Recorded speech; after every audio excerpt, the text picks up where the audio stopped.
Howdy doodly. Let's see. Howdy doodle. There we go. Oh wow. On my end with looking at the stream, I'm pretty much 1 for 1. No, I can read you. It'll just take Botrix a second to join. Now I did tittle with the OBS settings, so hopefully it's better now. From what I can tell, there doesn't seem to be a delay. And here, let me check OBS. Yeah, OBS looks much happier now. It turns out I was rendering,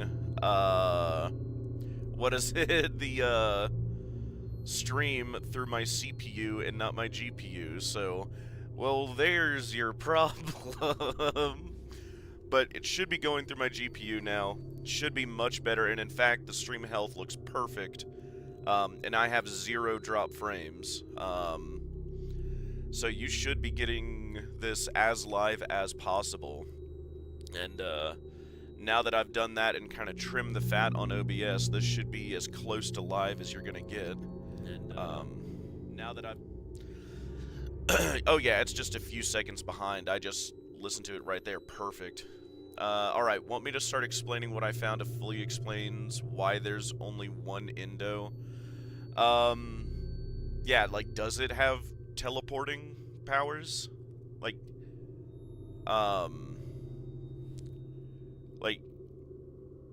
because even then, yeah, like, on its surface, right, I could dig that, like, the one Indo had 2 programs going through it, the M1 and M2, like, maybe I could see that, but I just want, like, a good explanation for how did it end up in the closet, behind a locked door, an event that's sealed before we even get in there.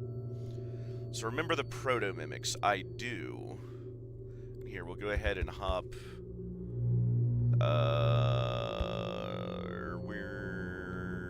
Oh yeah, we need to continue. Yeah. Just follow the soothing sound of my voice. Yeah, we were doing a continuation here. Just follow the soothing there's sound Botrix, of my voice. Perfect, I can see you in-game now.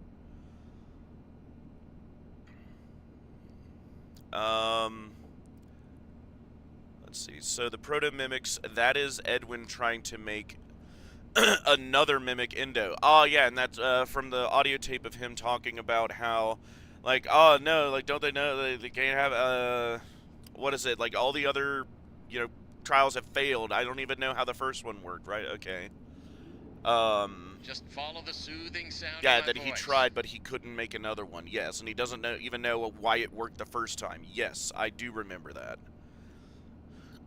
Okay. Goodness, excuse me, I'm with you so far. Let's see here. We'll go ahead and do this. Hey, you made it. I knew you would. And hopefully it should be at 1080, no one doubted you for a second. 60 and those who did for are you. now out $20.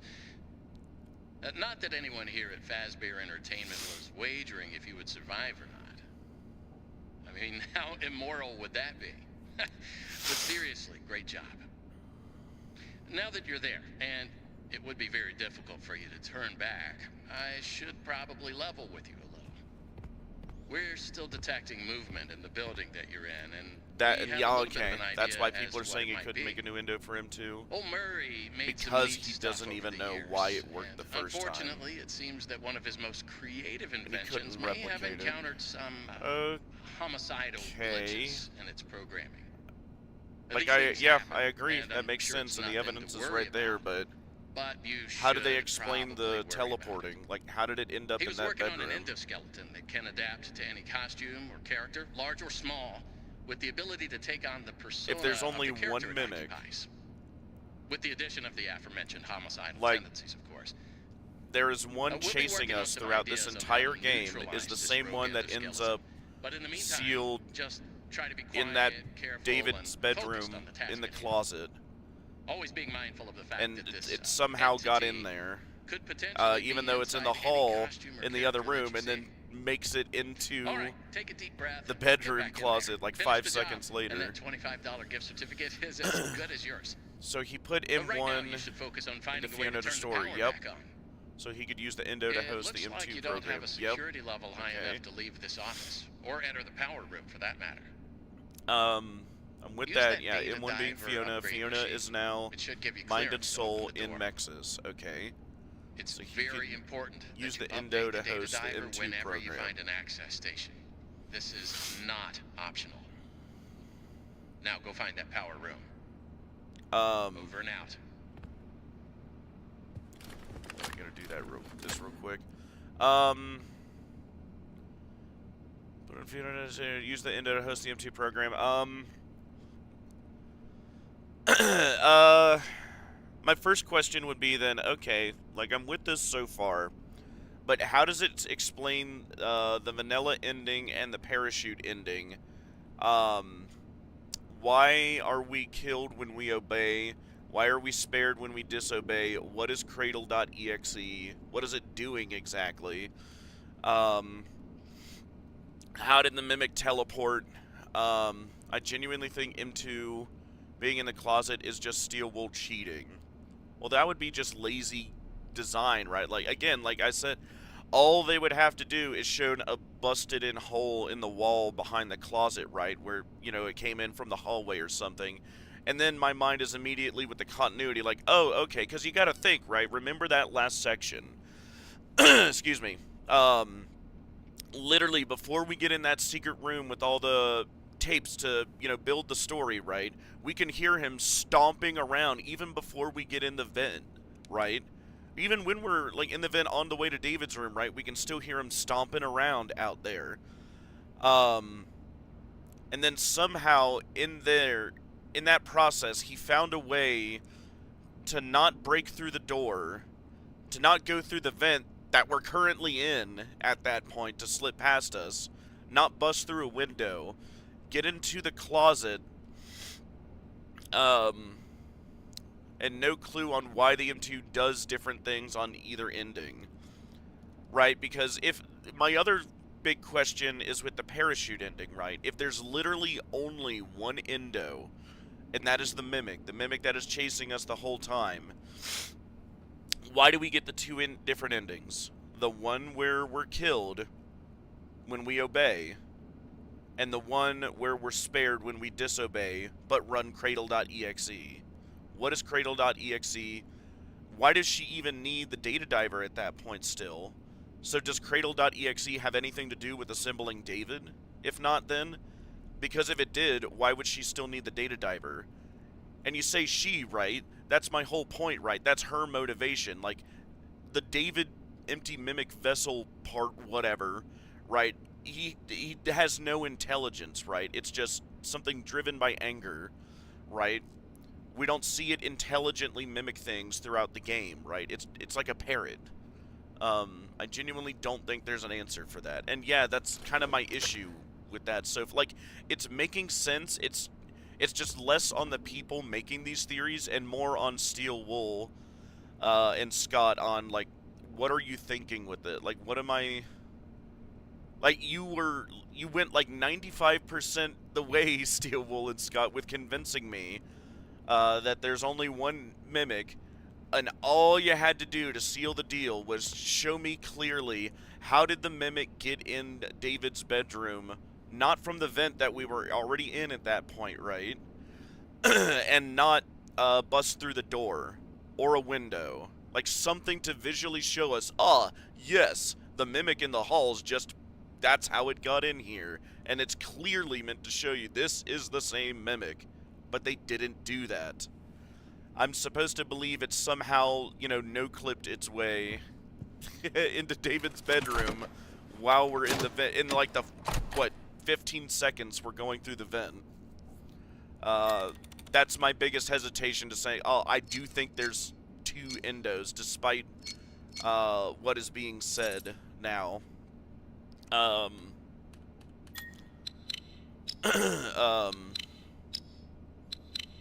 And I will admit, right, that audio tape of Edwin saying, like, oh, yeah, I just can't, replicate this. I don't even know how it worked the first time. Like, that is a big kneecap to my theory. Or what I'm thinking. Not even a full theory. It's a big kneecap to that. God, what could that be? How could I explain that then? The only way that would still make sense, if Edwin wasn't the one that made... Well, hang on. We clearly... Goodness, no, Edwin had to make both of them. Because Edwin clearly was talking about, like, oh, you know, I was setting up the, you know, endo for David, but I just can't do it in the last minute, right? And he was also, like, saying, like, he clearly built it for Fiona, too, right? Goodness, I don't know what's wrong with my voice. I've been streaming a lot, I guess. He did that for Fiona, too, because she died first, right? And so he had to make the endo for her. Like, who else would have done it at that point? But if they were playing musical chairs, basically, and he put Fiona... Here, we'll keep progressing here. If he put Fiona in Mexes, right, which I'm fine with that, okay. So she was in there at one point.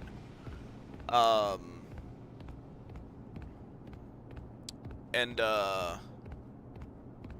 then eventually got moved into the Fiona Mexes machine to, and presumably to make way for David. I'm still digging that, right? That tracks, that makes sense. That's how you can have her be both the mom robot thing and the drawings we see all over the factory. And also you can have it end up being the crazy vessel that is unused for David, right? There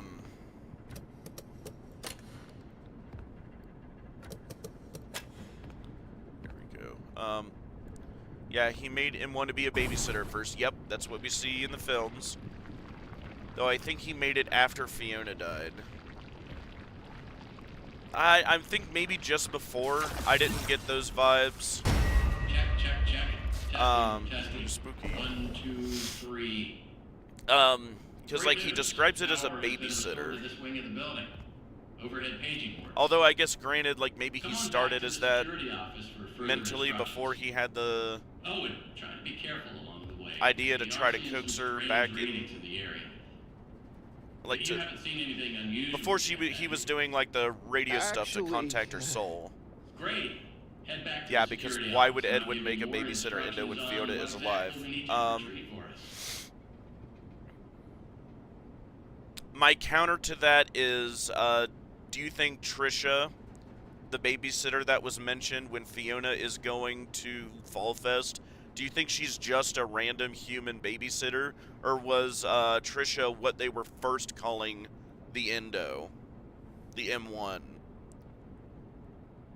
What's the possibility that that is the case? That Trisha was the original name for M1 before Fiona died, and he ended up adapting her to it. Mentioned getting a friend to babysit David. I remember Trisha, I don't remember a friend.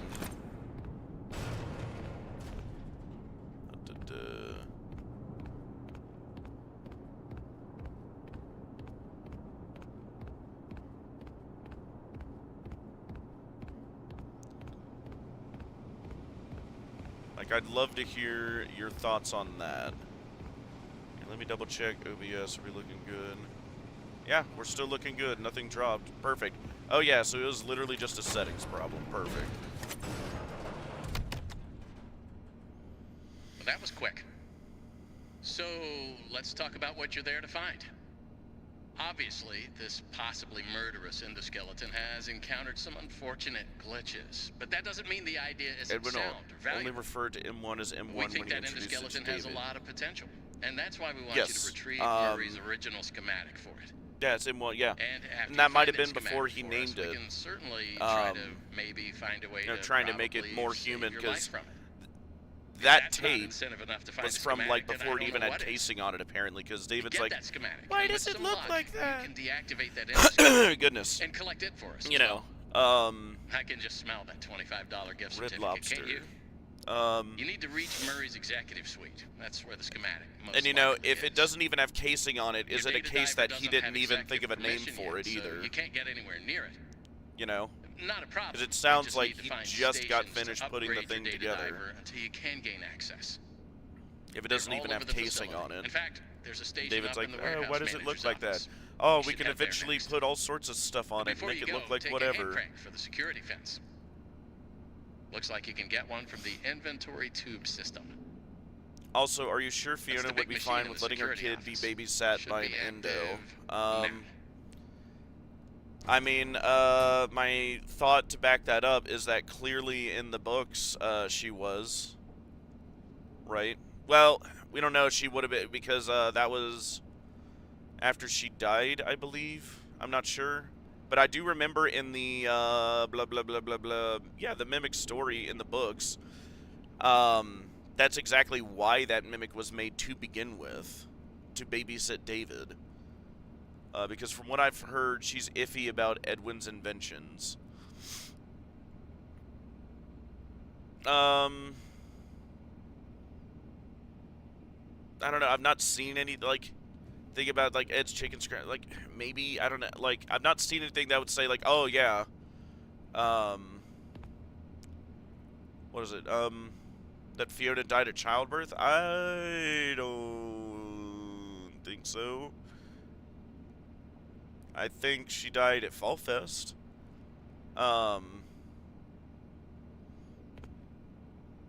Or, oh, in the books, you're saying Fiona died at childbirth. Okay, so yeah, she wasn't even there, so that's clever by them, because then we can't use what her she doesn't have any reactions to his, you know, Edwin making something to babysit David, right? Because she didn't live that long.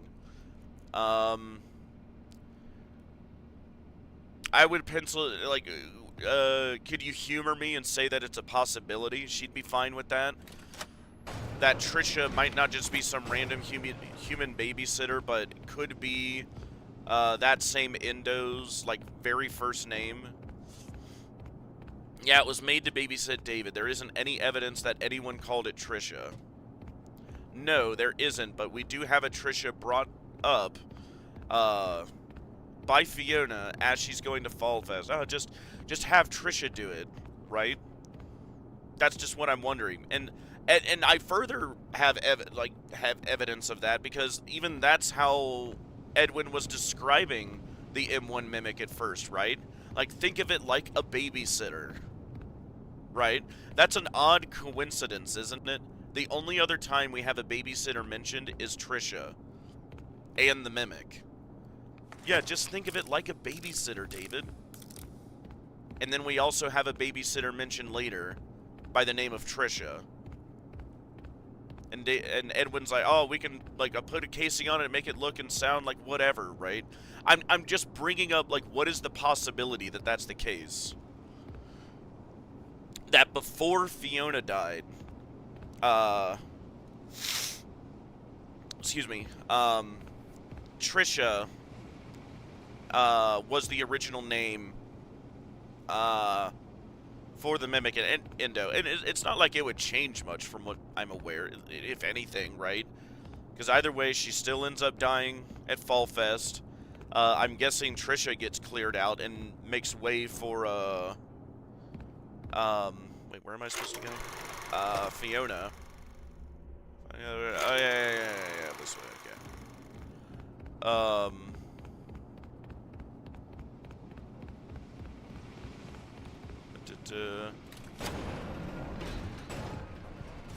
Sure, yeah, I'll humor you that it could have been the case, but I'd need something more than babysitter to seriously consider it.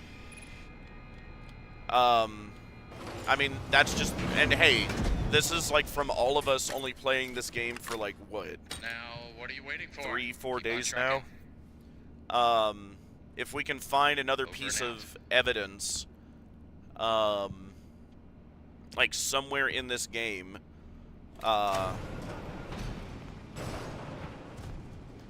Because, like, otherwise that's just a really, really odd coincidence, right? That the only 2 times we have a babysitter mentioned is one with this Trisha character, and originally by Edwin describing the Mimic. You know, think of it like your babysitter. And then Fiona's like, oh, like, I'm just wondering, like, was the Mimic Endo made even before Fiona died, right? So what happens is, like, Edwin and Fiona are getting busier and busier running this factory, right? Fall Fest is coming up. Fiona says, okay, I just got a bad feeling, which I also find suspicious. I have a bad feeling. I want to go to Fall Fest. I want to make sure everything's going to be okay. Just have Trisha watch David, right? And Edwin's like, oh, okay, yeah, all right. What if, yeah, Trisha is the Mimic babysitting David at that point, and she dies in the fire? Yeah, frick, I can't really prove that M1 was made after Fiona's death. Right? 'Cause, like, this all just tracks to me, right? That they were getting busier and busier. And again, just like in the story, right? The only difference is that both parents are alive in this one, right? Because that's why Edwin made the Mimic in the first place in the books, right? Because he was just getting so busy, he needed the Mimic to babysit David, right? So at least, bare minimum, Edwin would be fine with the idea of the Mimic babysitting him, right? And, you know, we don't have anything with Fiona either way that she would or wouldn't be. So the Mimic was made before Fiona's death, because they are both really busy, right? If she's needing to go to Fall Fest because she's got a bad feeling for some reason, and wanting to do whatever, right? And she's like effectively the number 2 big kahuna at this place. You know, she's too busy to watch him. But Edwin, you know, he is the main owner, right? Like, and he sounded busier than ever, right? For years, right? And presumably was only getting worse by, you know, how much expansion they were doing. So he's too busy. They're both too busy. Now they have a motive to making a babysitter Endo. Yeah, wait, if we use the book logic, then why would he make a babysitter Endo animatronic when Fiona is there to take care of David? But as you said in the books, Fiona died in childbirth, so she's like a non-entity in the books.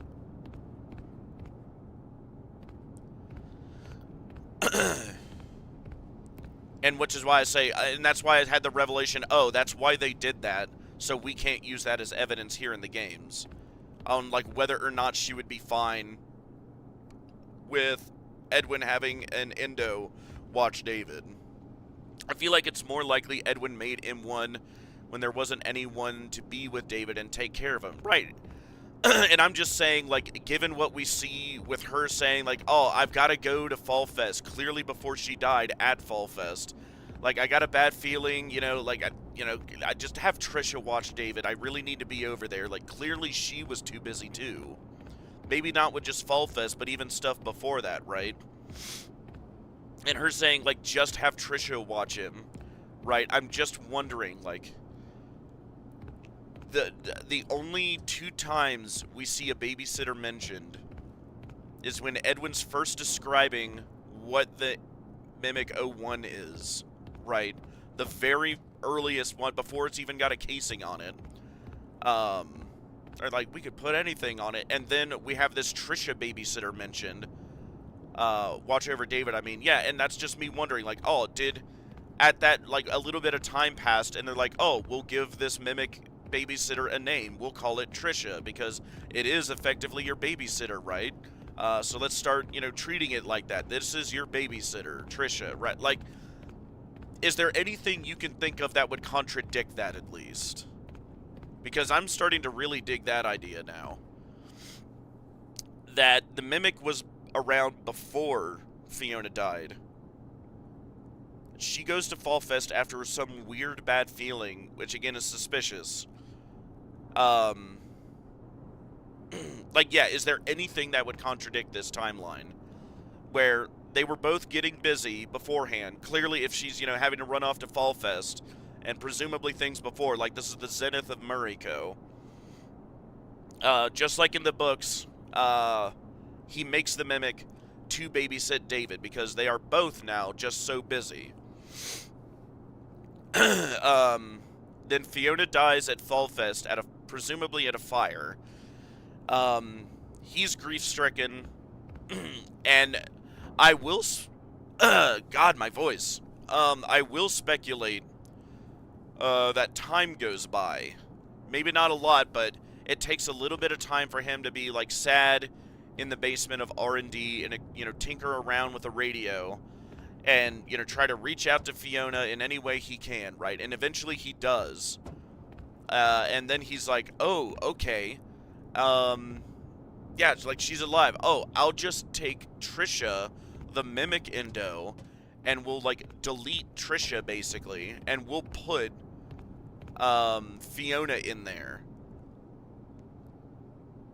Like, and there's like no soul movement because Trisha would have been purely an animatronic, like robot AI thing, right? That's just what I'm thinking, like, and again, it wouldn't change much. Like, what changes if the mimic is around before Fiona dies? Like, what does that, like, destroy in anyone else's theories? I don't think it changes much, you know? It's just interesting to note, I guess, at this point, that, the mimic was around before David died. Or Fiona died. Well, before both of them died. Go. Trigger the cutscene.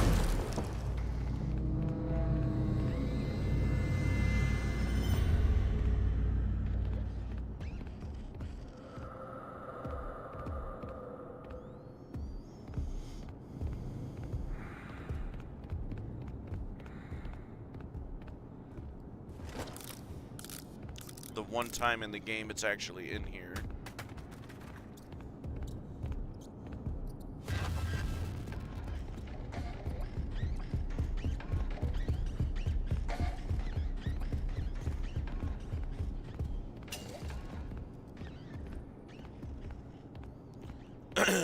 But those are just my thoughts so far. Alright, there's no way I can disprove or prove that.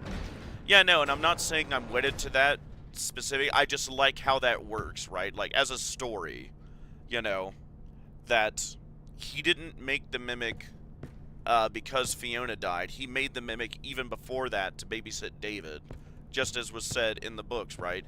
You're not made intentionally as a vessel. You were originally made to just be a babysitter. And a babysitter is what you were, mimic.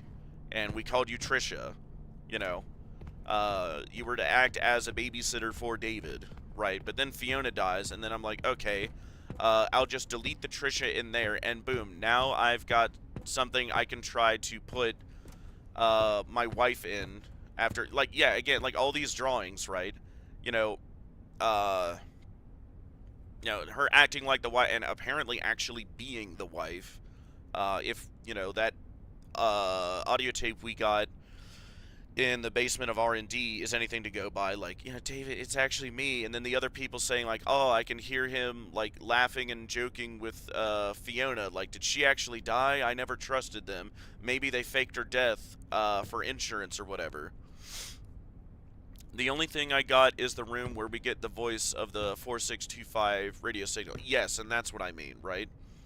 But that was after she died, right? Because that's him reaching out to the ether in his, depression. There's a schematic of the mimic Endo in the same room. Well, yeah. At this point, right? Like, at the point we're in there looking at it. It's not like that room froze in time when he's reaching out to her. Presumably he's, is also in that room where we see her Endo everywhere, and that's or no, that's all just also where he designed it, right? I mean, it is R&D, right? If he would be making something to babysit David, it would probably be there, right? I just see nothing, like, no smoking gun that would contradict the The mimic being around before Fiona's death. Yeah, I think that's what I mean. It means she heard her voice before making M1. She heard her voice. If he made the endo after her death. Hang on, repeat that? She heard her death before making M1. Who's the other she? Like Trisha?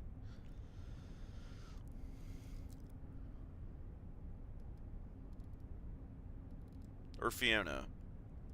She heard her death. Or her voice.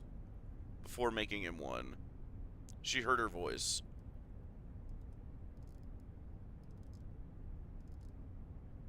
Like she, Trisha, the mimic endo, heard Fiona's voice before she died?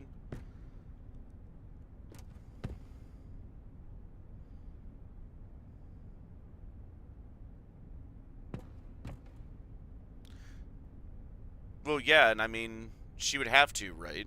And I mean, I guess that's kind of... I guess that would be a good question for you. If the Mimic 01 wasn't made before Trisha's death, how did it end up knowing her voice, if it's just mimicking her? Although, I guess, granted, you'll put her soul in it, sure. And even the film reel we see after that point, when she's put in there, right? No, okay. He heard her voice. Okay, so let me reread that. He heard her voice before making M1.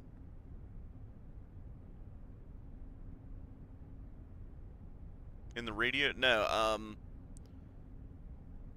before he even made M1. No, I mean, what makes you say that? Like, what about that said, like, oh, the Mimic has to come after this? Like, why can't the Mimic already be around, and then he just use that to put her in it? You know?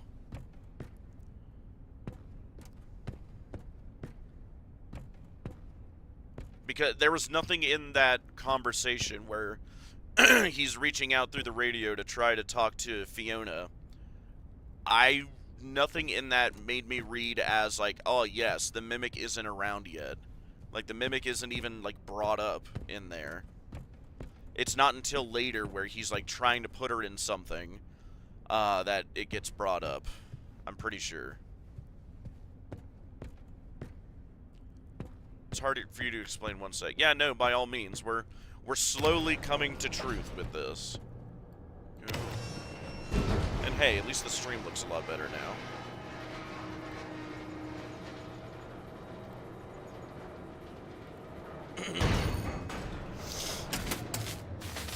Skibbity.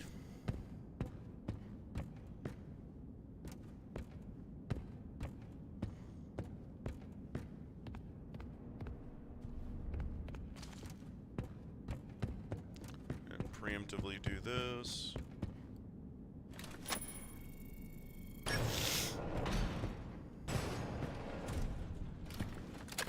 Oh, yeah.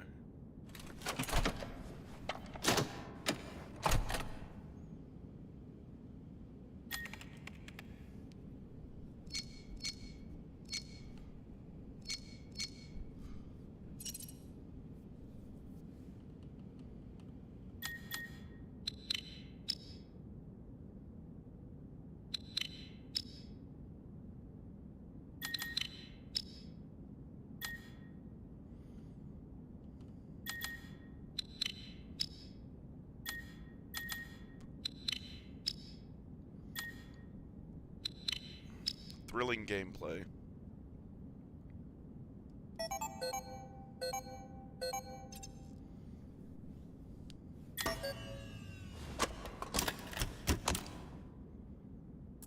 There we go.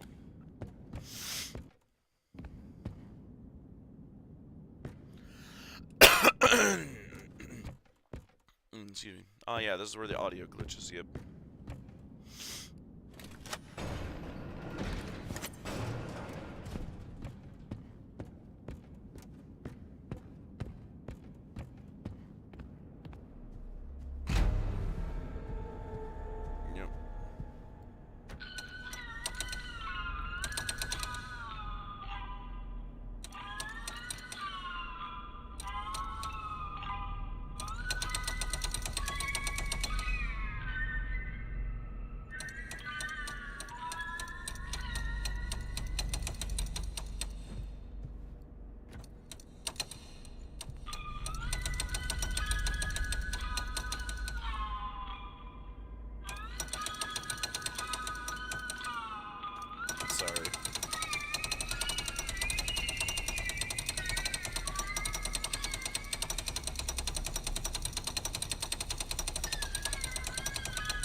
Okay, cool, thank you.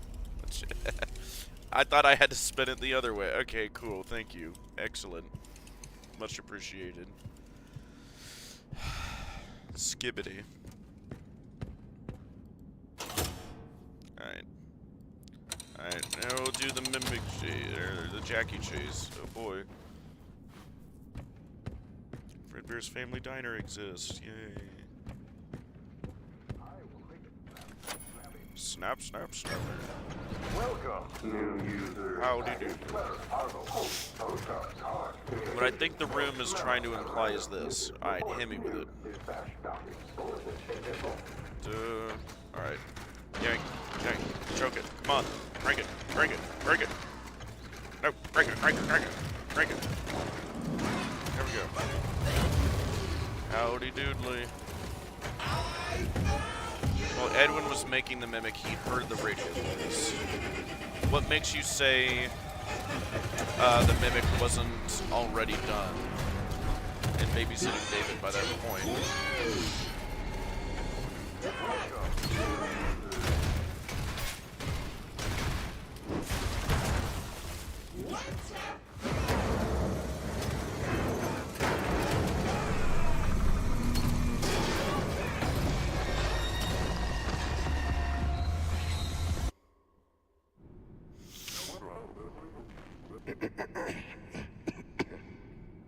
Yeah, I know, Ronald, right?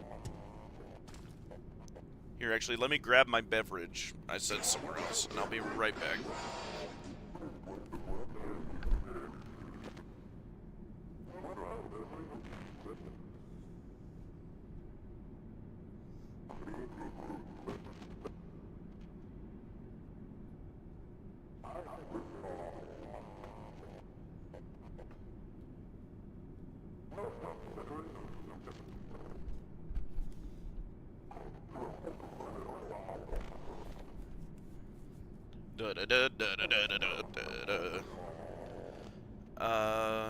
Pain without love.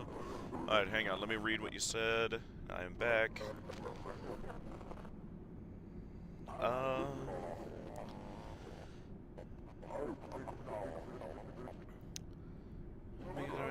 By grouping the recording with a room that's showing Edwin making the mimic, with the voice log that shows that he heard Fiona's voice, who's to say he couldn't have just made the Mimic 01 in that room before, and he's just in there after that point, tinkering with the radio, trying to reach out to Fiona? It seemed like these events are tied together in some way. I don't think they have to be. Like with the voice log of Edwin beating the Mimic immediately before that ghostly Tiger Rock section. Well, yeah, and sometimes it's more blatant like that. When we, get, something very clear like that. I'm just not saying this is clear, right? It's not clear that anything in that he couldn't have just made the mimic in that room before he's reaching out to the spirit world, right? Like, unless there's something in that conversation or in that room that shows, like, oh, these designs can't have already been in there because, there's no smoking gun with that. And again, this isn't a huge deal, right? Because what really changes if the Mimic just happened to be around before Fiona died, right? I don't think that would break any other theory you or I would have. It's just, I don't know, something that's more interesting to note, right? Oh, the Mimic was around beforehand. Logically speaking, you're right. Well, yeah, it would make it, like, the scenario of, okay, I have this babysitter that has been watching our kid, that we call Trisha, and she's just around and exists now, and I don't have to do any other legwork than just trying to put my wife's soul in it, versus, apparently, the Mimic Endo didn't exist at that point. Fiona dies, he's like, oh, I specifically need to make a vessel for your soul when I'm tinkering around in the radio. So let me also try to experiment with putting your body in this endo I made for it, right? Like, we don't see that or hear that. There hasn't been anything that says it can't have been made earlier, right? And I guess, that's my point, right? Like, at the end of the day, I'm genuinely trying to think. It's just something interesting to note, but what does it matter, right? What does that change? Guess I need to figure out when Fiona died. I remember the last stream. Jackie, you're about to get more than a hug if you don't pipe down. There. There you go. Get out of there. That was in the last stream. Remember when we did the math of her death based on David's birthday in the film reels, right? That we're pretty sure. What was it? 1976, 1975, if I remember right. Because she survives at least into his second birthday, right? And she presumably died that year because by 73, I remember, it's the, like, Fiona robot mimic that, I made David a cake for his third birthday, or something like that. And we would need to look at the dates again to make sure. Excuse me, but in my crazy mind, right, if David is 5 years old when he dies, right, then that's just a little bit of math. Because I think when the mimic is made, could seal the deal on whether or not Edwin really did contact or ghost, or that it was M1 infecting the radio waves. I mean, why would it have at that point? Like, before... Well, I mean, she would have died, but, like, it's not like... I mean, I guess granted to you, we don't know exactly how she died. Presumably at the Fall Fest fire, we've had teased for years. But we don't know, like, would her death have, like, caused her to, like, be malicious, I guess? I don't know. But let's assume that it was, for your benefit, okay? She died in a bad way and is now vengeful, because of it. So, assuming that, affecting the radio wave, because it would technically be possible that M1 interacted with Fiona, right? Yes, it would be. If we're going with what I'm thinking, right, and the Mimic was originally a babysitter robot named Trisha, before Fiona died, and the Trisha part just got cleared out to make way for Fiona and her soul.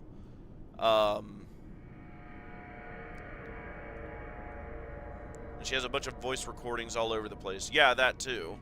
And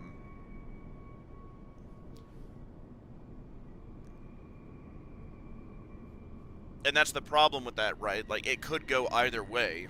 It could be, oh, yes, it learned Fiona's voice from either having her soul in it or all the recordings around. Or with my idea, it could have heard her voice from when she was alive and the Trisha robot was around her for a couple years.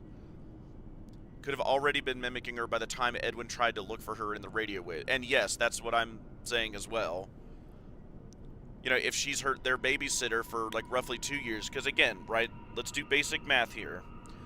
Do we agree that David died when he was 5? First off, because that seems to be, is going to be our bedrock here, with trying to figure out when things happen. Did he die at 5?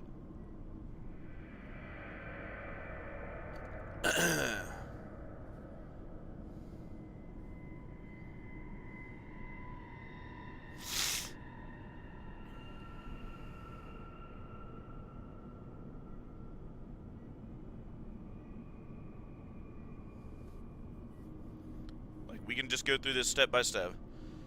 You're not sure on his age.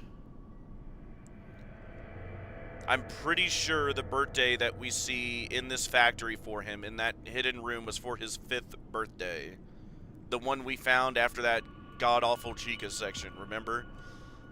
I am pretty sure there were 5 candles on that cake, and it was for his 5th birthday.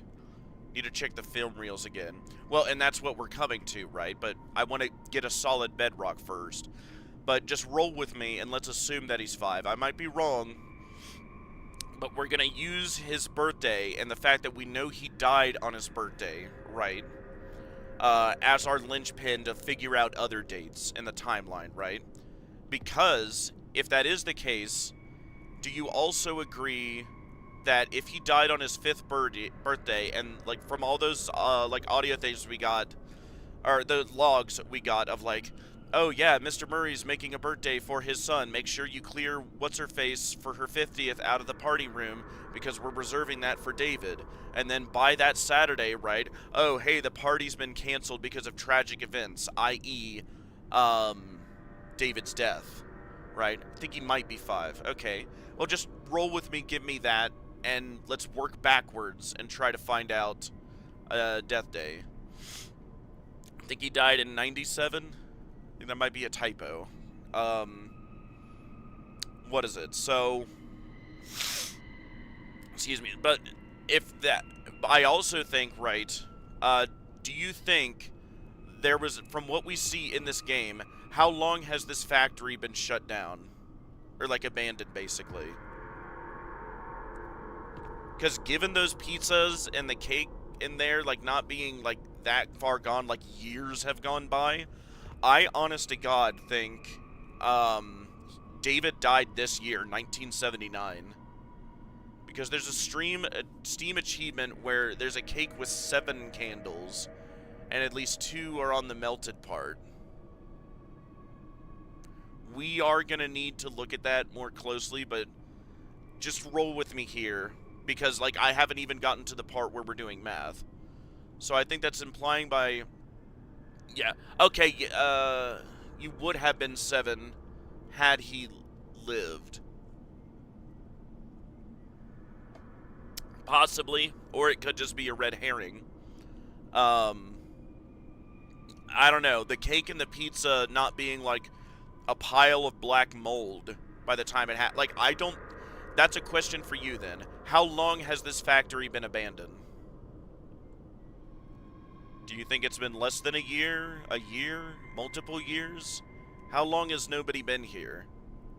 And I know it's not an exact science to, like, date something via the decay of pizza and cake. But that is in there does not scream to me, oh yes, this has been years. This is screaming like, oh hey, this has been months, maybe even weeks. The Steam achievement is labeled something related to David's happiest day or something.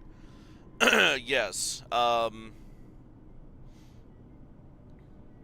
We would need to look at that, but just for the sake of, so I can get to the other part of what I'm trying to explain, let's pretend David was 5 when he died. Let's pretend he died in 1979 here.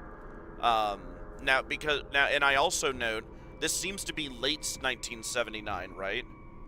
Because we're seeing, like, snow and whatnot outside, so this would be later in the year, right? Is it possible David died earlier in 1979? You know, maybe spring or summer. Then the whole company goes belly up by the end of the year, and now here we are at the end of that. So let's just assume, okay, David died when he was 5, and he died in 1979 still. Okay? Alright, now we've got a linchpin date. Okay? Let's just assume that. So, and we also remember, yeah, what you brought up earlier, the film reels we see, right? And what did we see? We see, what is it? Fiona, when she's holding the camera going up to David's room in the manor, right? She see like, oh, hey, it's your son's 2nd birthday. You need to come down here and, you know, interact with our guests, da-da-da-da-da-da, right? And he's 2. That's his 2nd birthday when that's happening, right? Okay, so we do the math back. Minus 3 from 79, 78, 77, 76. That was in 1976. Fiona is alive, okay? And then, by the 3rd birthday, where we see the Fiona mimic Endo make the cake for David, like, I made it just for David for his 3rd birthday, or whatever it was, right? So she had to die at Fall Fest between 1976 and 1977. is my thought. I think that makes sense since it seemed he died in December. Yeah, between December 1st and 6th. Yeah, boom, thank you, actually. Another good point of evidence for me here. Which, although I guess I grant you, like, I kind of don't like that that's there. Because that would also imply, like, God, did this company truly go, like, belly up within a month? And just everybody bail? Like, how crazy and intolerable did Edwin get in a month? Right? To where everybody's jumping ship, or, you know, some people are, like, ripping him off and starting their own companies, poaching employees, including William and Henry, apparently. All that happens within a month? I mean, I guess it's possible, because I grant you, right, to give, I guess, me some credit with this, would you agree that when Fiona died, they had already been seeing a downturn for years before, right?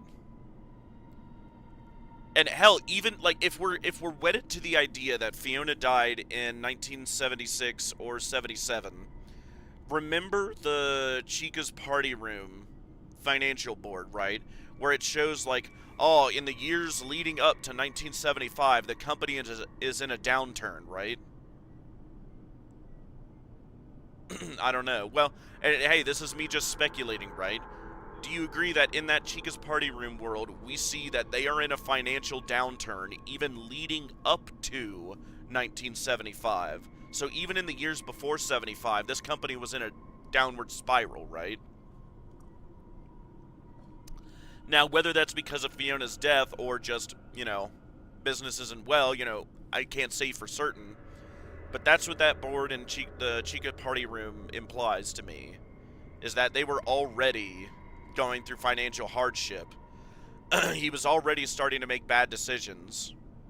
Fiona dies. Now he's getting even worse. And then those last 2 years are super rough, and that's when I'm guessing, like, between 76, 77, leading up to 79 here, like, in that time span of, like, 2 years, the employees are really, you know, getting disgruntled. Things are really getting rough here at Murray Co. And that's when people are, like, starting to jump ship, steal from him. William and others, you know, poaching employees from him. And then the final nail in the coffin for this company was David's death in I guess, yeah, because the logs say December, so December, presumably this month, in 1979, whoever was left at this factory, David dies, and then by the end of the month, it's just everybody jumps ship. Fiona died by David's third birthday. Yes, that's what I'm saying. And that's why I give that 1 year gap between 76 and 77. We don't know exactly when Fall Fest was. But given the dates of everything else around it, we know at most there was a 1 year gap there she could have died in. I remember the cake in the week Edwin informed David had 3 candles. Yes. So she has to be dead by his 3rd birthday. Yes. But we clearly see her alive at his 2nd birthday. Right? So there's a 1 year gap, a full year we have, to where she theoretically could have died. And we don't know on what side of that year. Because, like, it's not like David's birthday is on January 1st, right?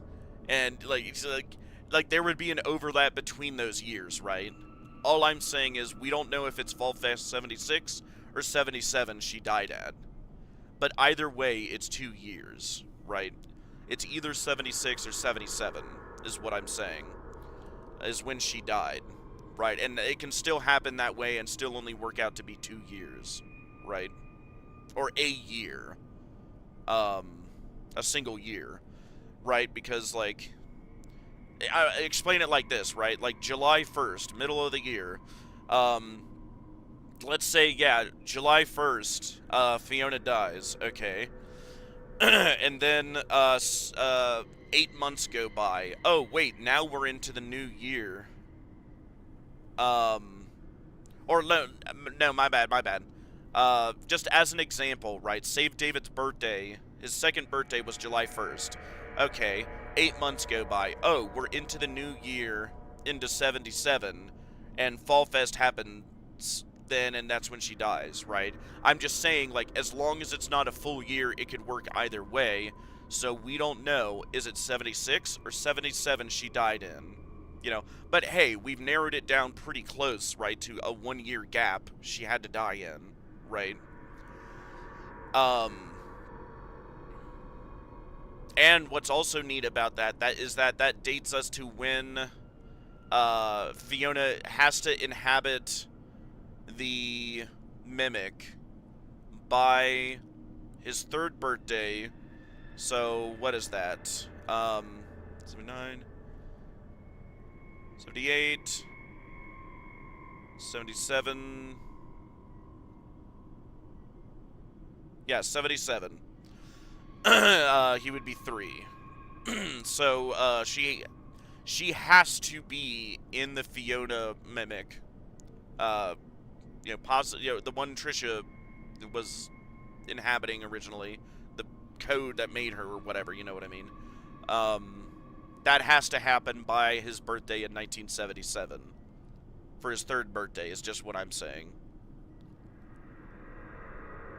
Assuming again, I will admit though, that is a crazy tight timeline by the end here. Although again, maybe that is how it worked, and like, because it sounds like this company was on its last legs even before David died, right? Will you agree with me on that? Like, from all the other things we see, it's like, not only were they in a downturn before Fiona died, after she died, it got even worse. Would you agree with me on that? And this company had to be on its last legs by the time it closes here. M1 has to be around by at least his 5th birthday. Yes, I am saying it,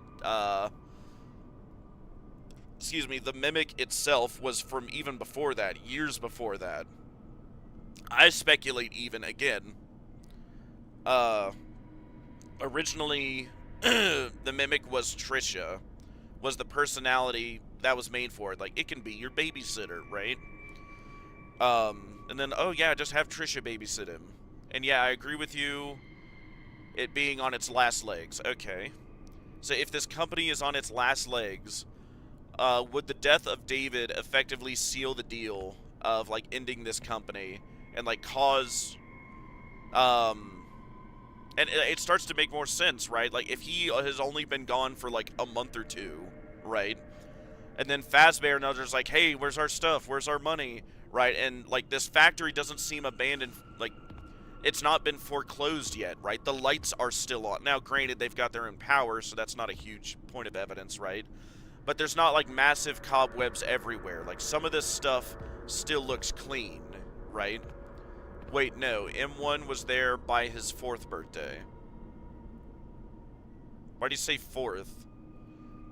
Because the M1 Fiona was there at his 3rd birthday. From the film reel, remember?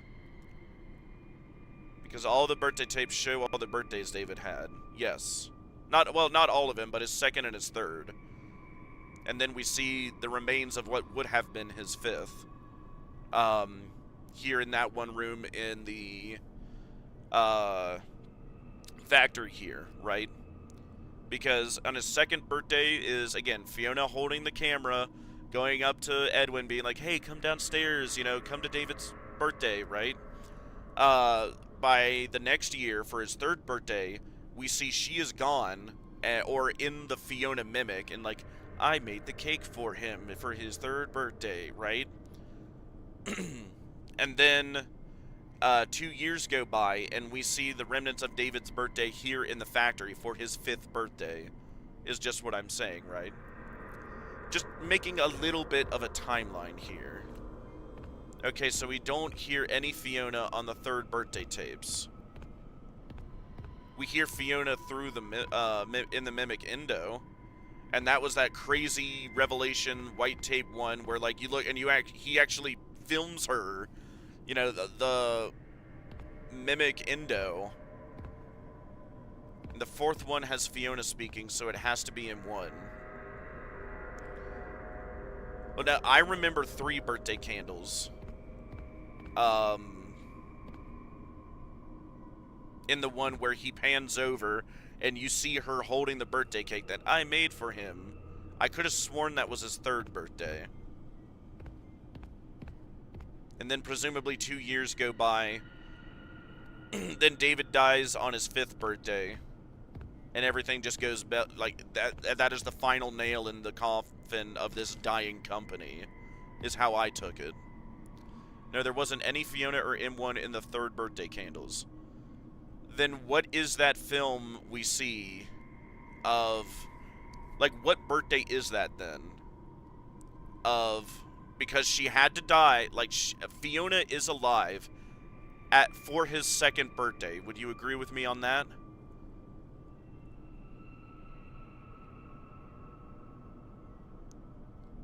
We see M1 as the last one, his 5th birthday video.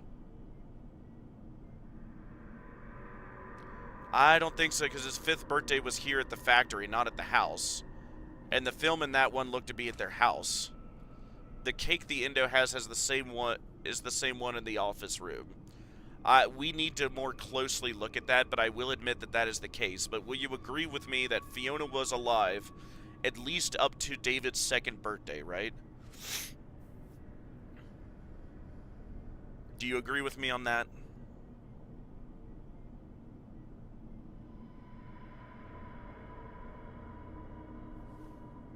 Here, we'll keep going here.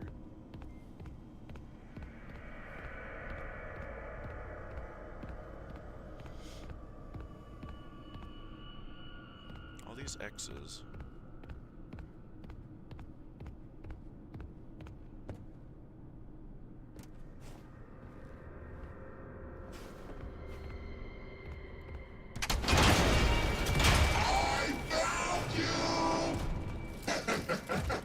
Okay, yeah, you totally agree. She was alive at least into his 2nd birthday, right? Now, put a pin in that. Do you also agree that Fiona has to have died by... Okay, wait, alright.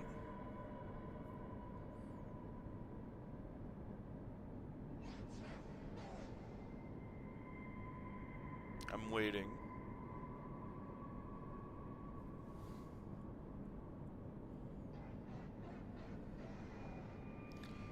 Remember how David sounded when Edwin introduced M1 to David? Like, yeah, like, weirded out, confused, and everything by, like, why does it look like that? Yeah, I remember that.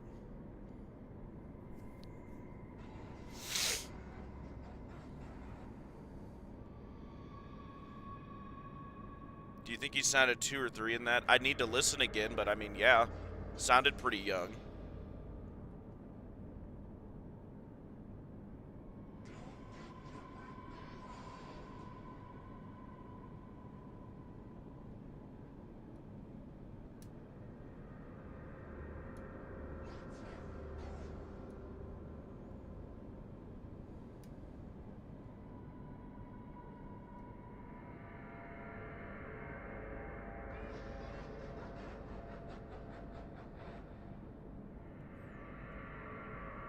David sounded like he was older than 3 to me. And we'd have to look at it again, but, you know, even that, that's kind of like the cake and pizza example I gave, right? That's not an exact science of, you know, aging a toddler by the sound of their voice, right? Some kids sound older, some kids sound younger at different points, right? But... yeah, he sounded 2 or 3 in that video where, like, Edwin is presumably first showing him in 1. And it's like, oh, yeah, he can, it'll be your babysitter, right? Like, why does it look like that? Oh, it just doesn't have a casing on it yet, right? You know, we can make it look like whatever.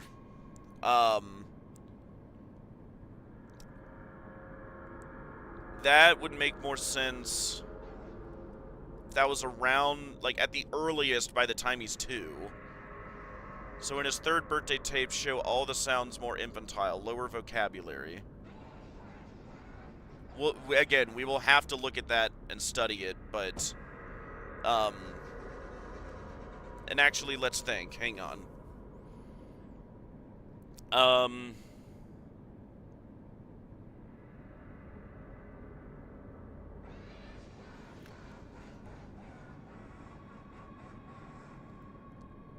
David dies in 1979. Fiona is alive, bare minimum, up to his 2nd birthday. In, let's count backwards, 79, 78, 77, 76.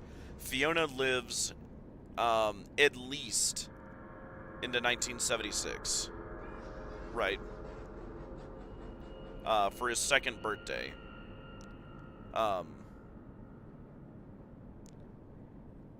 You should pull up a YouTube video so we can compare.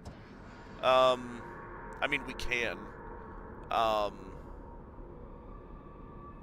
What is it here, actually? Let me pause it and see if I can do that through OBS. Hold up. Let's see. There we go.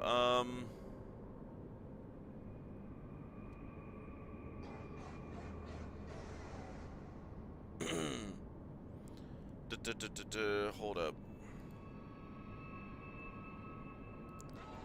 Gotta get a browser set up here for OBS. Let's see.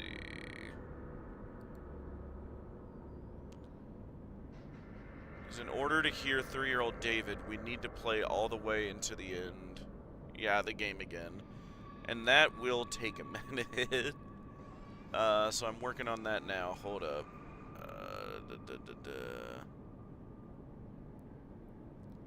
Let's see. Oh, wait, yeah, no, not this one.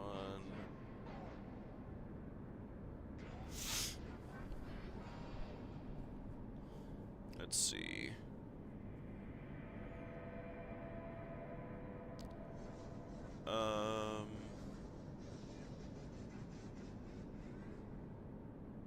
Hold up. I'm doing it live. This is gonna take a second.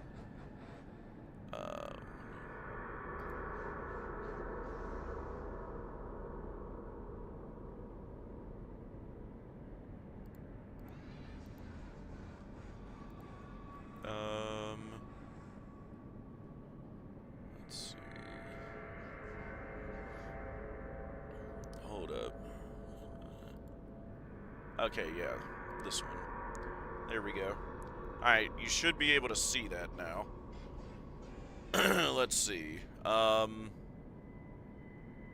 is that going through OBS correctly? Let's see. Okay, yeah, it is. Alright, perfect. Alright, so... Yeah, I see it. Okay, perfect. So what do we want to look for, then?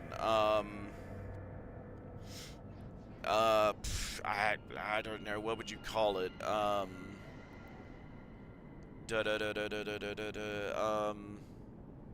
Here, Secret of the Mimic, House Films. Faust, I can't spell. There we go. Okay, no, not that. Sick.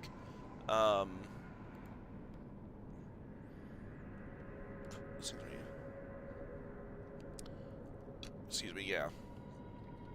All film reels. There we go. Then we'll skip to the one we need. All cutscenes. Oh, FNAF is playing well. All endings. Has nobody done all the film reels yet? All jump scares. All deaths.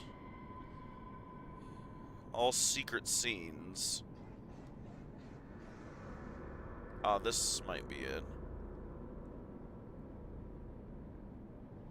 Hang on. Happy birthday, buddy. Happy birthday, sweetie. Mommy made this special for you. Wow. Fiona, he turned out great. I think it's your best one yet. David, look at this. Look. Arr, arr, arr. Ahoy there, shiver me timbers.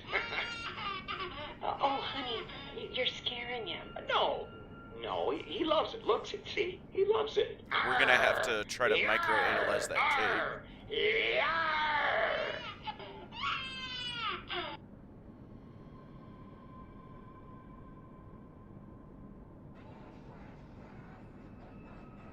Happy birthday, buddy. Wait for Mama. Mama loves presents. David, Yep. Mommy's gone. And that was him at 2, and this is him at 3. Not all gone, buddy. Boom. 3 candles. 1, 2, 3. In a way, she's here. Yep. Yeah, 3 candles. 1, 2, 3. This is his, so the last one was his 2nd birthday when Fiona's still alive. And this is his 3rd birthday when, and see, that's what they're talking about. Like, She's with I us. miss Mom. Mommy will always be here, watching over us. Yep, right there. Especially what you heard in David's voice log. But, and I mean, hey, this is what I'm saying here too, right? This is his 3rd birthday. Mom is dead. The last one, this one was his 2nd birthday, right? Yeah. Let's see if we can look closer at the cake.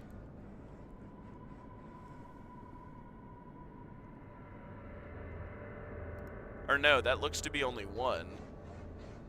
Okay. So this is his 1st birthday.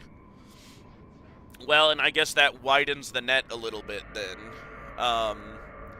Fiona had to die at some point between his 1st and 3rd birthdays then. Can we agree on that now? 1 candle here. 3 candles here. 3 candles she is dead by.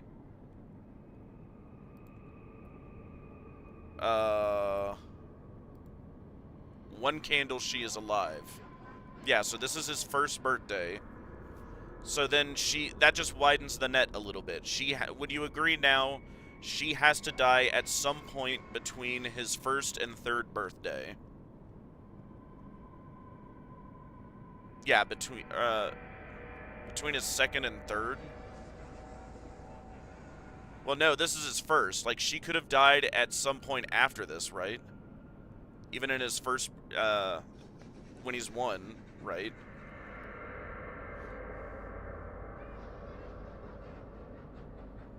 We hear human Fiona at the end of 1st and 2nd birthday. Where do we see his 2nd birthday? Hang on. Did they do these out of order? Hold up. Yeah, let's keep watching here. Hold up. You better start opening. There's a lot to open. Yeah, I miss you, blah, blah, blah. This is an important one, too. This is great. He's gonna love it. Hang on a second. I miss you. I want to see if this is the office or the house. We're gonna have to find this office room again, because I am not sure. Keep watching, yep. This is great. He's gonna... Whoa, whoa, whoa, wait a minute. Did you see what I saw? I guess they got a Freddy hat with their pizza. Okay, or a Fredbear hat. Neat. This is great. He's gonna love it. Fiona, did you make this? Happy birthday, David. There's no candles on it, suspiciously. I baked it myself. Yep. For David's special day. Well, great job. You just continue to surprise me. All right, I think we're ready. Okay, everyone hide. Fiona, go get him. I left him out at the playground. Crap, I think you are right. This is at the factory. I will give you that, because this seems very similar to the room. And yeah, the cake is the same one as the office. Yep. I'm with you so far.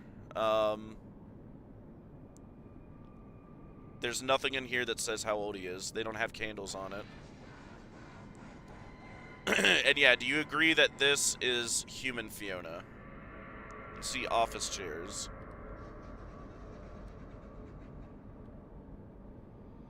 Yeah. Back there. We'll need to look at the room again to make sure, but yeah, I'm pretty much in agreement. Yeah, that is in the office. That has to, but you know, again, what is notable in there, do you see anything that is in here saying how old he is? Which makes this rough, right? Yeah, there's no candles on this cake. So that's gonna make this harder to date, unfortunately. Yeah, I don't see anything saying how old he is here. So the only for sure dates we have are these two, right? His first birthday and his third birthday. And we have no idea how old he was here. The one in the second tape is human Fiona. Yes, okay, so you do agree with me that, yeah, this is human Fiona. In which she says... Edwin! Ed! Get out here! You're missing it! Just give me a minute. I had the best idea. Okay, This is well, it. This is the one. Bigger than the Cleanovac. that's great, honey, but you're missing the party. David's 2 years old. He won't remember a thing. That's 2 years not old. the point. We have guests. Besides, he's got plenty more birthdays. Next year will be even better. Well, hurry up. We're doing the David, cake speak in of that 5 tape. minutes, with or without you. Yeah. Then this one. Keep looking. It's around here somewhere. Where is it? Oh, you're cold. Getting hotter. Hotter. You're burning up. Wow! This is the place set by the side entrance. So the office tape has to be the last one, yes, since it seemed like he literally died on his birthday, yes. I agree with that he died on his birthday as well. Yeah, now the slide tape is his 4th birthday. Tape show. Happy birthday, buddy. Where's it show Happy 4th? birthday, sweetie. Okay. Yeah, I that's need you to Fiona take over Bond. now and make dinner. I gotta get back to it. Of course. Yep, and there's his ball. Okay. I gotta get back to work. Loves it. Looks it. See? He loves it. Arr! Yarr! Arr! Where is it? Yep, 1 candle. This is his 1st birthday. She is alive.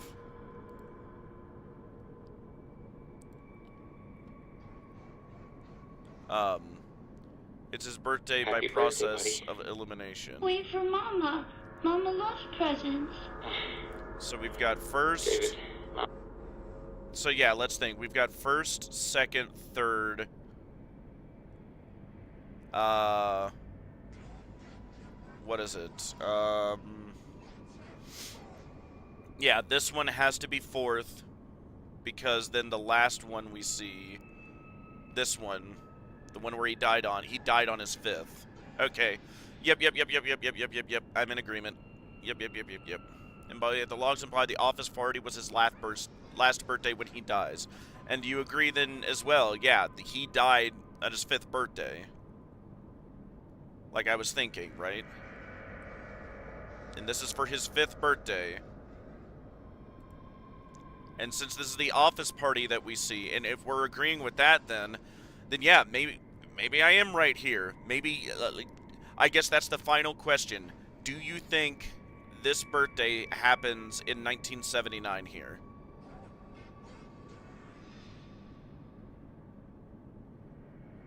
I guess that's the last question.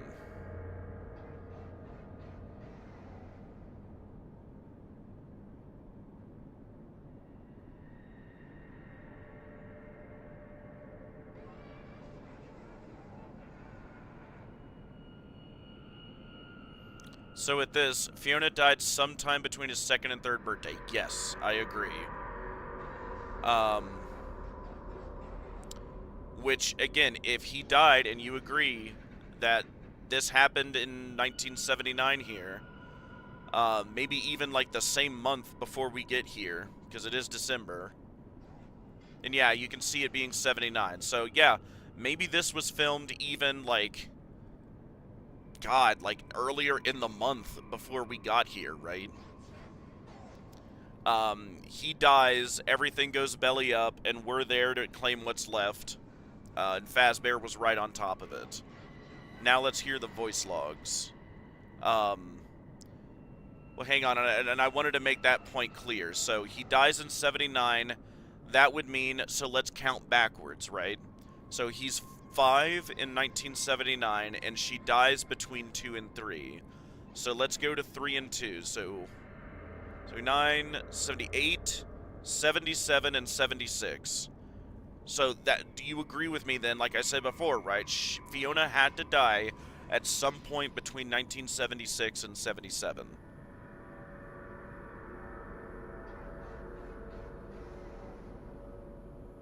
To see if he sounds 2, 3, or 4. And yes, we can do that. Well, what do you think? Do you think about that? Did she die between 1976 and 77? Do you agree with me on that now?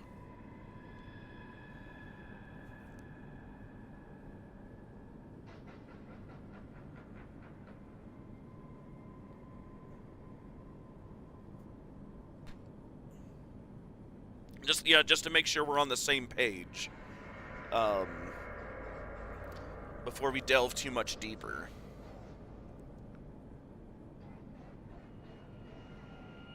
Yeah, I agree. She could have died between those two. Well, I mean, there's no other time. Like, if we were doing the math right, she has to die between 2 and his, like you said, his 2nd and 3rd birthday.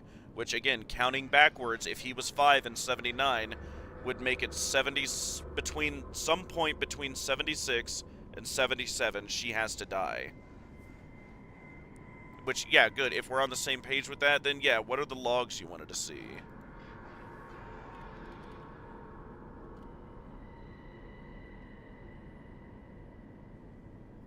Yeah, what is it you wanted to see specifically from here?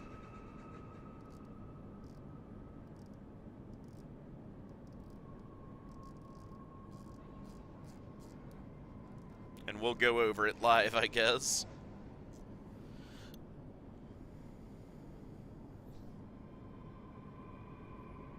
The voice log where Edwin introduced M1 to David, okay. All voice logs, okay. There we go, all 22 audio logs. There we go. Thank you, Lunar Gaming. Turn that down. Want to hear how he sounds, yes. Showroom 1, that's the one where he's trying to riz.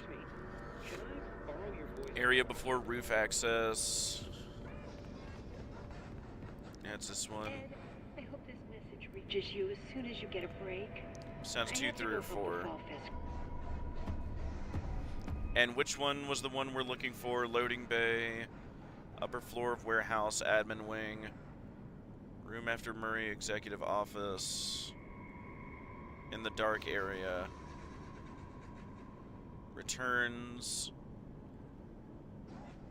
in that spring lock section, yes.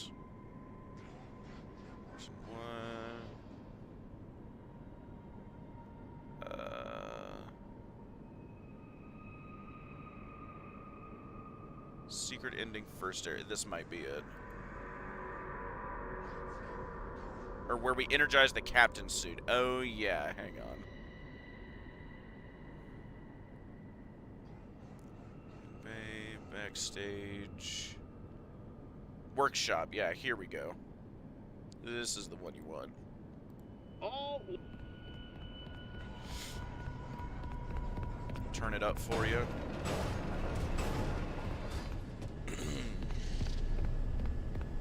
David, I want to introduce you to someone. This is... Wait, what? What? Oh, why did you go? You weren't even supposed to be there. What the hell happened? There we go.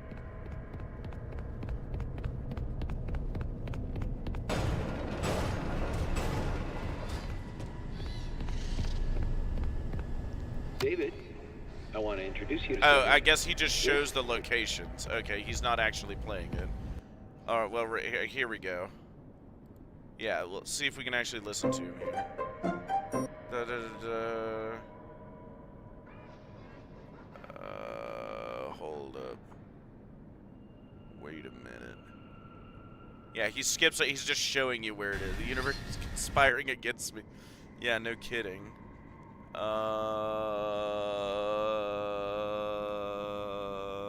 on. Oh, wait, that's where he had the teeth.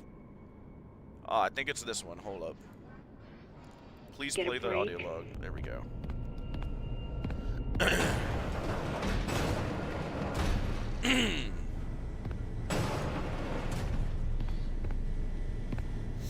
Hey, Arnold. The system says You need a suit to get into the theater.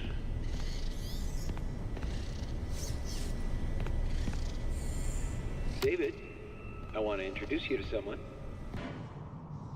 Oh, okay, yeah. And he's not playing it there either. Sick. Thanks, guys. Text law. Why did they just show the location? Why don't you play the damn audio? This is getting a teeny bit annoying. Here, let's see. Do you play them?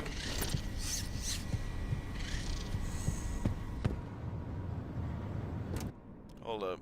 The universe is I love conspiring you against both, me. and I'll be back next week. Alright, hang on. Ben Gunn seems to have us covered. Hold up. Notice to all workers. Yep, okay. All So now we just need to late-night find the one we shenanigans need. are to stop immediately. I have some very important TV Shenanigans. people coming to look at the show template. I can't have the projector breaking again. That's up there. David, Ah, there I it want to is. introduce you to someone. This is... I love you both, and I'll be back next week. Notice to all workers. All late-night shenanigans are to stop immediately.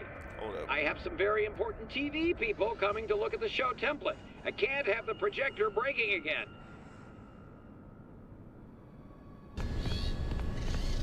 Here you go. David, I want to introduce you to someone. This is M1. Why does it look like that? Look like what? It's scary. Oh, it's an endoskeleton. It won't always look like this. It'll wear fun costumes. Like what? Anything you want. It can fit into any costume we've created. Think of it as your new babysitter.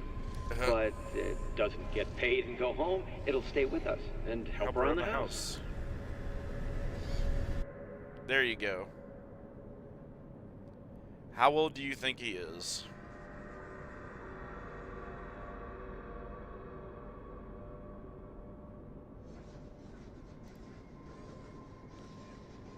He doesn't sound infant, I'll say I want to that. introduce you to someone. This is M1. Why does it look like that? Look like what? It's scary. Oh, it's an 2 or 3. endoskeleton. He's It won't 2 or always 3. look like this. It'll wear fun costumes. Definitely not 2. Like what? Anything you want. It can fit into any costume we've created. Think of it as your new babysitter. But it doesn't get paid and go home. It'll stay with us and help around the house. Alright, so let's think. Let's say, let me give you the benefit of the doubt. Let's say he's 3. Would you agree he's 3 in this? Meet in the middle? Let's say David is 3 years old when this is. We'll play it one more time.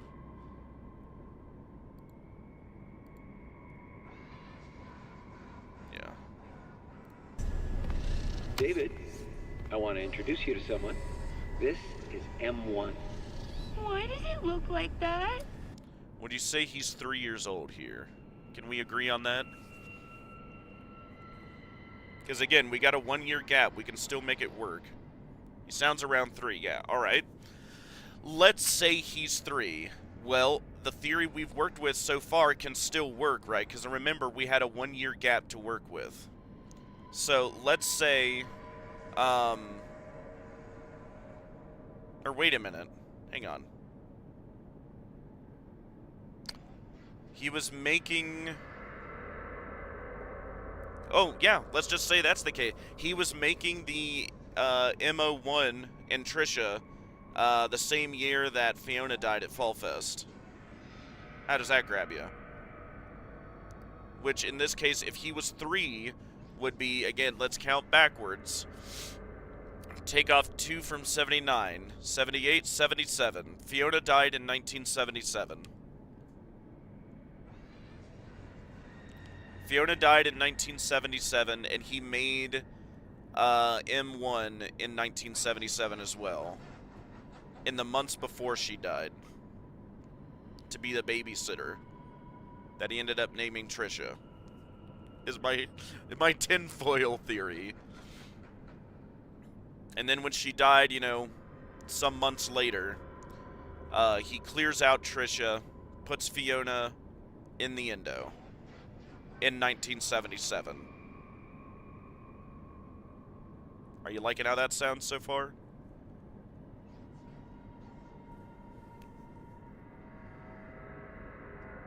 Not sure if this is confirmation bias on my end. I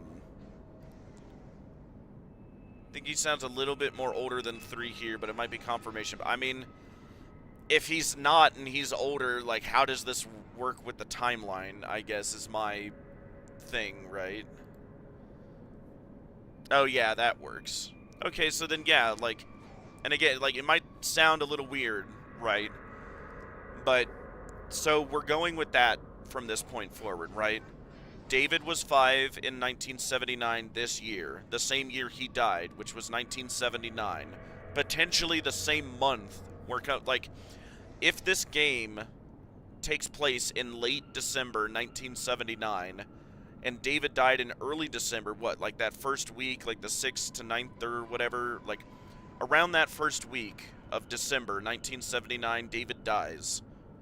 The whole company goes under, everyone jumps ship, takes everything that isn't bolted down, Edwin disappears. And that would also explain my question on why the cake and pizza we see in David's room for the birthday party isn't just like a pile of mold. The pizza is a bit moldy, but it's not like, again, you see a time lapse of things go by, like, left out to sit, right? It doesn't take that long, right? But if it's within the same month, you know, that can still make sense, right? Not that much time has gone by.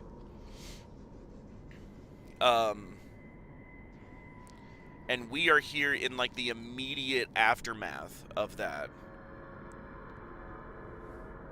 So David dies in 1979.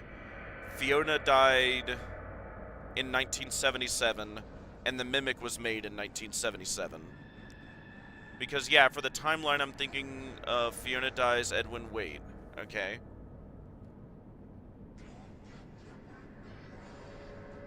I'll check this real quick. Oh, yeah. Go to the voice log in the theater area. Okay.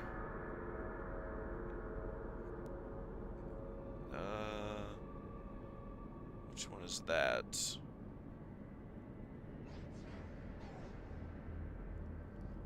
Edwin's voice log in the theater section near the computers. Oh, yeah. I know which one you're talking about. Now we just gotta find it. They didn't exactly bulletproof this, but hey, I'll cut them slack because they actually included the darn tapes. Let's see. I'll know it when I see it. Hold up. It seems like he didn't do these in order either. But hey, as long as he got them right.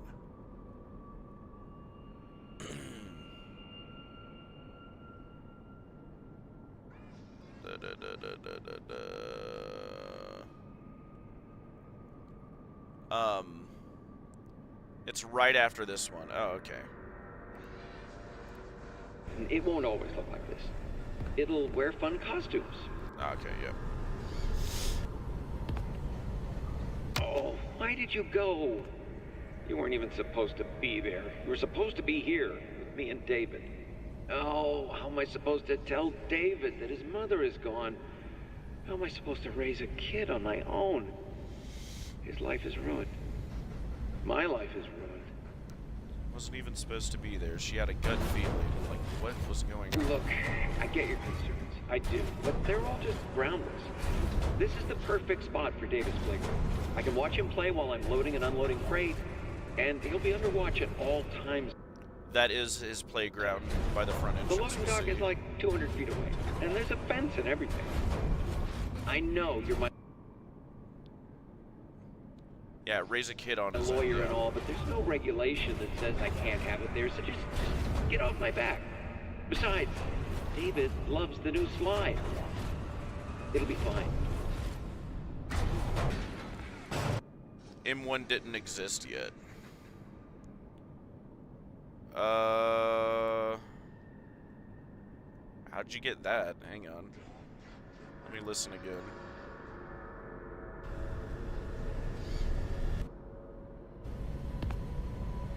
Oh, why did you go? You weren't even supposed to be there. You were supposed to be here with me and David.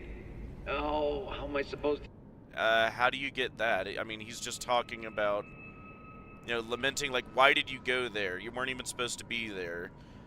You're gone now. How am I supposed to raise a kid on my own? His life has ruined my life. Like, how'd you get that?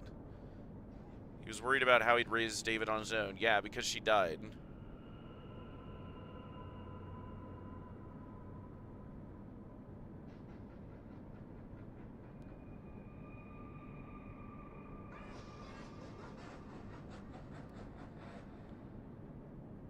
Yeah, and ergo, this tape would be before he did the, like, radio experiment, whatever, in R&D, and, like, found her soul and whatever, and put her into, the Trisha robot, right? He made M1 to take care of David since, how are you getting that? Like, who's to say, again, M1 wasn't, again, Trisha, and the one babysitting David when they were both working, right? Because even Fiona's like, oh, just have Trisha watch him. Like, what in this precludes the Mimic existing before Fiona's death?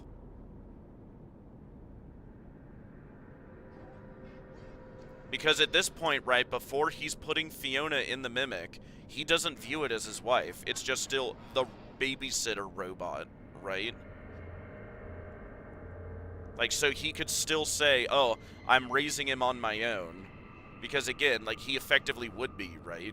The babysitter robot was just the babysitter robot to him at this point, before he's doing the experiments after this radio, right? Like, oh, how am I supposed to... My life is ruined. I'm lamenting. I'm going to go down in the basement and tinker with the radio. And, oh, I found your soul. Oh, wait, now I'll put you in the babysitter robot, right? That's just what... It could still work, and that still makes sense to me. You know? So, alright, I need a solid date of when M1 was made to really confirm this. Okay. 1977 is what I want to say when M1 was made. Because blah blah blah. We'd have to go back to the other video, but going off the voice, where was it? Blah blah blah blah blah. Here, we agree he's 3. Blarg. Yeah, from the sounds of this one, right? He sounds 3 years old here. We can agree, right? David, I want to introduce you to someone. This is M1. Why does it look like that? We agree he's 3 years old here, right? Till I find that, yeah, if this doesn't convince you, I don't think anything short of a confirmation of that date will convince you. Well, hang on, like, let's go through here, right? This is the biggest smoking gun we've got at this second, like, to date it, right? Is he 3 years old in that audio there? Play it again. Someone. This is M1. Why does it look like that? I agree that's a little stretchy to say he's 2, but would you agree he's 3 there?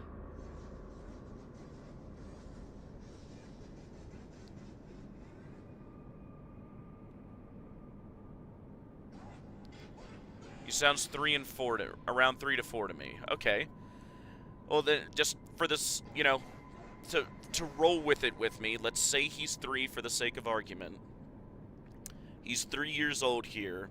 Okay, let's count backwards, right? This is 1979, 78, 77. Ah, yes. So you can't say he isn't 3. Right, okay, yeah.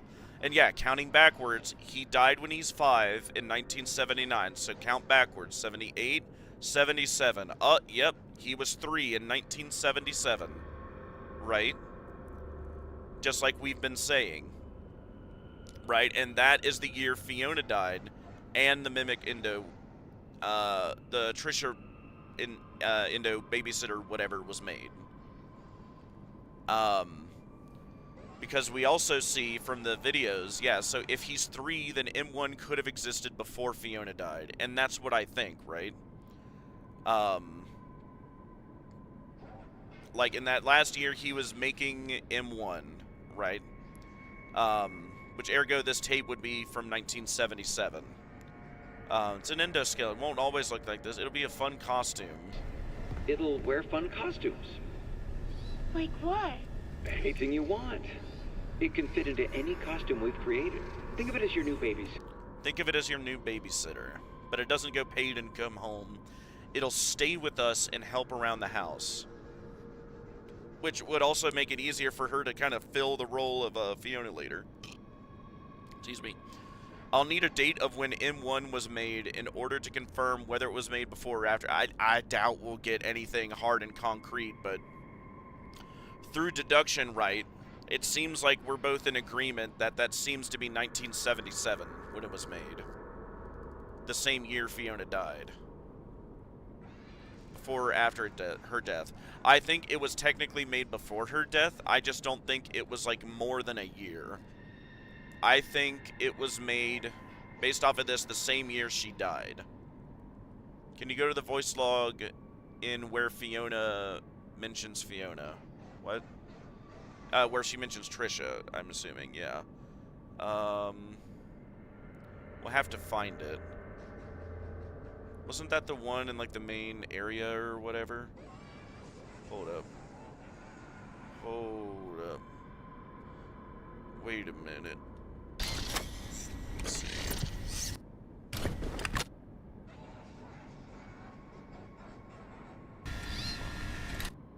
Yeah. For a project? Oh, what for? Oh yeah, that's him I wanted to rizzing. record your voice. Oh, well, yeah. Let's see.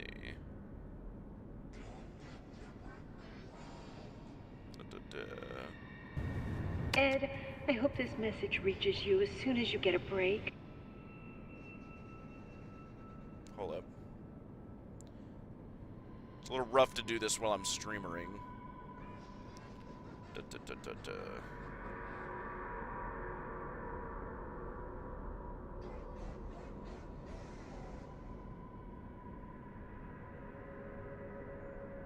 Oh, come on. I have to go help the Fall Fest crew. Yep. Just for a few days until the installation is finished. Installation of It's what? hard to explain. I just have this terrible feeling like I need to be there so nothing goes wrong. That's so suspicious. Just in case.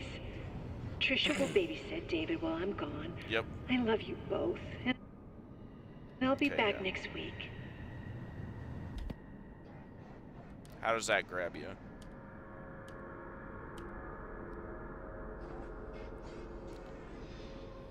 Listen to it again. Ed, I hope this message reaches you as soon as you get a break. I have to go help the Fall Fest crew. Just for a few days until the installation is finished. It's hard to explain. Installation. I just have this terrible feeling like I need to be there so nothing Something goes is pulling wrong. her there. Just in case. Trisha will babysit David while I'm gone. I love you. Said she sent Trisha. Now, Trisha will babysit David while I'm gone. I love you both, presumably Edwin and David. I'll be back next week. She's gone a week. So, yeah, she just says Trisha will babysit David while I'm gone. Trisha, and that is what my mind said. Trisha, the babysitter Endo, will babysit her while she's there. She dies. Edwin is lamenting it, does the basement experiments, contacts her soul through the radio, and then experiment like, oh, hey, I found your soul. I'm going to delete Trisha, and I'm going to put you in the babysitter endo. That doesn't help me, frig, yeah? And see, that's why my theory could still work here, right? Deletes Trisha from the babysitter endo, and it would make sense to Edwin, right? Oh, this babysitter endo that's been living with us, doesn't get paid, stays at the house with us. Oh, now I can easily just put my wife in there, and now you fill the role because you were already doing, like, basically, you know, being the stand-in wife anyways. Right? That's what I'm just saying, right? Like, it can still work. Which I don't know why that would be. Why is it such a huge deal that the Mimic can't exist before Fiona dies? Like, why? Like, I don't know. Is that just, like, a niggle in the back of your brain thing? Or, like what? What about that is wonky, I guess?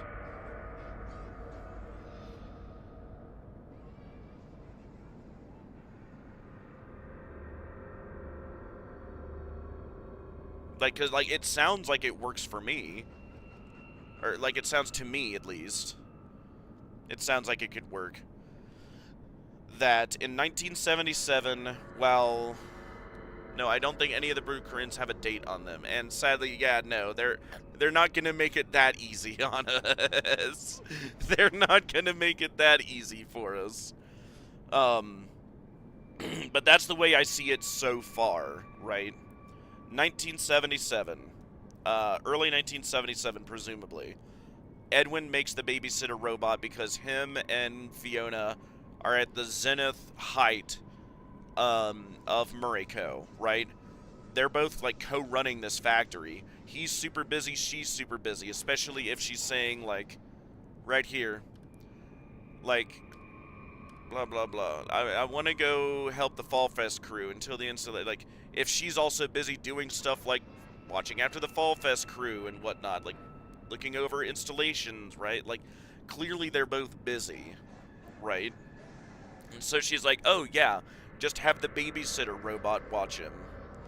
And the reason why I'm focused on this is because this could prove whether or not Fiona's soul is really around. Really is around. Is her soul still around? Yes, and you actually were the one to convince me that her soul is in the mexes. And that Edwin apparently effectively found a way to just play soul musical chairs with her, right? Because that was my big problem at first, right? You remember yesterday when I'm making such a hard point on that, where it's like, oh, where is Fiona's soul? Where is her soul and where is her mind? Are they in two separate places, or are they in the same place? Is it in the endo? Or is it she mind, body, and... Well, not body, but is she mind and soul in mexes, right? That's why I was harping on that so much, is because I wanted to figure that out, right? Where is she located? But now, I honest to God think, and again, you were the one to convince me of this, she was in the endo M1 at one point. That's where he first put her soul, right? She stays there for a while, but then David dies. Or wait, hang on.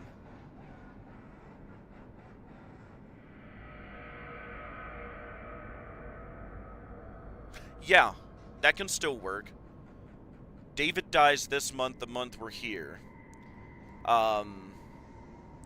He puts Fiona in the Mexus machine this same month as well. He puts her in the Mexus machine under the factory. Then he is trying and in the process of putting David in the endo, but he can't go through with it, and it's incomplete, which leads us to the events of this game, where the Fiona Mexus in the basement wants to see David completed and brought back and put into the endo that she recently vacated. Yeah, this pretty much, see, if I can confidently show to someone that the 4625 radio voice is really Fiona and not some mimic shenanigans. Because aside from that, there really isn't any solid evidence her soul is around.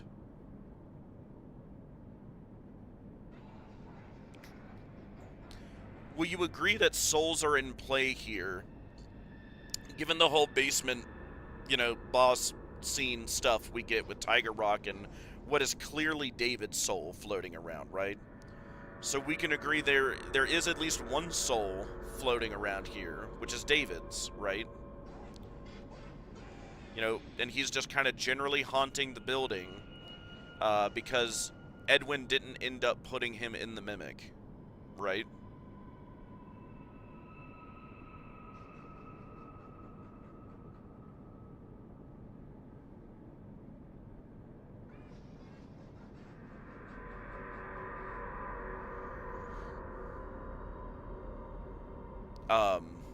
Oh yeah, I fully believe there are souls around. Okay. So we know at least they're in play. Now the question, and like that is, again, yet a repeated thing we see in this universe, right? That's not a huge point of contention.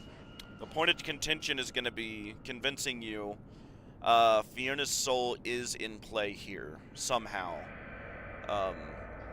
David's soul is around 100%, and I agree. And again, you were the one to convince me that David's soul isn't in the mimic, which I agree with now. That's the whole plot of this game, right? Is Fiona, either as the Mexis or the Endo, trying to put his soul in the mimic, right? You need to finish M2, right? Which reminds me, people think the Moon Boss thing isn't the mimic. And I agree. Remember me speculating that when we were doing that? Because I'm like, huh, wait a minute. This thing has been, like, sealed in the basement by those two employees, right? How can the mimic be sealed down there and yet also, like, in that main lobby before we even get to the elevator, if the elevator is the only way down there, right? Which, again, is similar to my argument with the Endo at the end of the game, but whatever. I'll put that aside for a second. If that's the case and that's not the mimic down there, why is it, like, homicidal? And is a possessed suit, since there aren't any mechanical noises from it?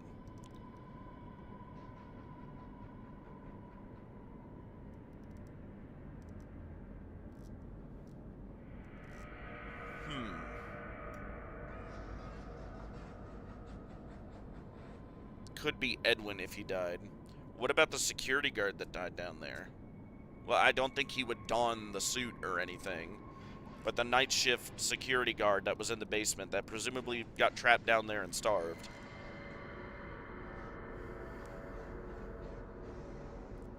And from the sounds of it, it sounds like, and it looks like, it got down there in the first place when the giant moon statue thing fell through, like, most of the factory into the basement. It seems to me like it fell through with it when that happened, and has been down there ever since.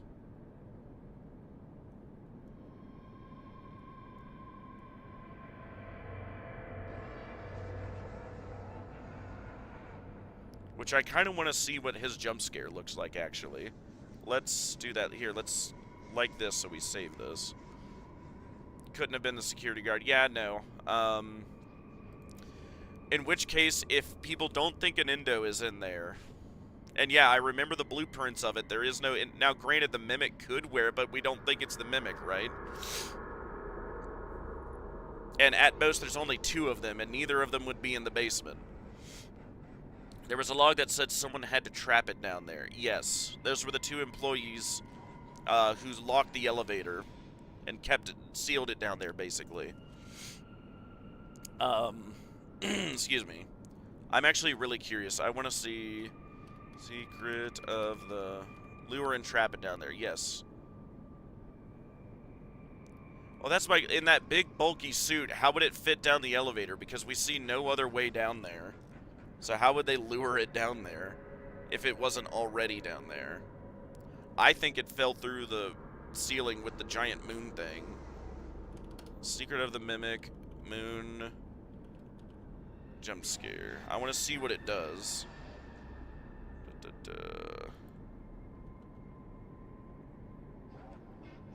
Ablarg. Here we go. Here, moon jump scare. I want to see this.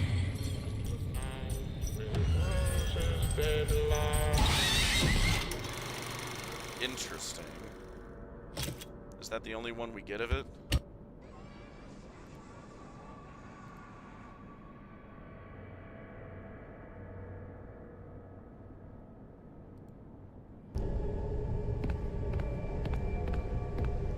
They trapped it behind the carousel. Yeah, but how would it fit in the elevator? I meant that as like sealing it to make sure it couldn't get through, right?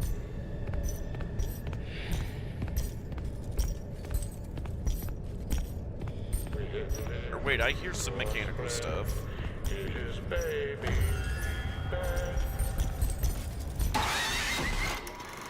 Interesting. So yeah, no, it does just do that.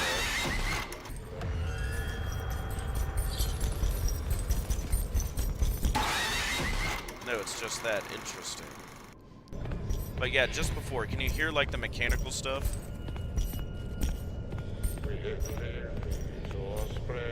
It's like clicking.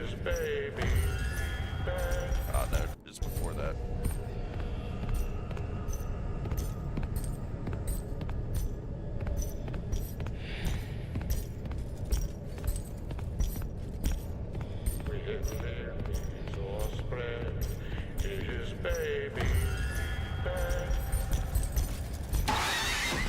That is so wild. What in God's name is this thing?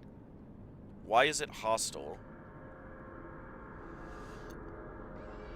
It couldn't even fit through the door that goes to the elevator. And that's what I'm saying, right? Maybe like it ripped itself or something. Maybe that's what they were worried about.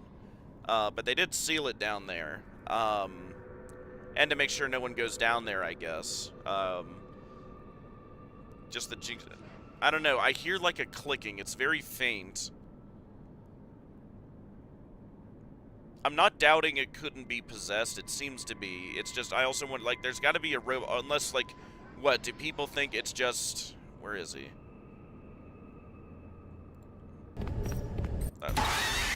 Yeah, do people think it's just a body in there then that's controlling it like this? And just hasn't... And I guess is, like, immortal, I guess? The body doesn't decay? Here. If we can get a better look at him. Let's see.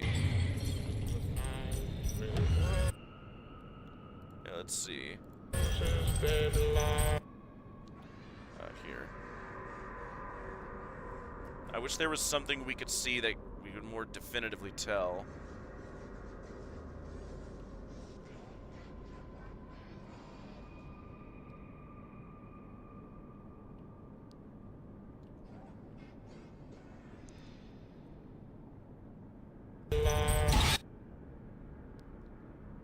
Can't really tell. We might have to tear apart the model. But given that, like, I don't know if there's a body in there. It's not showing it if there is.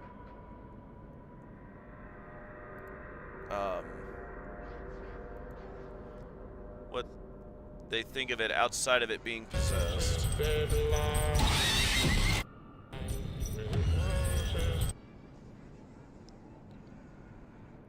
What do you think, then?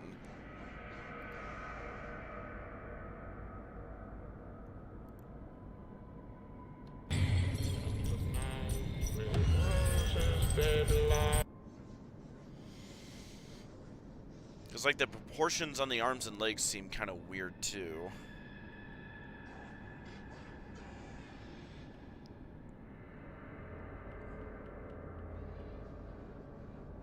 Yeah, it could be a body in there. It could be mechanical. It could be both. I'm not sure, but I am totally at a loss as to why it would be hostile in the first place. Yeah, we saw a blueprint of the moon. Here, let's look. Here, can we see blueprints?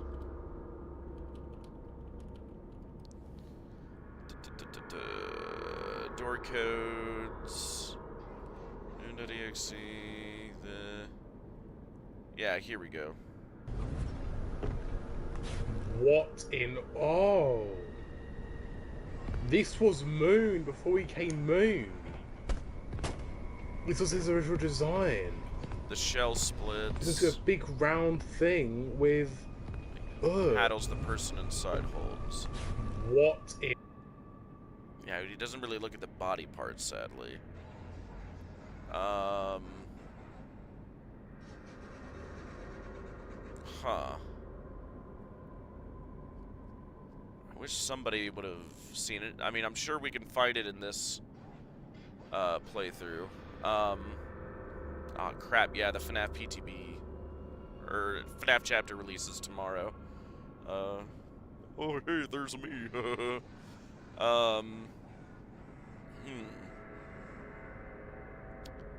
Pause in a frame that shows it. Yeah, that is true. But we'd have to like sift through and find somebody that's gotten this, or actually, can we just do this? Hold up. Let's see. Moon blueprints.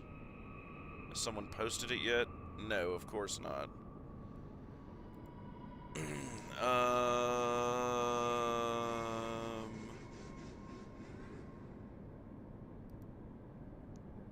Yeah, Sleepy Moon, okay. Go to the wiki. In that short we looked at, yeah, but he kind of cuts it off on the right. And you can't really see it. Ah, here we go. Even better. There we go, I got you one better.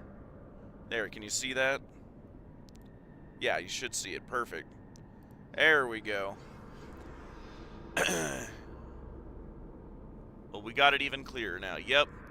And yeah, you're right, paddles holding it, and it's just human legs there.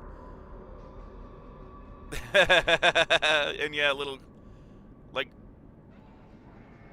yeah, like paddles for the arms. Yeah, so it's not a human arm. Yeah, so human bodies. That's frustrating.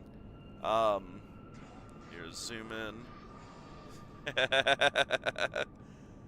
That's a little frustrating. Well, not even like front. Like, so yeah, is that just a body in there? How is it not? Like decay. Well, because like the whatever in God's name happened in the story time area, it had to happen at least a little bit before the factory went under, from the looks of it. Look up the mimic blueprints here. Sure. We'll go back to FNAF Wiki. The mimic.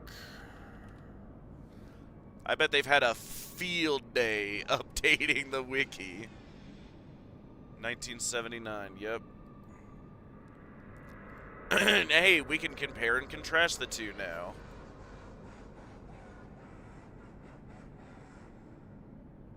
Wow, it looks different.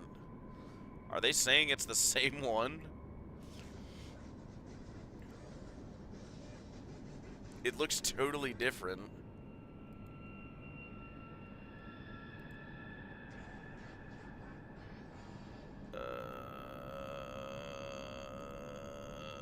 Even the teeth are different. I mean...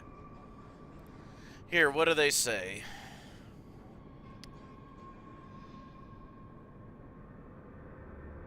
M1 mimicking funeral.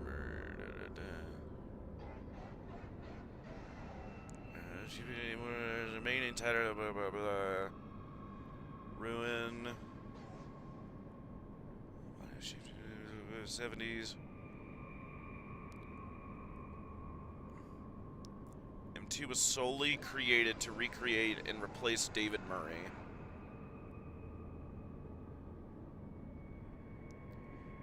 M1 started out as an experimental CPU housed in the body of the shape-shifting endoskeleton sometime in the mid to late 70s, created by Edwin Murray as a universal skeleton for all the costumes. Yes. But also as a caretaker and friend to his son. Yes, I also agree. Soon after its creation, mimics started to inexplicably mimic Edwin's dead wife, Fiona Murray. I think because he put her in there with the experiments he was doing in the basement. The M2, they're saying, the wiki is saying, was solely created to recreate and replace David Murray after his death. So are they saying there's two different ones then?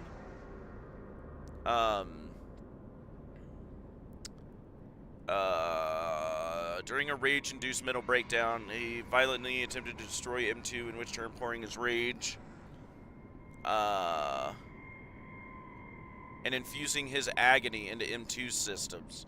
Oh, yeah, okay, and I could see that too, yeah. I didn't think of that before. So that would also explain why M2 is evil. This inadvertently causes it to perpetually mimic Edward's worst traits and turns it into a ruthless, sadistic serial killer. Really massacre, lacks any one discernible identity, and constantly alternates from costume to costume, putting on a wide variety or array of personas to make up for the sense of self in which it lacks, using its trait to its advantage as a means to deceive its victims and catch them off guard.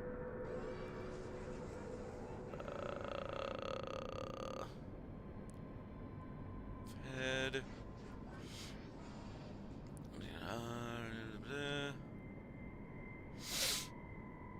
Skin with 4 fingers on it. I'll let it resemble the one Burn Trap has.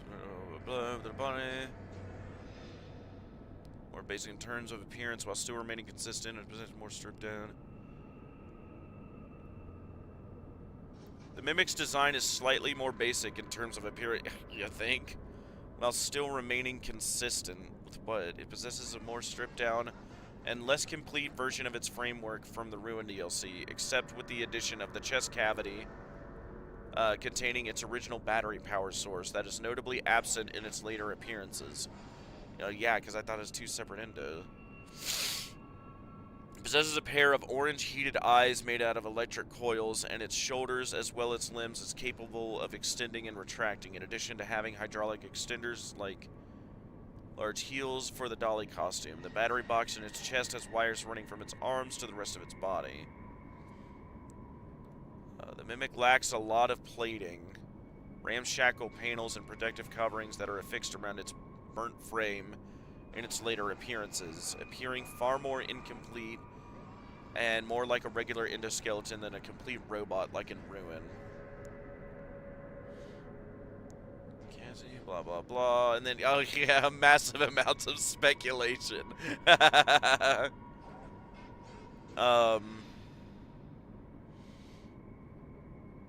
There is evidence suggesting the Mimic, Glitch Trap, and Burn Trap are all one and the same. X to doubt. They will be treated as separate entities. Okay, good. I think Burn Trap is definitely his own thing.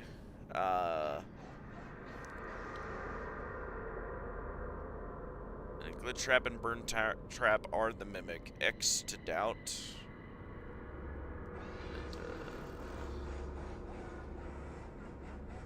Nothing much else yet.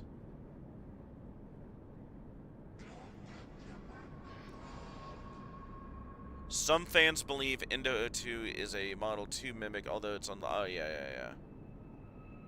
And otherwise, everything is too new. People can't make a definitive case one way or the other.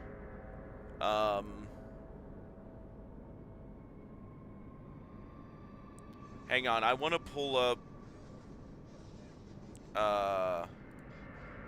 images of both. Reviewing speculations, I see. I mean, again, the game is just so new. That's kind of what we have to work with right now. So, let's see. The 1979 Mimic.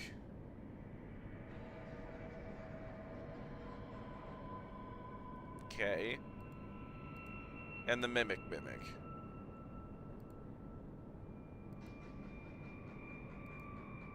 I don't know, man. That seems pretty different.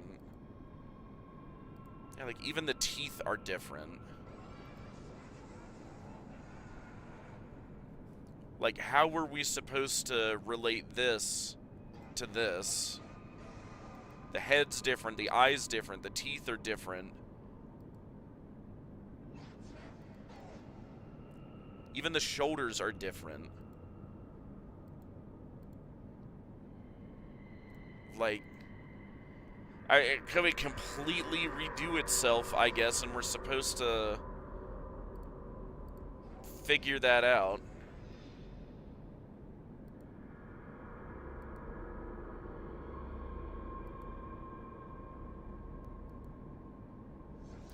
But you would think even if it's replacing a whole bunch of its stuff, right, over the years, which sure, there would be some consistency to it.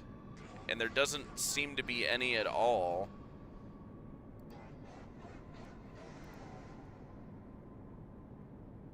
Yeah, everything is different between these two endos.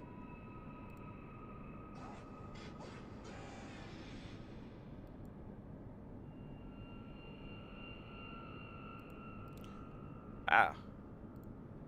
Wires going to the arms. No wires good. Like, everything is... the teeth are different. Shoulders, the eyes are like... Everything is different between these two.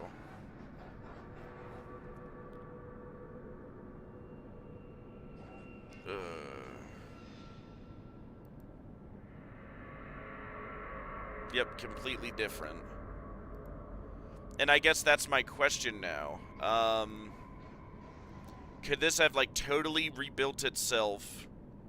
Like, it's like, especially if there is something with souls going on, or not, right? Not, like... Not even that battery thing seems to be gone, and it seemed important for turning back to David. Yes. This thing here... notably absent. In fact, there looks to be like a place where it was at one point here, maybe. But now it's gone. Or if it was ever there, right? These two might be totally different endos. M2's code could have been transferred into something. I mean...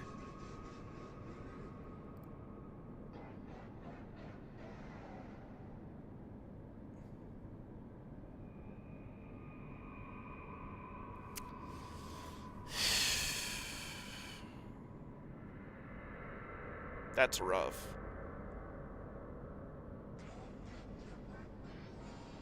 M2's code could have been I mean, why, how, and by who would be my questions.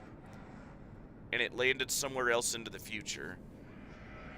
Because that's a lot more you have to explain than, oh, these are just two different endos, which is the simpler solution.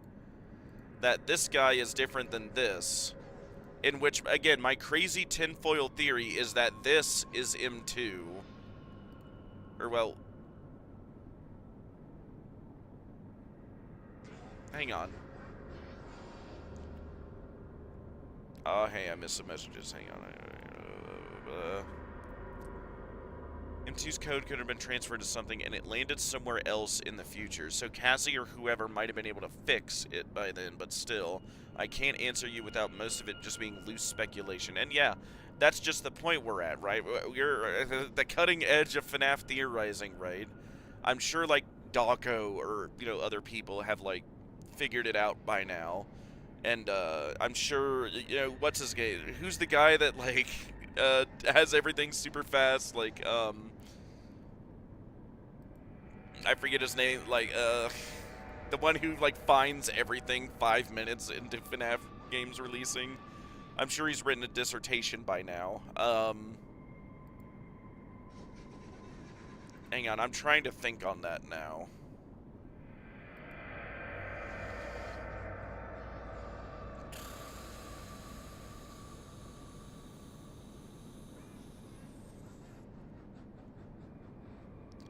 Can you find the Mimic's blueprint here?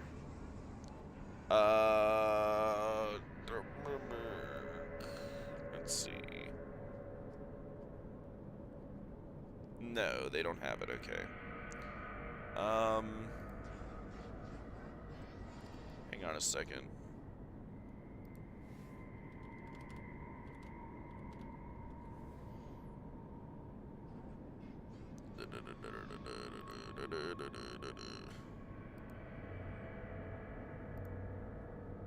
Hold up. Ah, here we go. Nice Minecraft text. Veteran Clash. Thank you. What the fuck? Chat like. Throw him a sub. Here we go.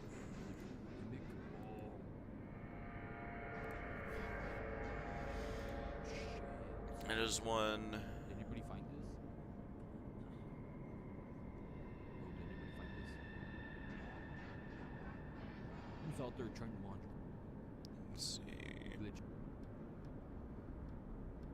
Does he get a better look at the blueprints? Just lore or has No, I don't think so.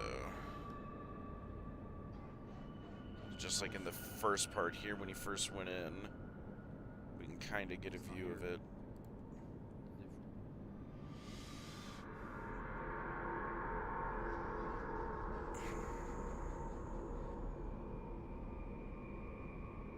The eyes did move. It can move around. Yeah, legs retract and whatnot. Oh, well, alright, I'll give up the ghost here. Well, and I'm honestly trying to still think, like...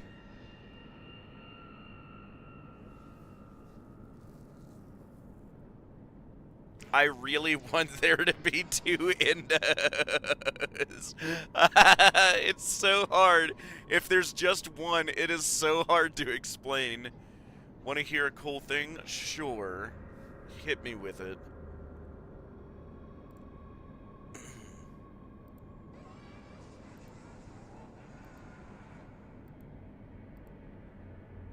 They can't make it too easy, I guess.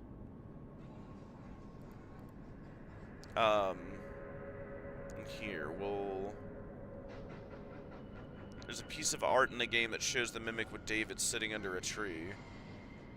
Oh boy, is there. Let's take a look at that then. Ah, there we go.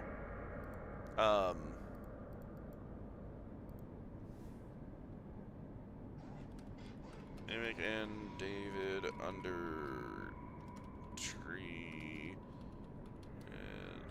The mimic. Oh yeah, hold up. Oh yeah, hold up. And no one's posted it yet, or it's not gained traction. If you could find an image of it, please share with the class, actually.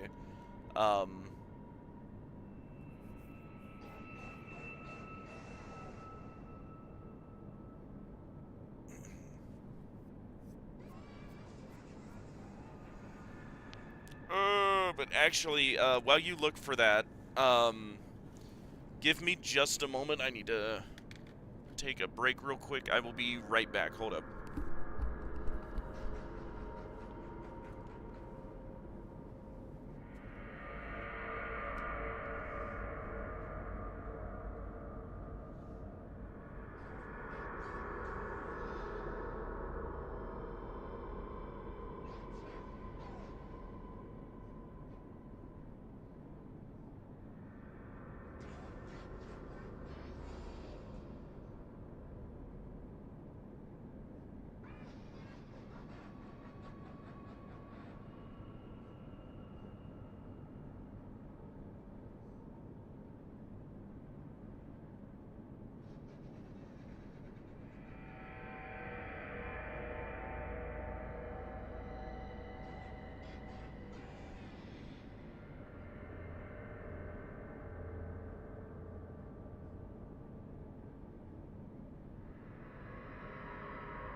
I am back.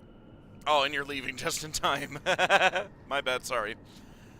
I really needed a stretch. God, you streamed for too long. I'm not used to being this sedentary. Let's see. Excuse me. Ooh, you found it. Excuse me. Brighton version. Let's see. Oh. Where did they find this? What in tarnation? David wearing a black and white striped shirt remind you of anyone? Yeah, the crying child. I mentioned that before, right? Like with him dying on his birthday, right? I was like, oh, who does that remind you of? Immediate start of the video. Hold up.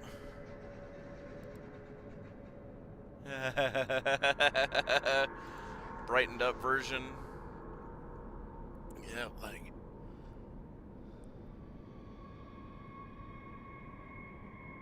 His mom, Fiona, was in the Mimic 1,000,000%, now that I've seen this.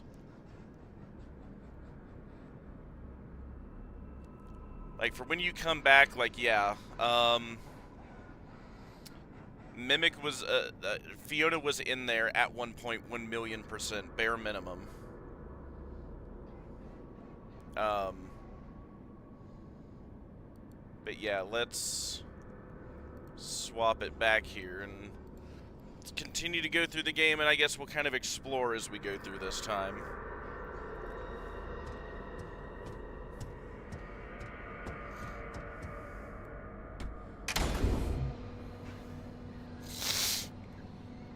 Boy, we'll do the Jackie chase.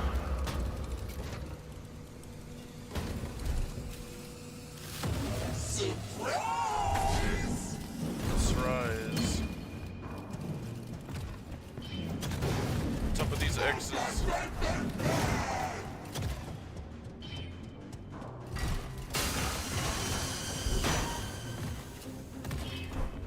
Oh, wait, what? Okay. Thought I was sprinting there, I guess not.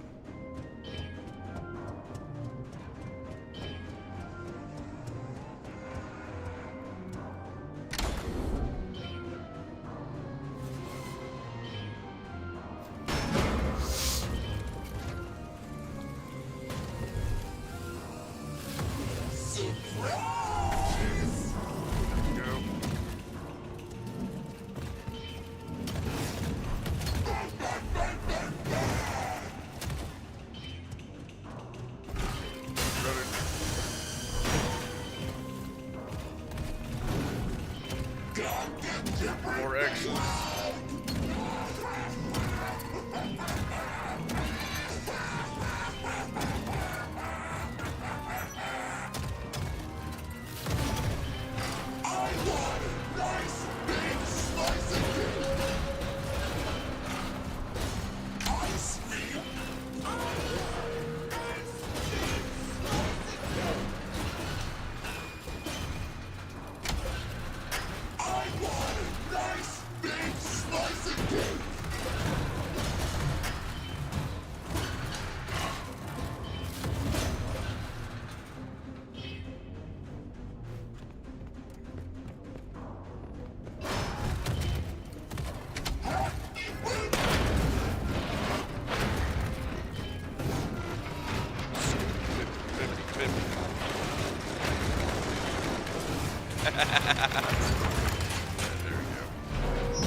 Awesome. Glad to see you made it here without any complications whatsoever.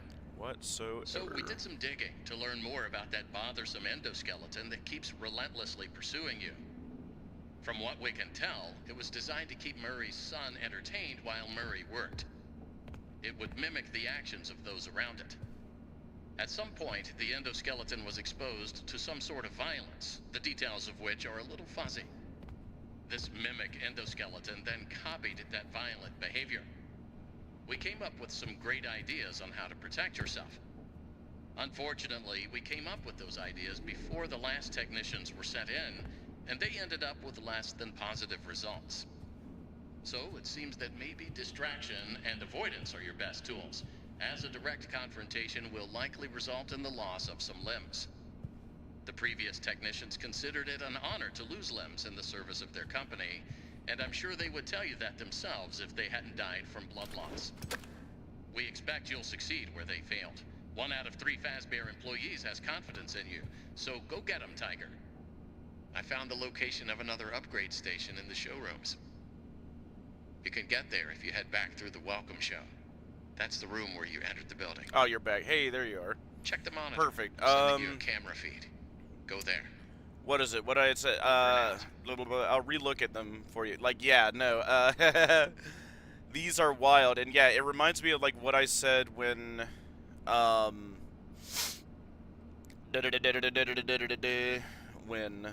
I first reacted to finding out David died on his birthday. I thought like, huh, that sounds like the crying child, right? Or who does that remind you of? And yeah, I'm looking at the images now. That like, looking at this, 1,000,000% Fiona was in the Mimic at some point. Whether that was her mind or soul or whatever, like... This doesn't scream, like that is like parental to me, right? That's what I'm getting from this. Which, you know, lines up with what we've been theorizing, right? Mimic Endo, babysitter, called Trisha, okay, Fiona dies, Edwin's in the basement, playing with the radio, finds her soul, deletes Trisha, puts, Fiona's soul in the Mimic. She's doing that for a couple years. Excuse me. But then David dies here, in 1979.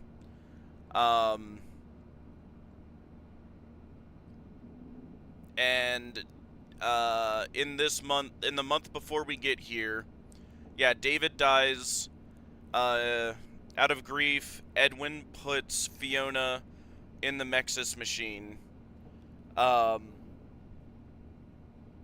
then is in the process of going to put David in the Mimic Endo, but can't go through with it.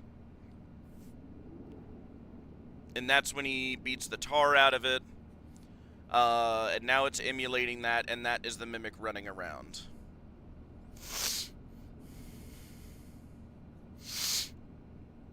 There are 2 notes in the game. We saw one, but there's another one that could possibly solve something related to the books, by all means, yes. I'm just massively... It would really work if there's only one Mimic, but again, how does it teleport into the closet at the end? Like, that is going to frustrate me to no end. I think that's what the way they're going with it, because then that all fits into place, right, that way. Which I'm fine with the general story. It's just like, how in the name of God did the Mimic get into that bedroom that behind a locked door, not busting through a window, and the vents we were already going through, right, when we had just heard it in the hallway 5 seconds before, right? Like, that is going to endlessly frustrate me to no end. I don't know where it is in the game, so you have to Google it, okay? What is it? What am I looking for? And we'll swap over here. Hold up. There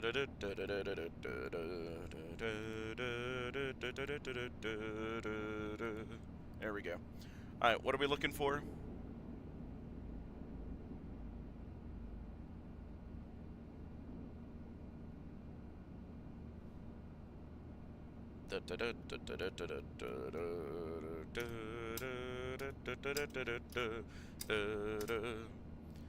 Basically, just look up FNAF Secret of the Mimic. Wait, okay.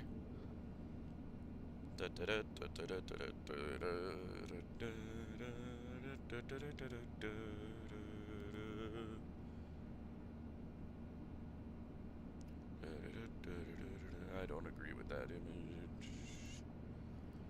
I'm going to have to send it to you on Discord. I can't find it on Google one sec. Yeah, you're good. And actually, now that I think about it, I'm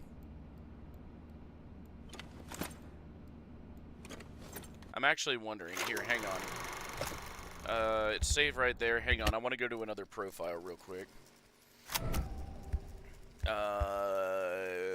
Yeah, this was the other one. Yep.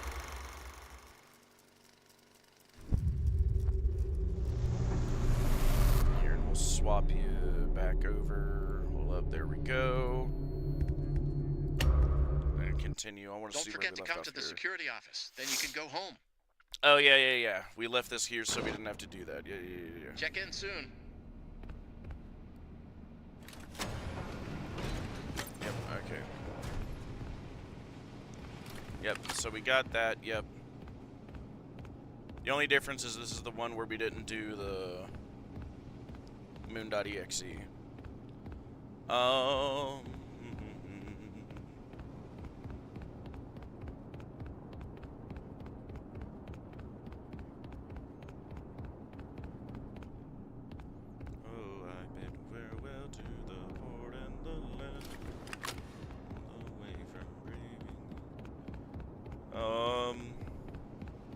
Check in soon.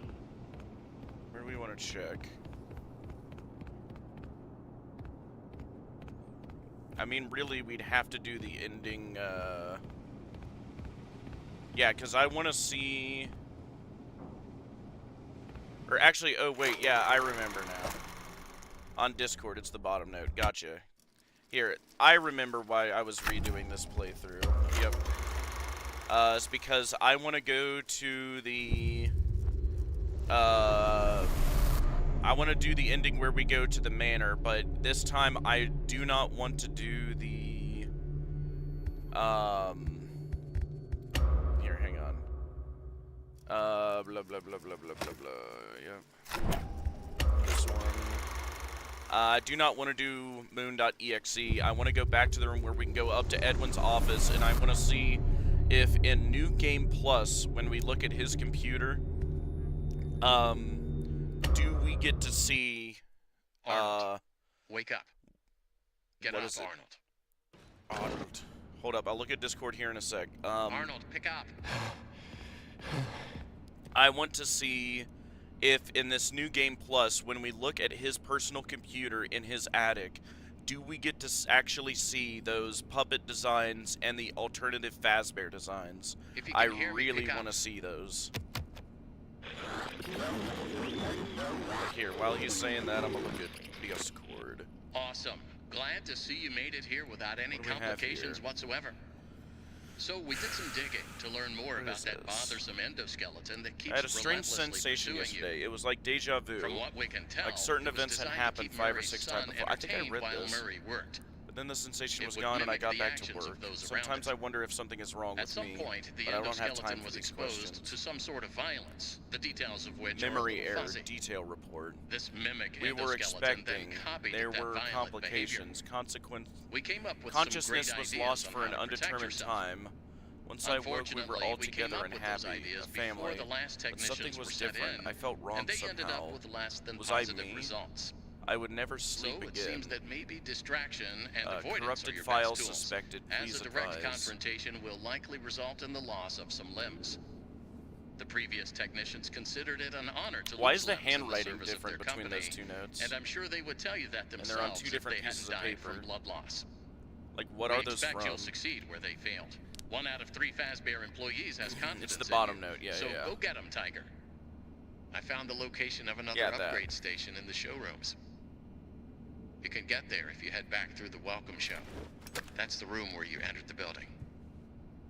Check the monitor. I'm sending you a camera feed. Go there. Over and out. Alright, so we needed to just breeze through this as fast as possible. So basically that bottom note could be from M1. Look at it again.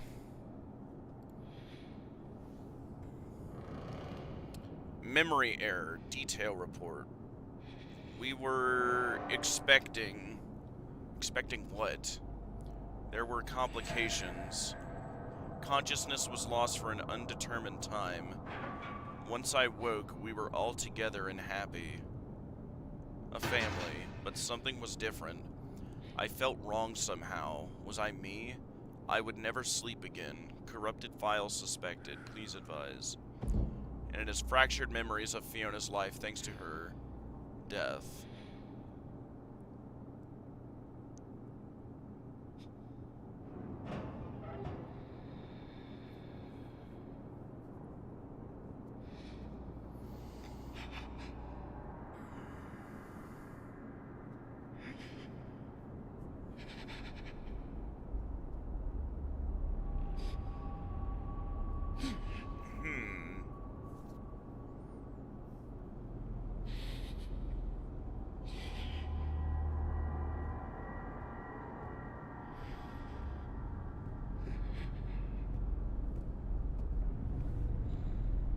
Oh, wait.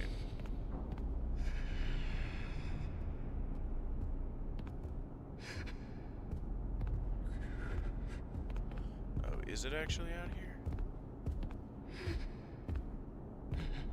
Oh, it is. That's weird.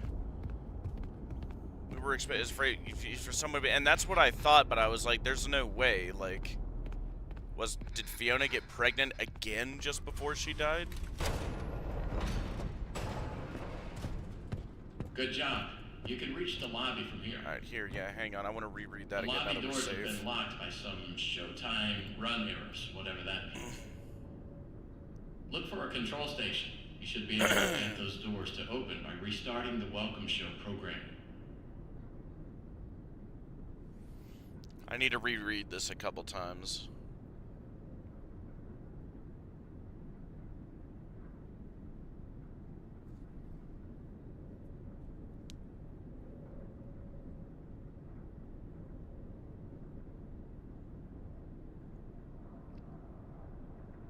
We were expecting there were complications. Consciousness was lost for an undetermined time. Once I woke, we were all together and happy, a family, but something was different. I felt wrong somehow. Was I me? Yeah, this seems to be when Fiona is in the Mimic Indo, but before she ends up in Mexis. I would never sleep again. I think Fiona's soul lost a lot of its memories and only remembered being pregnant and some tragedy.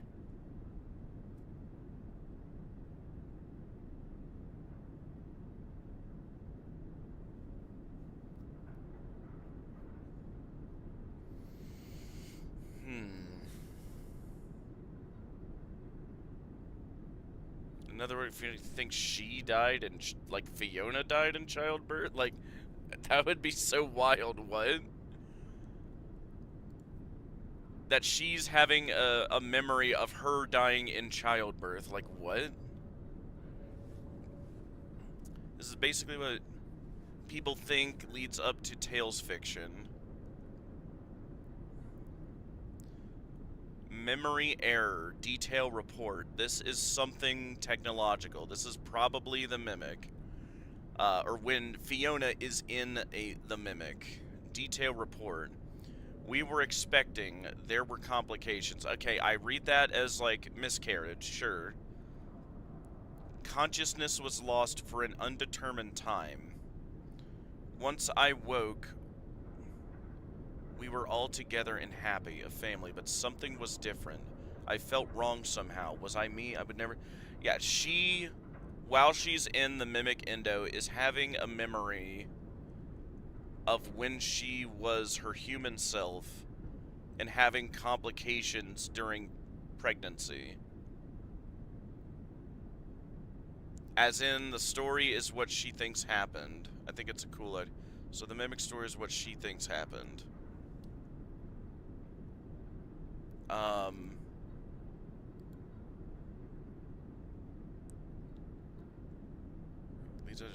in the book. Fiona is writing the Tales books. That would be interesting. Mimic the story is what she thinks happened. It's a cool idea.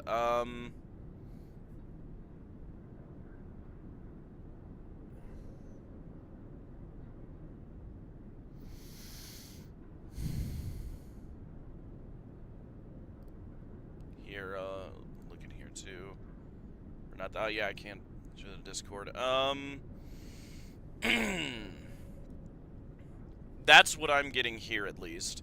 This is when she's in the Mimic, and she's having a memory of when she was human, about having complications with David. Is that what I'm supposed to get here?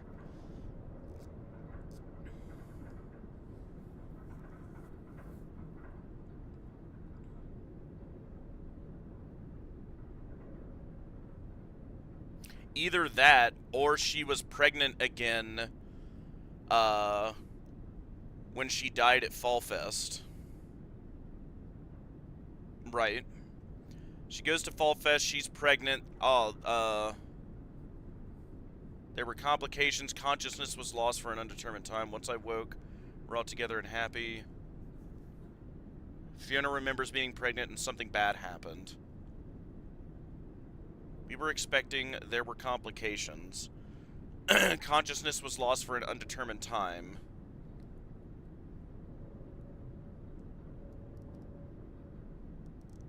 Yeah, what if she was pregnant and died at Fall Fest? And, like, that, like, her in the Mimic is remembering that. Her memories are muddled thanks to her death, so she misremembers things. And yeah, that could be the case, but, like, what is the possibility you think that could be the case?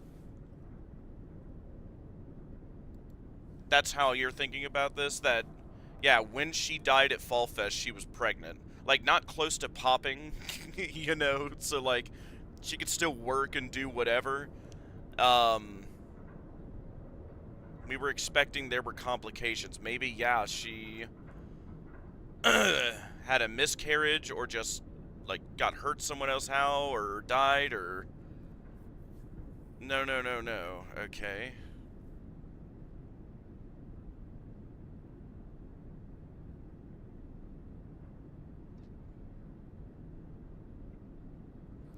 Once I woke, we were all together.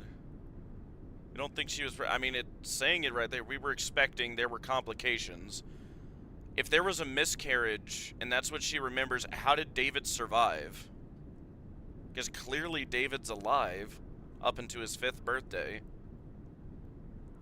So how do those two... Like, unless you think it's another miscarriage she had. That what? She had a miscarriage and then she had David? Or she had David and then she had a miscarriage after?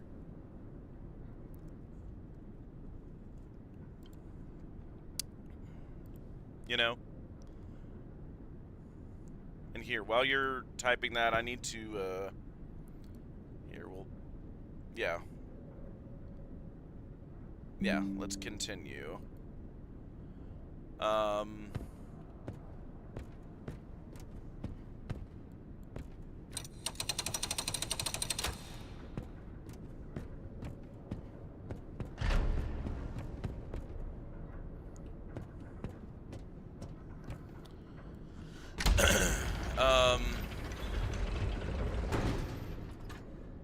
Hang on, what'd you say? What I think is her memories are jumbled. She remembers being pregnant and with David. And the complications is her dying in the fall. I mean, when I read, like, pregnant and complications immediately after, I think miscarriage. So in her jumbled memories, she can think she died in childbirth. I mean, that's kind of stretchy. I mean, like, I don't read that. I read, like, oh, we were pregnant. There were complications. Like, I think miscarriage. So in her jumbled memories, she can think she died in childbirth. I need to read it a couple times. Hang on.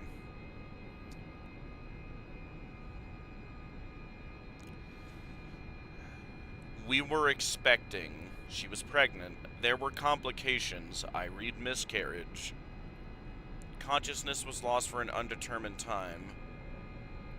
Once I woke, we were all together and happy, a family, but something was different. I felt wrong somehow. Was I me? I would never sleep again. She is in the mimic endo at that point. She is having memories.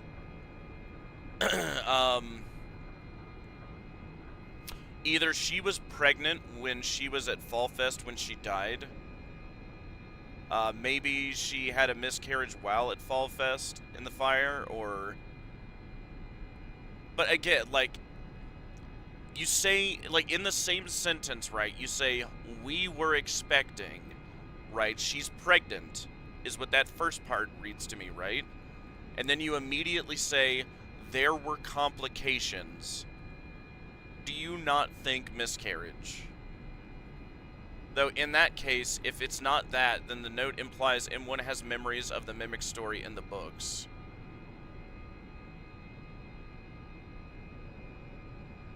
Can you explain that a bit for me? There we go. I'm gonna do this real quick.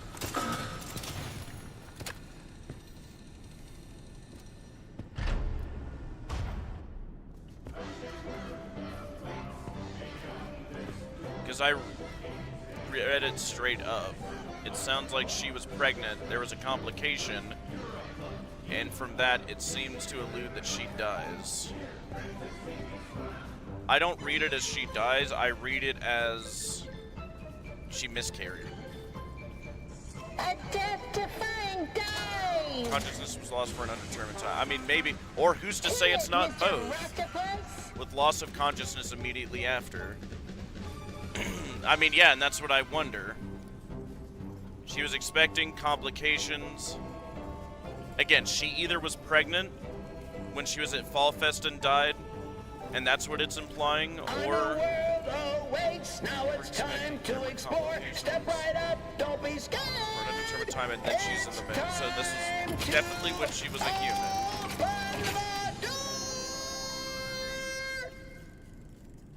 We were expecting complication. Consciousness lost for an undetermined time. Her transition into the mimic. My patented Demotronic welcome show. We were all together and happy. Her remembering those years after she died, but before David did. One of our sales reps will be along shortly. Was I me? I would never sleep again. Everything you've seen and will see. Like, she loses consciousness and then strangely wakes up and everything is fine and they're a family. Yeah, I read that is her in the mimic after she dies, but before David does. And before she gets put in the mexes.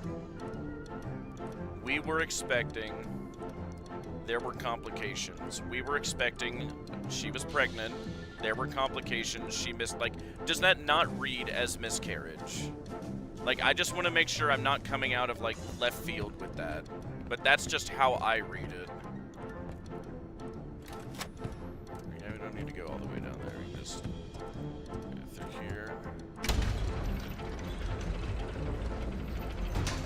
Like, please let me know if I'm coming out of left field with that, because I read that one sentence as that. Otherwise, that is worded massively weirdly.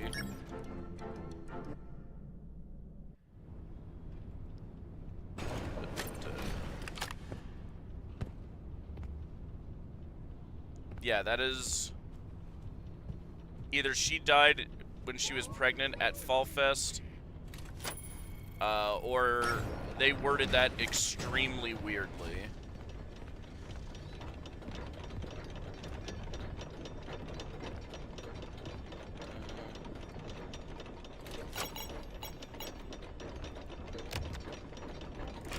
Attention! Elevator maintenance is required. Refer to the repair cassette for instructions. The repair cassette is conveniently located on the second floor balcony. Please enter the following code to retrieve the repair cassette. So you said... 0158. For me, it sounds like there was complications is tied to both her pregnancy and to the reason why she fell unconscious for a long time. So to me, it sounds like dying in childbirth. Right, and that's what I read, like miscarriage. But I don't think she necessarily died. I think the losing consciousness thing could just be, here, let me read it again. Complicated. Consciousness was lost for an undetermined time, but once she woke, they were all together and happy.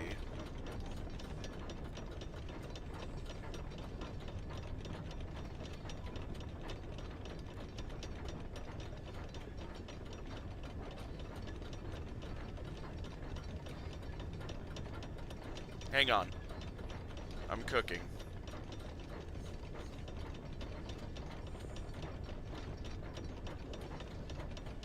What if we were expecting complications, consciousness lost, I am now the mimic? What if she was pregnant when she went to Fall Fest? Bear with me. A fire started. Maybe she breathed in too much smoke. Maybe she got burned. And then as a result of that, there were complications. And what finished her off was the miscarriage. She woke up and then she's in the mimic. Thought that meant something else. Well, I mean, like, how else am I supposed to read that, right? Like, we were expecting, oh, you're pregnant, congrats. There were complications. Like, what else could that be in reference to, if not the pregnancy? Because I read that as one sentence. We were expecting, there were complications. The complications in relation to the expectation of pregnancy, right? Like, how else am I supposed to read that? We were expecting, there were complications, right? We were expecting, there was a miscarriage. And yeah, what if, she was at what if she was pregnant when she went to Fall Fest, is just what I'm wondering now.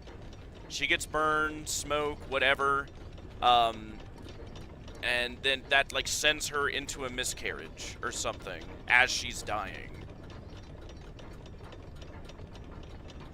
Like, only the child dying, not the mother. I meant miscarriage. I thought miscarriage meant something else. No, miscarriage means, bare minimum means the child dies. When you have a miscarriage, especially these days, it's not super common for the mother to die as well. You know, like, because worst case, they can always do a C-section, right? I mean, heck, that's what they had to do for me.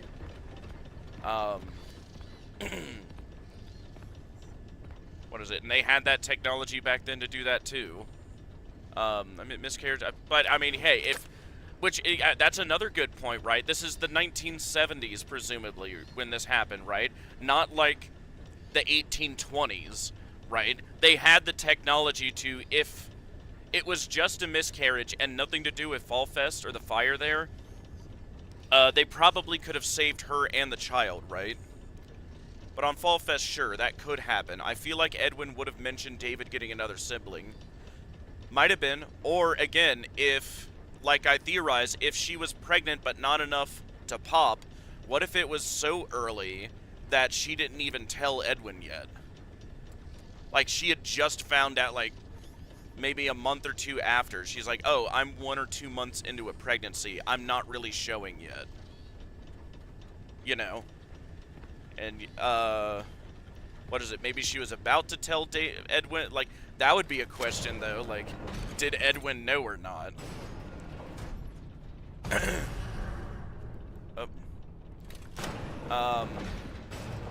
Because I want to remind you, absence of evidence is not evidence of absence, right? Just because we don't see Edwin mention a sibling, that doesn't mean he didn't know or not, right? She said, we were expecting. And that is true. That is very true. The note just says, we were expecting. So Edwin must have known. It's just, he doesn't mention it anywhere in the game here. Which is entirely possible, right? We were expecting. Yep. God, how much fucking worse would that make that, right? Like, I don't mean to swear too much, but, like, God, think about this from Edwin's point of view, right? God, in one day, like, his company's on a downturn even before Fiona dies. She goes to Fall Fest on a hunch that something bad is going to happen. Something's pulling her there, apparently, from a bad feeling she has.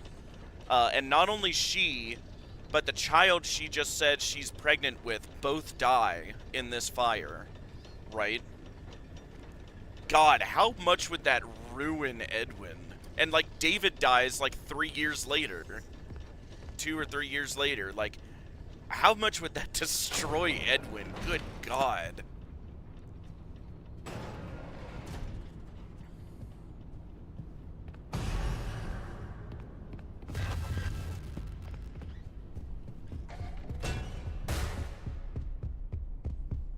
That's just what my thought there was. Like, if that's what that note is implying, I mean, otherwise, did you have any other ideas? What could that note mean? Because at this second, I read it as Fiona was pregnant when she was at Fall Fest. Not enough to pop so, like, she could still work and whatnot. Alright, I think that's everything you wanted to show me. Okay. There's one last thing I wanted to do. We're gonna have to kind of bum rush the game here. But I wanted to redo this New Game Plus profile. And like I said, get to the parachute ending where we go to Edwin's house. But I don't want to do the, what is it? The bedtime story ending. The Closet Mimic ending. I don't want to do that one. In this New Game Plus, I want to go back to Edwin's terminal upstairs, and I want to see, can we see what the alternative Fazbear designs were, and the puppet designs. Remember that on his computer that we couldn't see, like file deleted? I wonder if in New Game Plus, do we get to see them? In which case, if that's the case, like, many other people might not have, like, ran into that yet.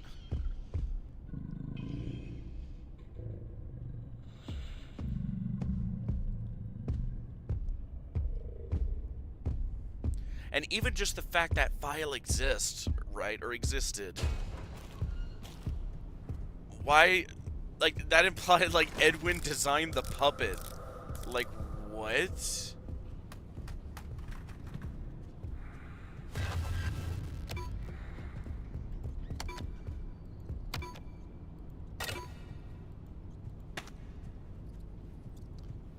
Already gave your thoughts. I think Fiona's soul is jumbled memories that make her think she died in childbirth.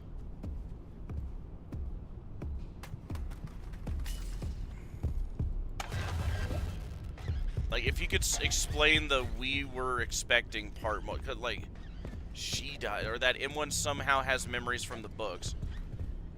What in the books happens similar to that? Because I don't remember, I've not read all of them.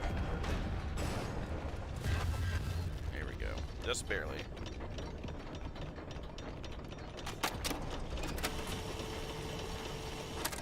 Hello, employee. If you're listening to this tape, the elevator has once again stopped working. Hopefully, anyone trapped inside is able to climb out between floors. If not, tell them not to worry and to lie flat on their backs and grab the Fiona side dies in walls until repairs are childbirth. finished. Giving birth to David in the Please book. follow these Oh, instructions yeah. to the elevator.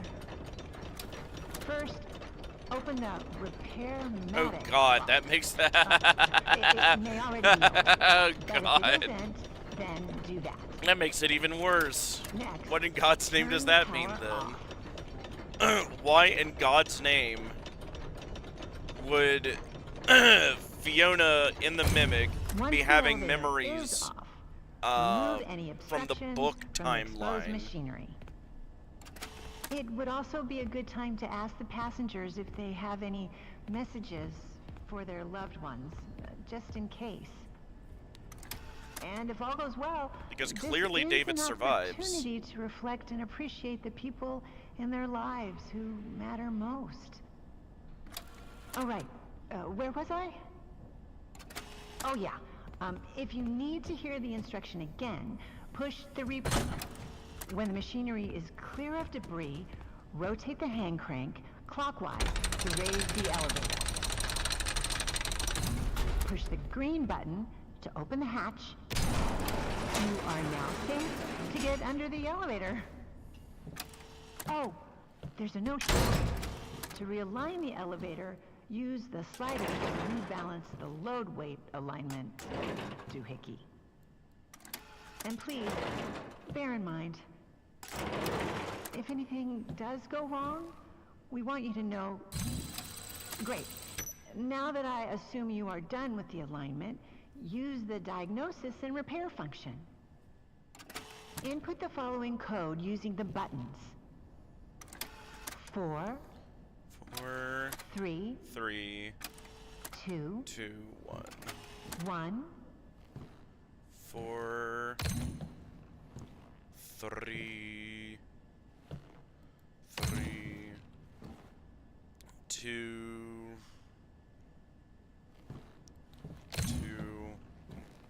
1. Now, disengage the emergency brake and close the hatch.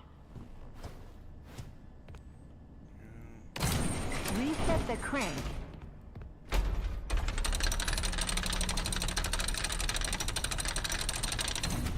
Turn on the power, and you are done. In my eyes, hang on, make sure I read your whole message.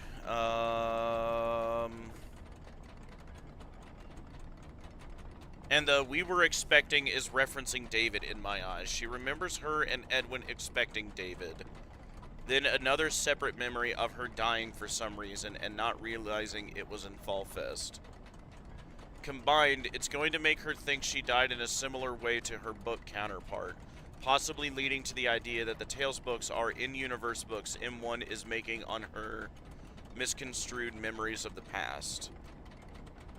If that's the case, good God, that's convoluted.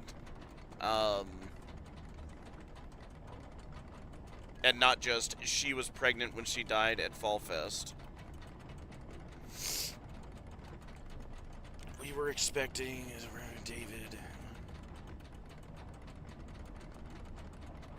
Where's her and Edwin expecting David?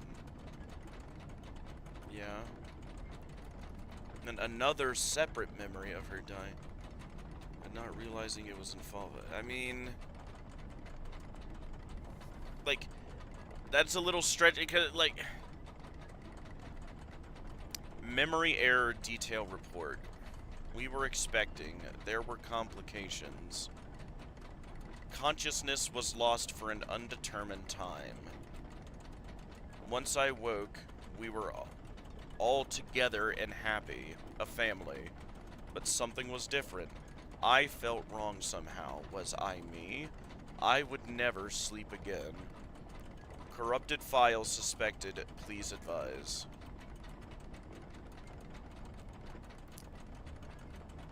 We were expecting. There were complications. Consciousness was lost. We're all together and happy, a family. Something was different. This is so vague. I felt wrong somehow. Was I me? Like, again, I read it as, like, she, once she's in the mimic, is having memories of her human self. Expecting, complications, consciousness lost. She was expecting, she had complications from a miscarriage / the Fall Fest fire. She became unconscious, right? Yeah, she died. You know, from that. Eventually her soul gets coaxed into the mimic. She's effectively reborn in that sense. And she reawakens. Once she wakes, we're all together and happy. And for a couple years, as we see from the films, they were, right? She was celebrating his 3rd or 4th or whatever, like up to his 5th birthday with him, right? And with Edwin again. I felt wrong somehow. Was I me? I would never sleep again. And again, like, think of the other images you just sent to me, right? The one where David is sitting on the hill overlooking the factory with the mimic. Like, do you not... I guess that's a question for you. Do you think that is the Fiona... Or do you think that is Fiona in that mimic? In that image or not? Because like, that doesn't, like, her putting the arm on him and everything, like, just the scene, like, that doesn't read to me as, like, oh, I guess, robotic babysitter. No, that reads to me as, like, oh, that is Fiona. Maybe I'm just coping a little too much, but that's how I read it.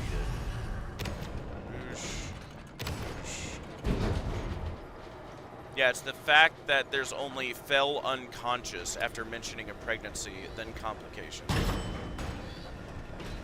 Hold up.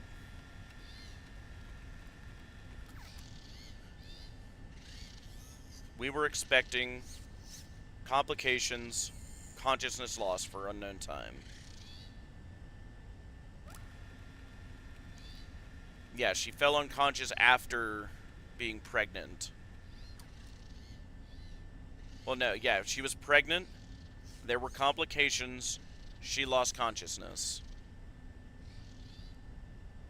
And yeah, losing consciousness is a little rough to tell, but I relate it more to her being in the mimic because what we read immediately after. Once I woke, we were all together and happy, a family. You know, that time where, again, that period of a couple years where she's celebrating the birthday with him. She's living with them, right? Celebrating birthdays, like playing at the, you know, little slides with him and everything, right? Like, that's what it reads like to me. Like, oh, that is her in the mimic having memories of when she was a human. And sure, she might be, like, discombobulating those memories. But I don't know. That's just what it reads to me. Is more like less that her memories are that jumbled to where she's, although it is really suspicious, I agree that is like her dying in a miscarriage is exactly what happened in the books is, yes, massively suspicious to me. I agree, and I kind of hate that because it would be so much easier if it was just, oh, she was pregnant when she died at Fall Fest. And yes, you think the mimic and David on the hill with David is Fiona, right? Okay. And yeah, I guess, like, that's what I'm saying. Like, her in that note is, like, referencing that time, right? Like, we're all together and happy, a family, right? That period of a couple years where she's in the mimic and not in Mexis yet, before David dies.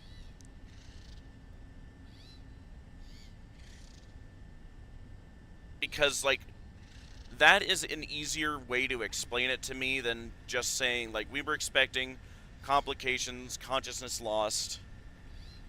So I wake, we're all together and happy.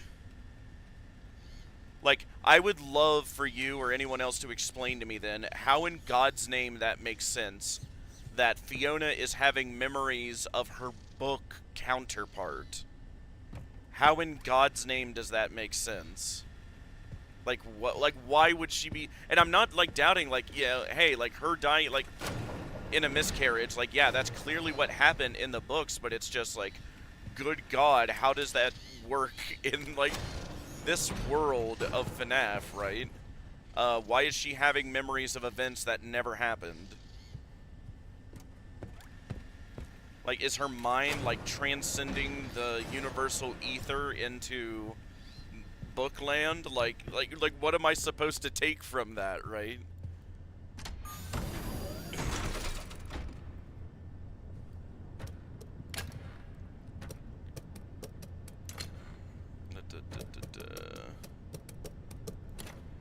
My life is like a video game.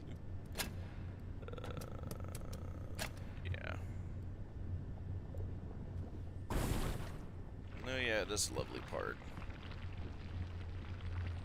Welcome to the Big Top Showroom Vestibule. Experience the latest in carnival and midway game technologies. Test your skills. Oh yeah, test your totally. luck, Changes in the win a timeline or prize, multiverse. Make a buck. If you'd like to license that jingle, inquire within for rates. Ticket, tenner.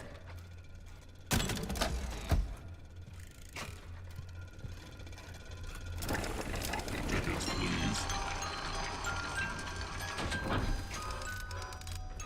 Welcome to the Big Top Showroom. Your entry ticket includes one free spin on the prize wheel. Take my wallet. Tickets, please. Fascinating. RTTP could be showing literal time travel. I am intrigued. And that, I guess, is like another reason why I hope it's not that, because, like, God, that would make it even more complicated. Return to the, oh yeah, Return to the Pit. Yeah, the adventure book. Yeah. You there. Tickets, please. Ready, set, blast off. Ooh, outer space. Ooh, outer space.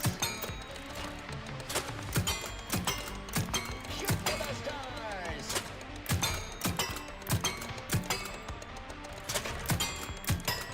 We come in peace.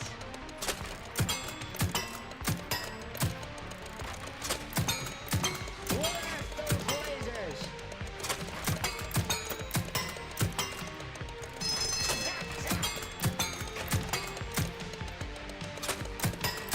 Shoot for the stars. We have a winner. And what did you win? A free spin on the prize wheel. Head over to the prize wheel to redeem your free spin.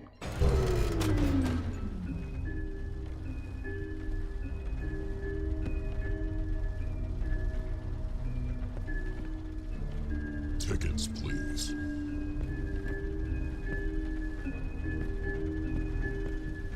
The grand prize is a mystery.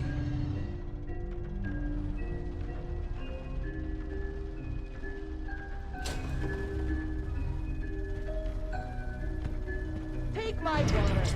The grand prize is a mystery.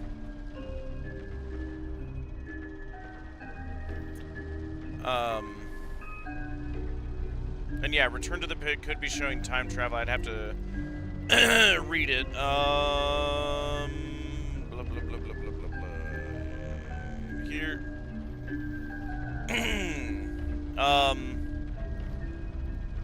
Yeah, no, we're really gonna have to chew on that one. I hope,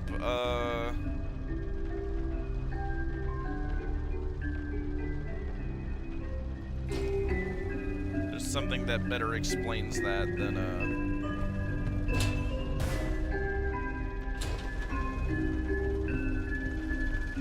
Tickets, please.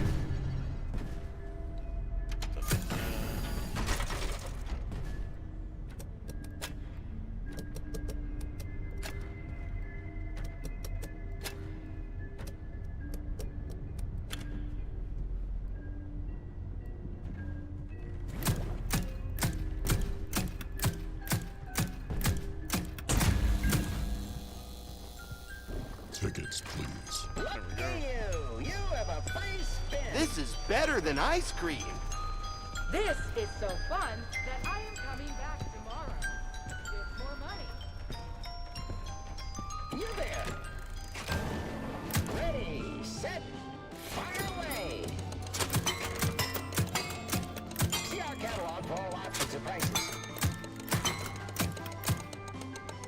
wish the reticle was more noticeable.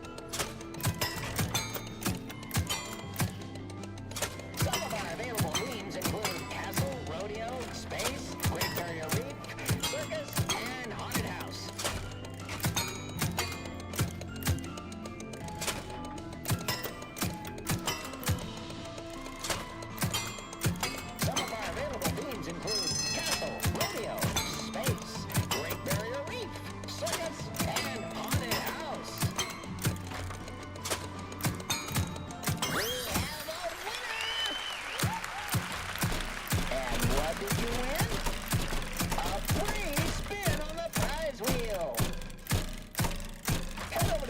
wheel to redeem your free spin.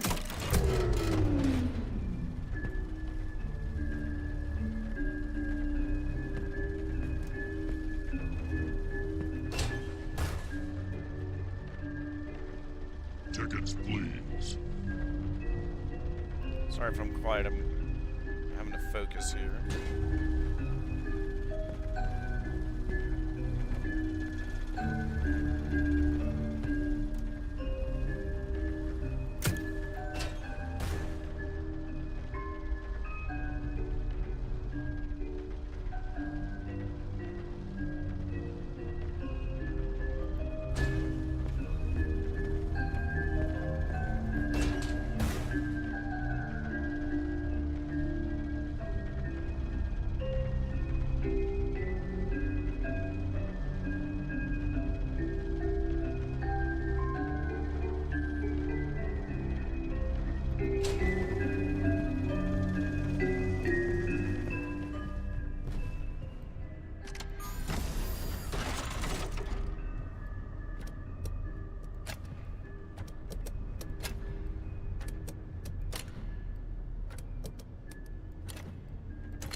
Tickets, please. Lucky you! You have There a we go. free spin. I want the grand prize. I can't get enough of this high-value Please, wow. entertainment. Try and try again. You there. Ready, set, go!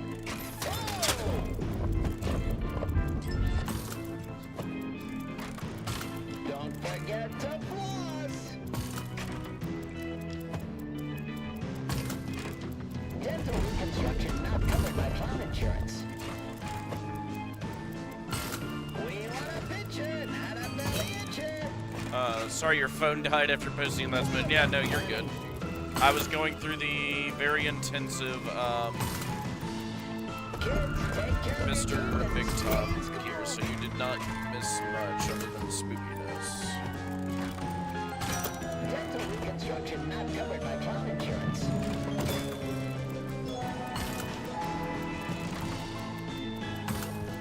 Pick those teeth.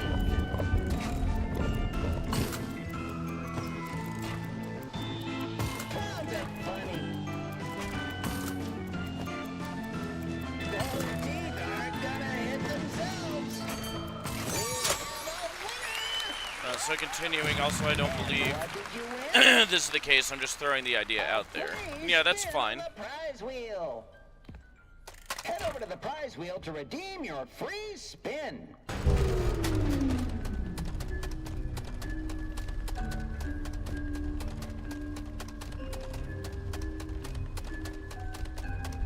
Tickets, please.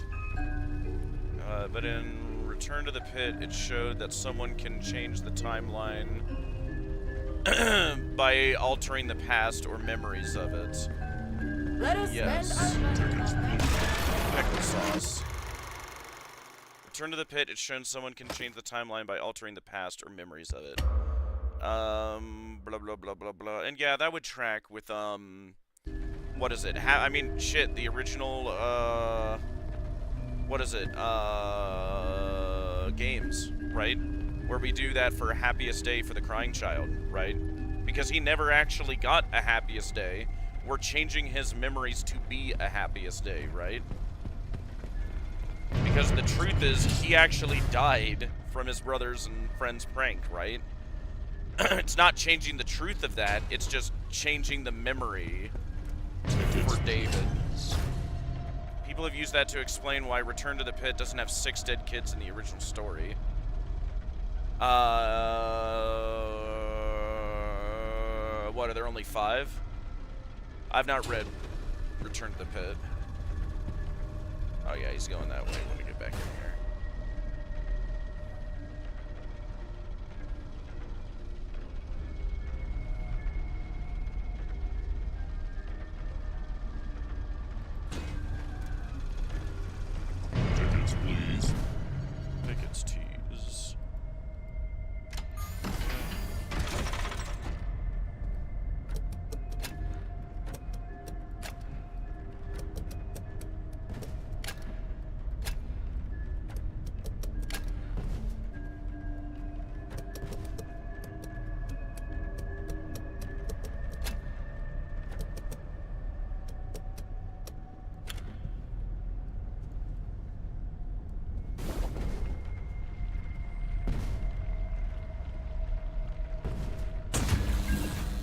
There we go. Please. Look at you! You have a free I spin can't to get win! enough of win to win. I enjoy time with my So I'm the original Into the Pit story. There were 6 MCI victims. Spin wheel, spin! Uh, Spin to win! Win any of our carnival games to get a free spin! A single Interesting, win in yeah, any 'cause- game gets you a chance to spin. Win to get a chance to win. Yeah, originally there's only supposed to be 5, and the 6th one was Charlie from before, right? You might win. Oh, bad luck. That's interesting and Into the Pit, right? 6th kid to explain why Return to the Pit, where Andrew came Wheel from. of prizes. Spin, wheel, spin. A mystery present. You might win. That couldn't happen again. What are the odds?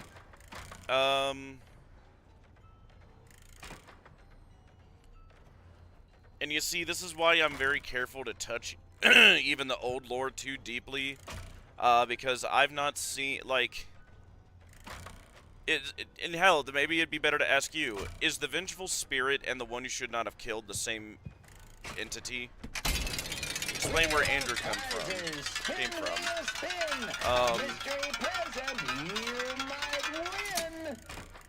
Like, do we know? Oh, so close. Do we know for sure? Edwin is in the games, or Andrew is in the games. Spin. A mystery present. You might win. There we go.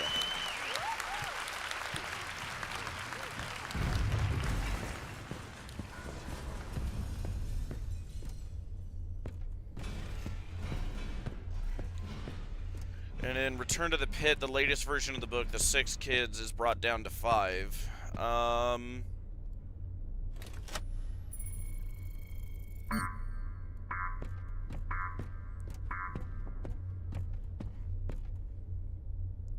Freddy, Chica, Freddy, Bonnie, Foxy, Golden Freddy, Charlie. Or no, that was a separate event, so you can't count that. Freddy, Golden Freddy, Chica, Foxy, Bonnie. 5. But in the book there were 6, and it's brought down to 5, so people think the previous version of the Pit, all the time hopping, erased Andrew from existence. That is wild. What? Hang on.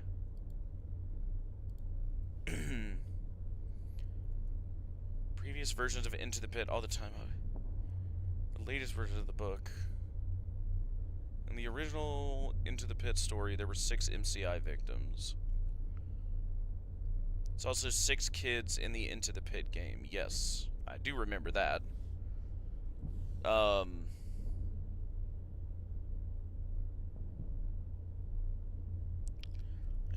Like,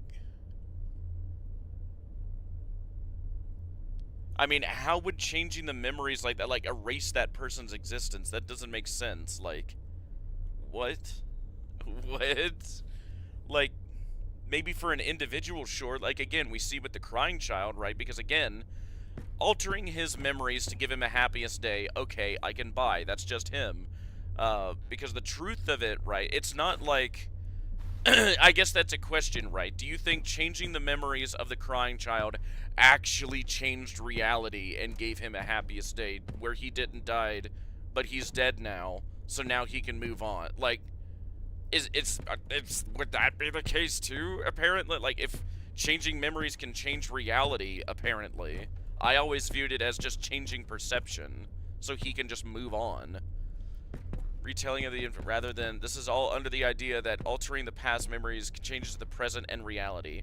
And like I just explained, I massively doubt that. Other than, like, again, are people also going to argue that you change the memories of the past so the crying child didn't die like that? He had a happy day, so because he's dead now, because he didn't die, he can now move on because he's dead. Like, what sense does that make? Like, what? Oh, it's because in Return to the Pit, when Oswald does Happiest Day in the past, the MCI never happens in the present.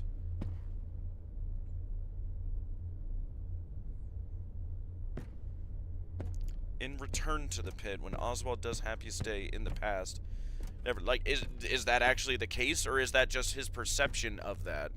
Like, can changed memories change reality?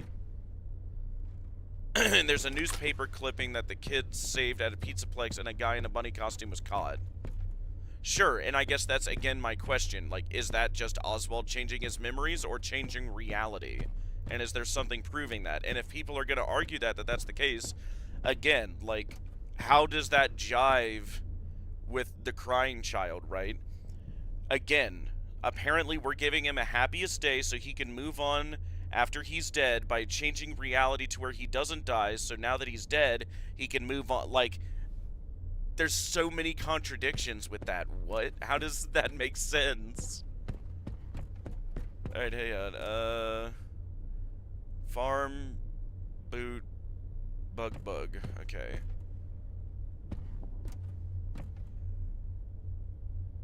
Hang on. 5, 2, 6, 6. Let's try that.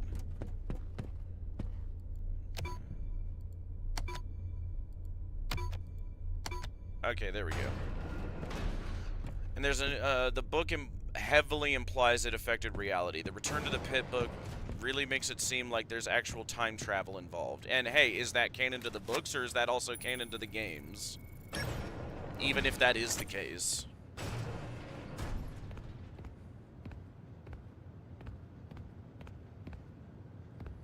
And I mean, yeah, even in the Into the Pit story to begin, which I did like. I did watch somebody do a playthrough of it a while back.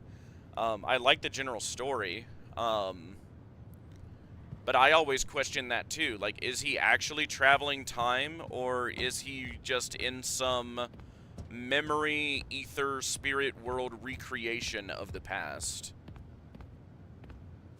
Because a kid Oswald meets in the past remembers him as an adult when Oswald returns to the present. That's fascinating. Okay, yeah. And the $1 million question.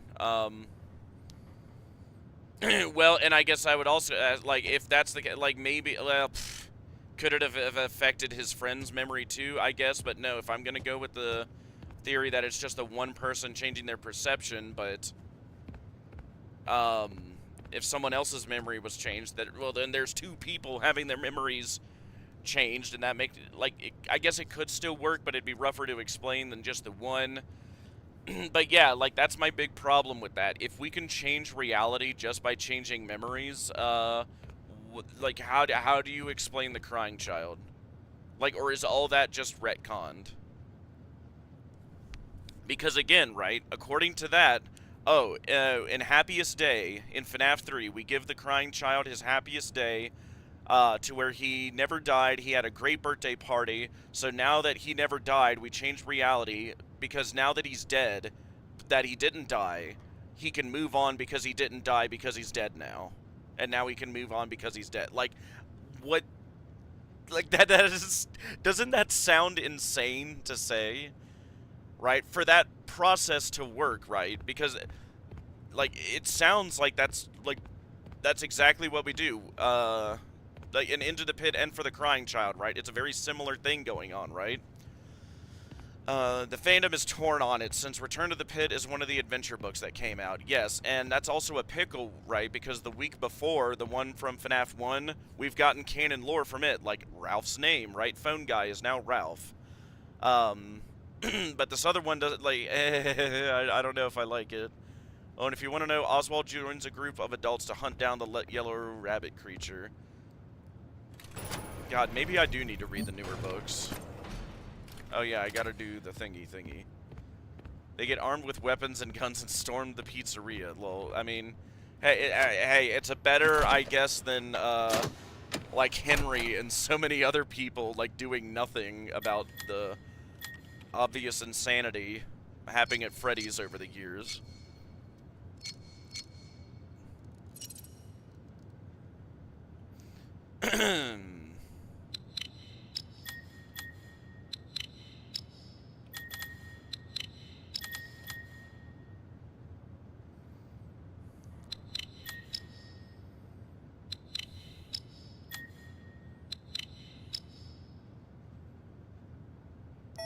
Magical.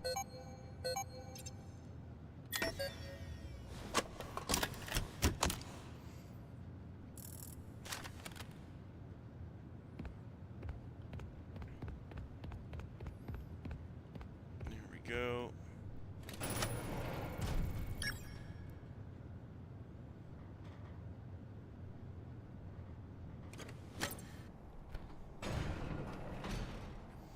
Yeah, you personally just try not to think of the implications of that story too.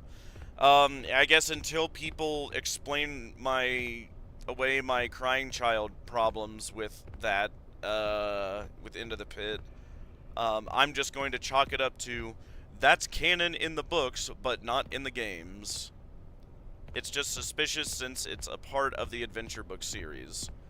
Is every last single thing in the adventure books thus far canon?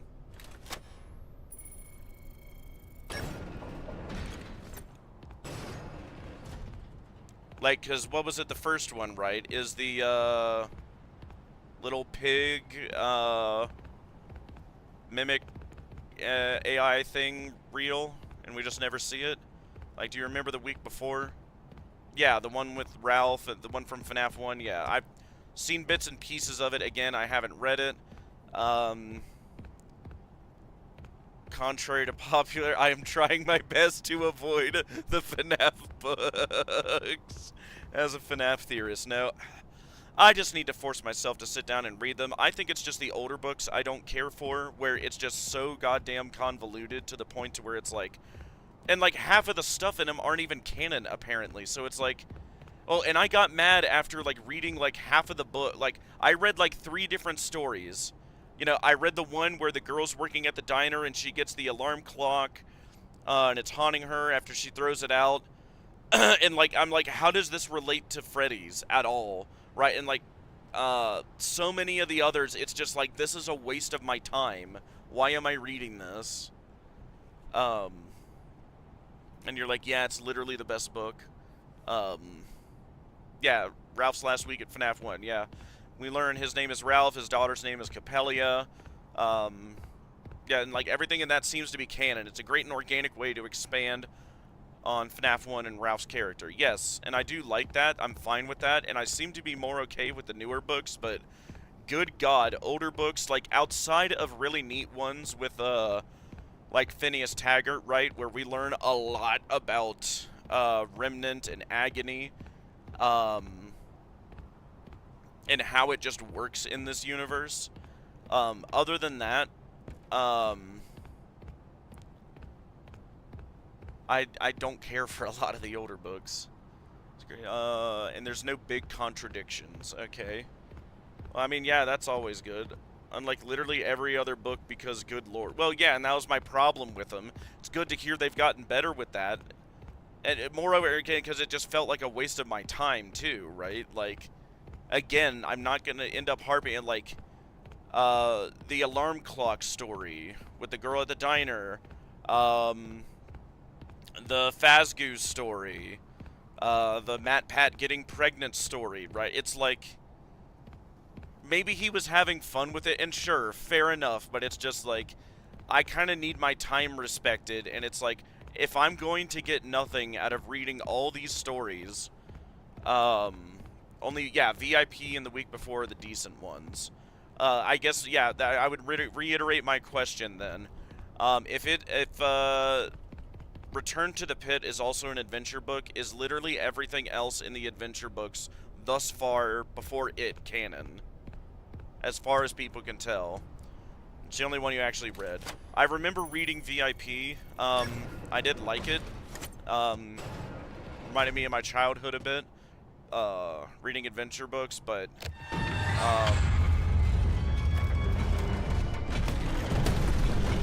the animators had fun with that.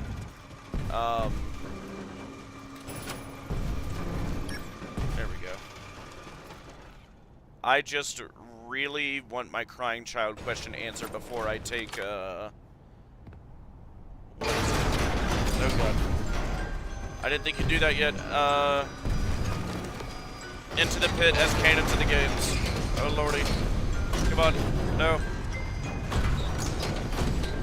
But he actually does move the stairs. Oh yeah. No, not there. I'm going in here. Yes.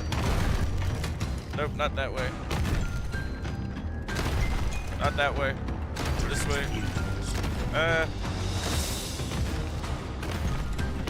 Please don't hurt me.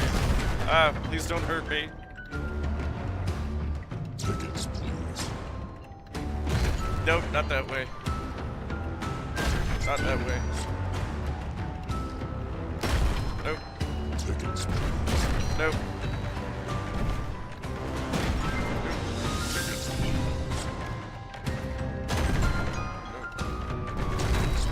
Nope. Tickets, please. Tickets, please.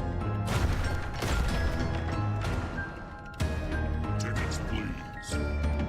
Feel about the adventure books since none of them have really any contradictions, I guess. I would need to look into them. Even the fandom is unsure on if we should see them as the same continuity. Yeah, that's just my thing, right? Like, and if the community's split on it, I'm glad my reservations aren't coming out of nowhere then. Mainly because that was my first question. If, like, memories can change the actual reality of the past, and not the... Because, like, is that, like, did you read FNAF 3 like that? Because that's how I did it, right? Like, I didn't view it as, oh, yes, we are giving the crying child his happiest day by changing physical reality of what actually happened, and not what I thought it was, in that, yes, we are changing his memories of what happened, and giving him what he thought was his happiest day, so he can move on. Mainly thanks to Return to the Pit being so weird. I mean, hey, like, if they're trying new things, I'm not gonna knock them too much. But yeah, like, I always viewed it as, like, oh yeah, we're changing his memory, not reality. And if they're gonna change that, how does that even work? Because again, like, oh yes, we're changing reality, and, like, because if they change reality, why is he dead in the first place? Like, he never died if you changed reality, right? Like, how does, like, oh yes, because we changed reality in the past to where he didn't die and gave him a happiest day, right? Now that he's dead because he didn't die, he can now move on because he didn't die in the past. Like, that is insanity. What? Like, you can't make that work. I can't get enough of this high-value entertainment. This is so fun that I am coming back tomorrow. No, you're not. Nope. Oh god. Stop it. Nope. Not that way. Ah. Yep. Yep.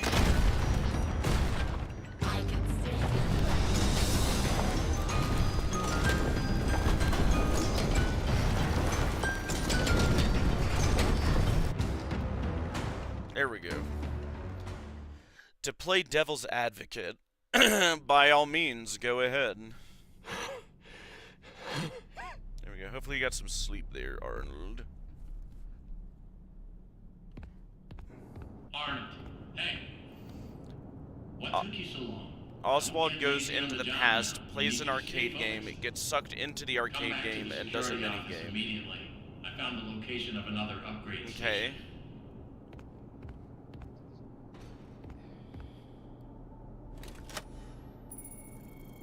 And what is, like...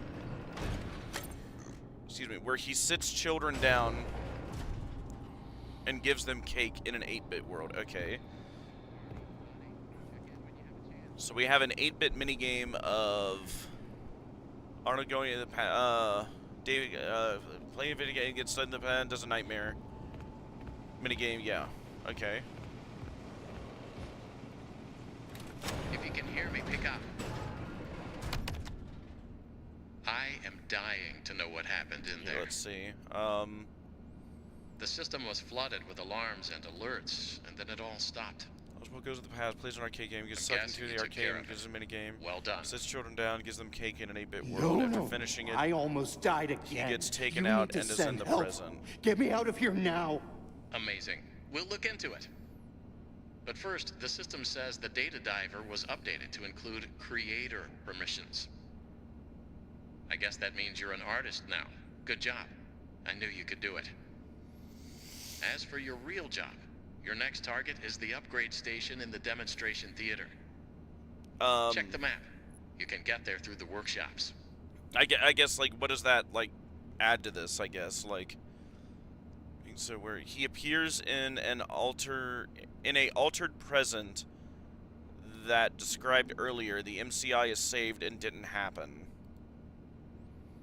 Are we sure that that actually changed reality and that's not just him having his mind warped and, like, having, like, his perception of what actually happened changed for him? You know? That's, I don't know. That's just what I wonder.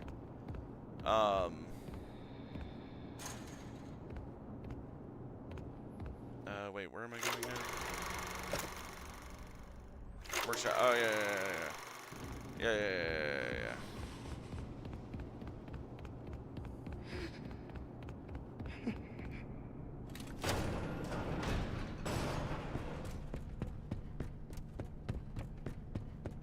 He's busy, buddy. Why don't you go outside and play? So the reason why this assumedly wouldn't happen with HP in FNAF 3 is because the player character isn't doing this in the past. Who's HP?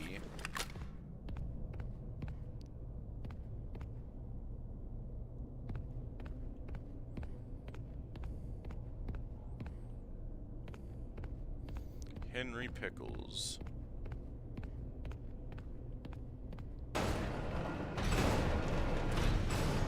Scooper, yes. You little guy.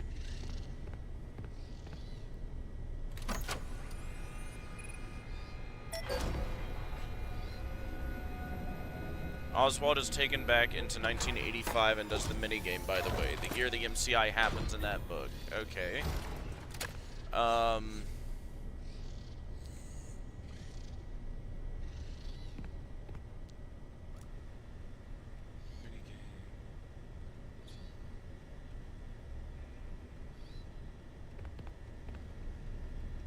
And I guess that's a question again. Is Oswald actually going back to 1985, or is that just like some spirit, memory, possession, whatever, altering his memory and perception of him going into a recreated 1985, right? Oh, HP, I meant HD, as in happiest day. Okay. Happiest day. So wait, let me reread that.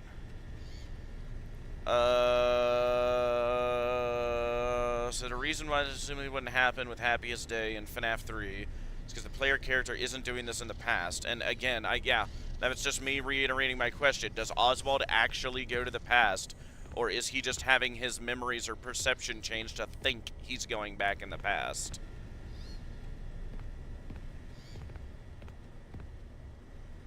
And again, you mentioned the friend who had memories of him as well. But that just makes me wonder then, well, can he...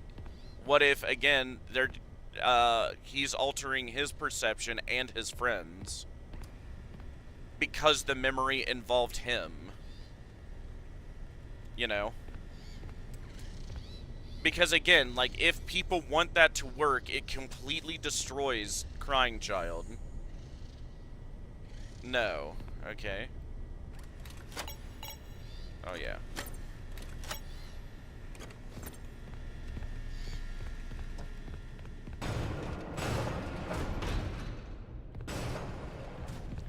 Yeah, we gotta do this nonsense.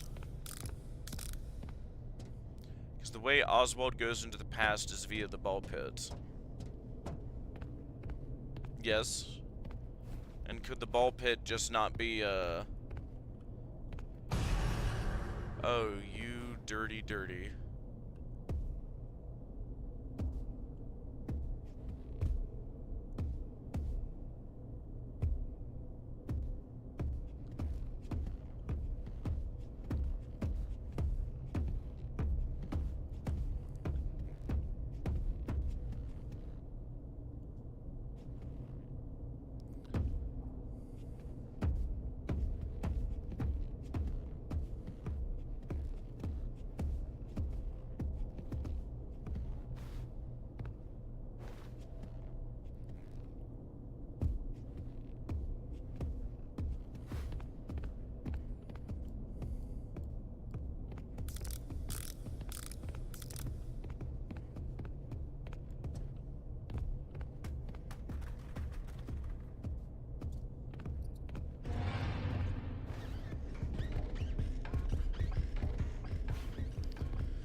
Hang on, I'm getting a lot of messages from you and a lot of time. My little chat window's only so big.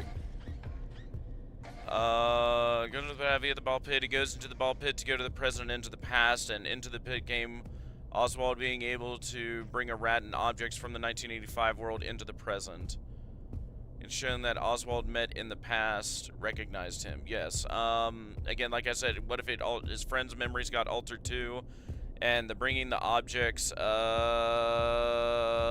I've got no explanation for that. I don't know. Okay, cool. So, crying child is destroyed then. I get, like, again, how else is that described? If that is canon to the games, right?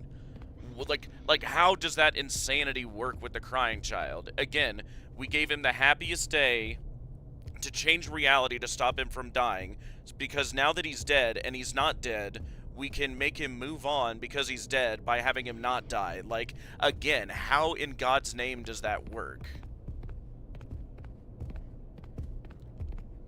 Like, this is what happens when you bring reality warping into it, right?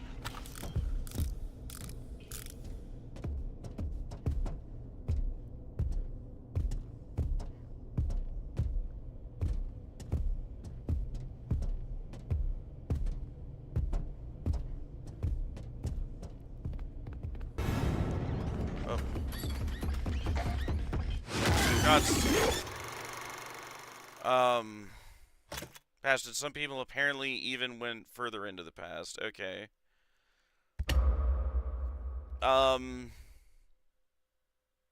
Yeah, if that is not just canon to the book continuity, and that is canon to the games, again, how do you, again, I'll say it 20 times over, with the crying child, you changed the past, not just his memories, but the reality of past and happiest day, so he doesn't die, because now that he's dead, you can help him move on because he's dead by having him not die in the past. Like, how does anyone explain that if that is canon, right? That's just my big problem with it. This is what happens when you bring reality warping shenanigans into it, and not just perception. Because again, the way I always read The Happiest Day was we're not changing the fact that he died, we're just changing his perception of that.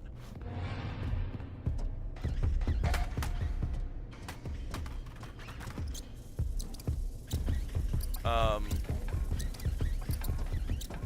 remember a few other things. By all means, try to help me understand that. And I'm just hoping, even if that's canon to the Into the Pit games or the books or whatever, I'm just really hoping it is not canon in the games, because that would kind of destroy the crying child. Into the Pit, the game.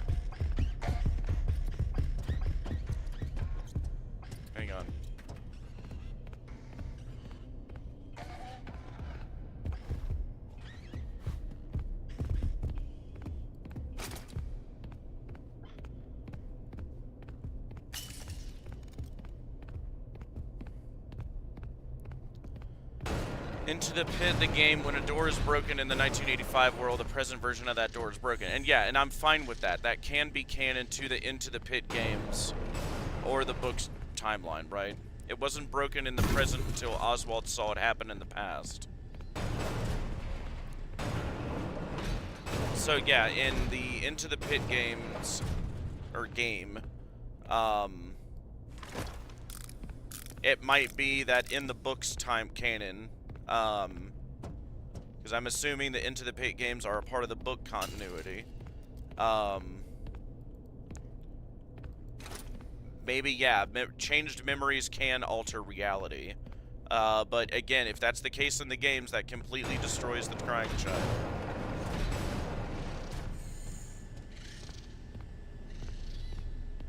Because again, if you change the memories of the crying child to the point to where it changes reality, why is the crying child even dead to begin with? Why do we need to help him move on if he never died?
Again, to play devil's advocate, I think what the book is implying is that if you go physically somehow back into the past and do something like Happiest Day there, you'll change the future. Which, sure, I can understand that. I'm just saying, if that is the case in the games, it destroys the crying child.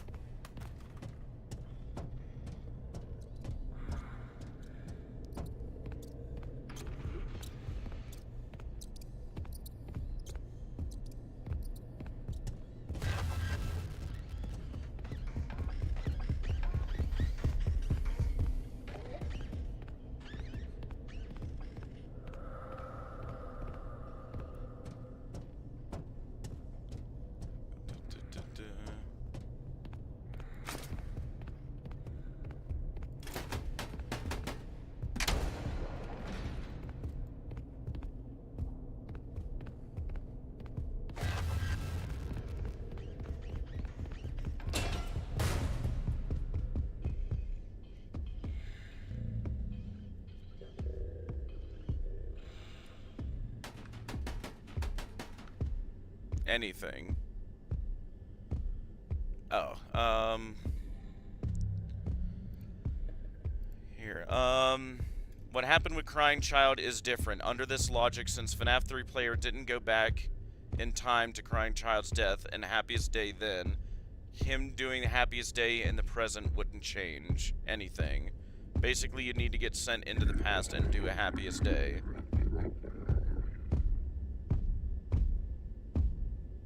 I guess from a storytelling perspective, what's the point of making this distinction, right?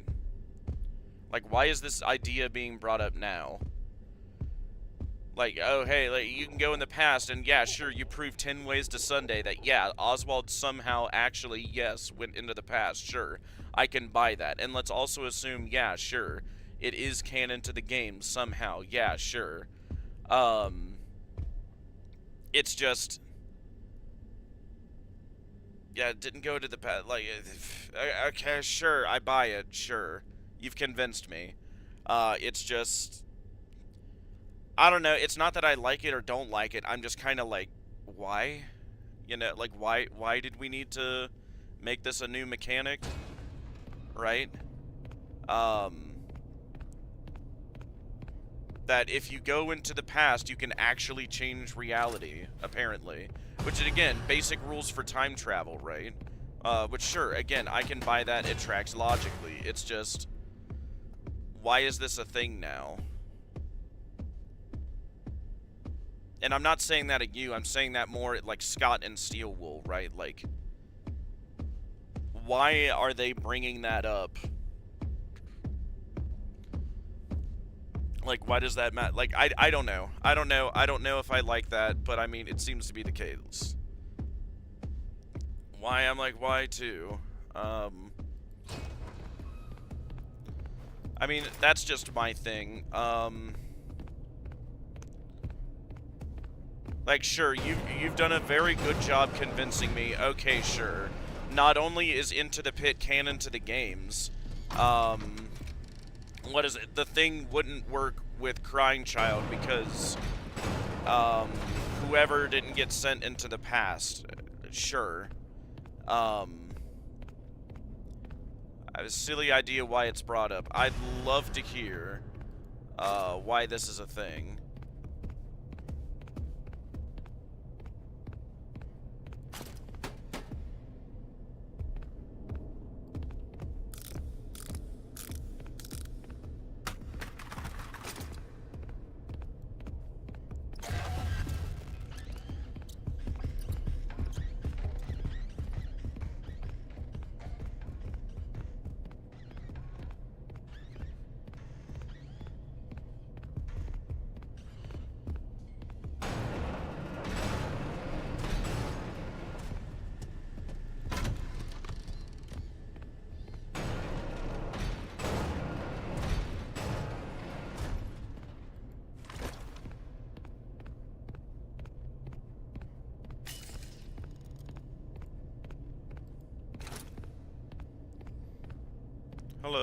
Hello, Bellows. Wowza.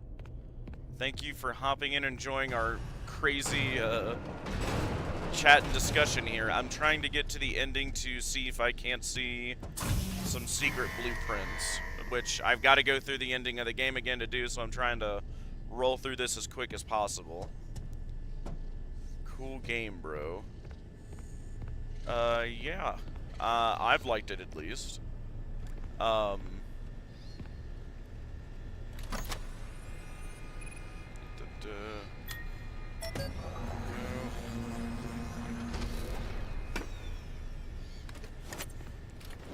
However, it tells you to play the game again from the start with a phone. You can only get in that first timeline.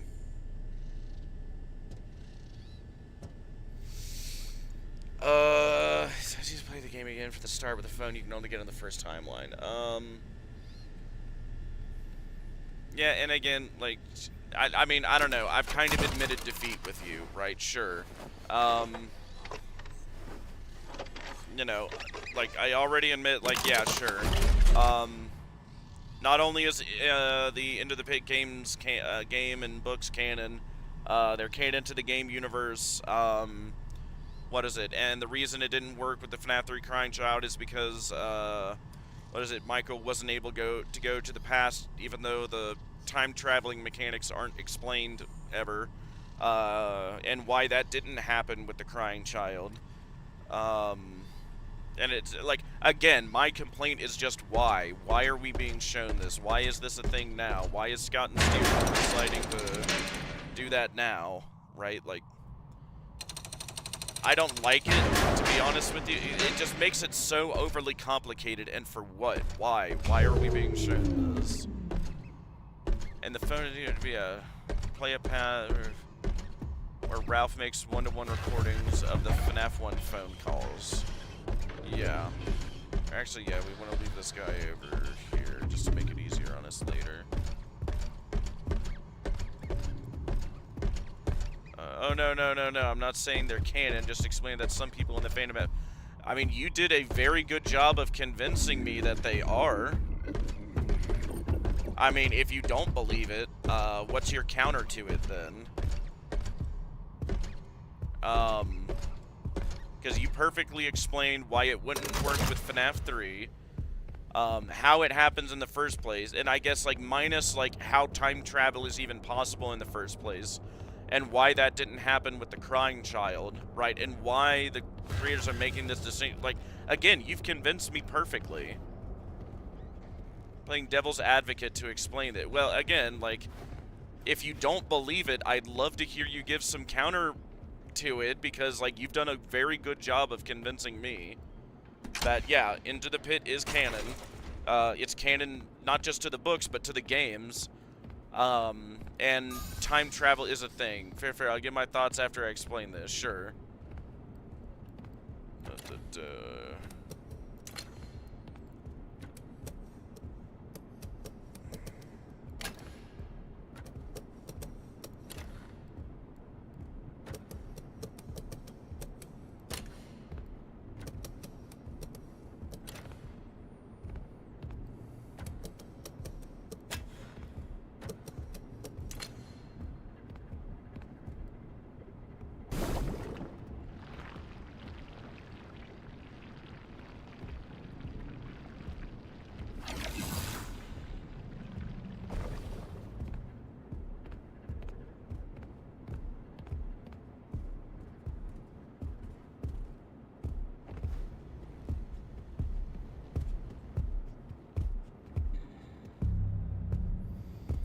Basically, what the week before implies that Golden Freddy can somehow cause someone to go back in time.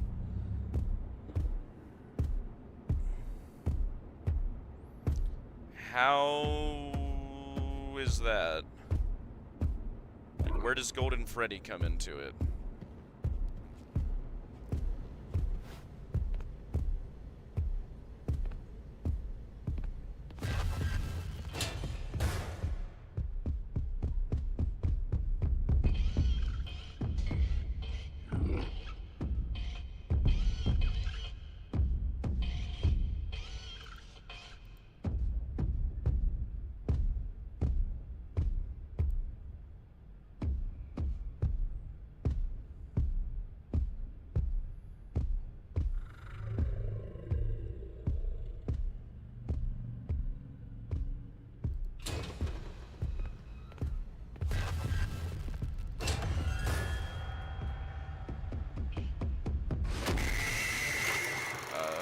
Okay. Cool.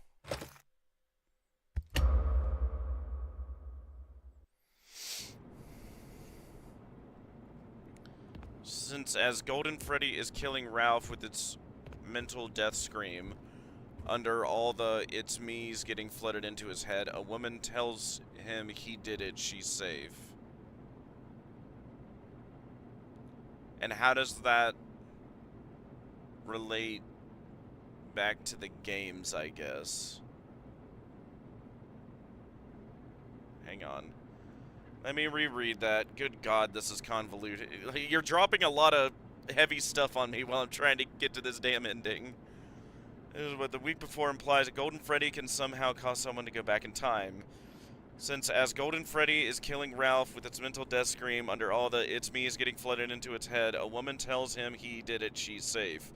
By the way, the plot of the book is that FNAF 1 animatronics are trying to add his daughter to their crew. God, I guess they've really been cooking with these modern books. It's just... Excuse me.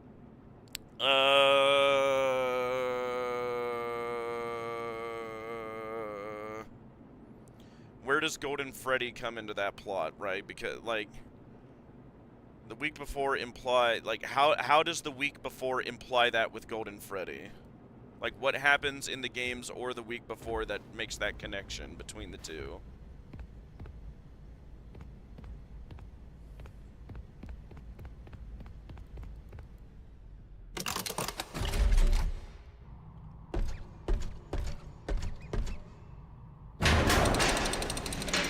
There we go.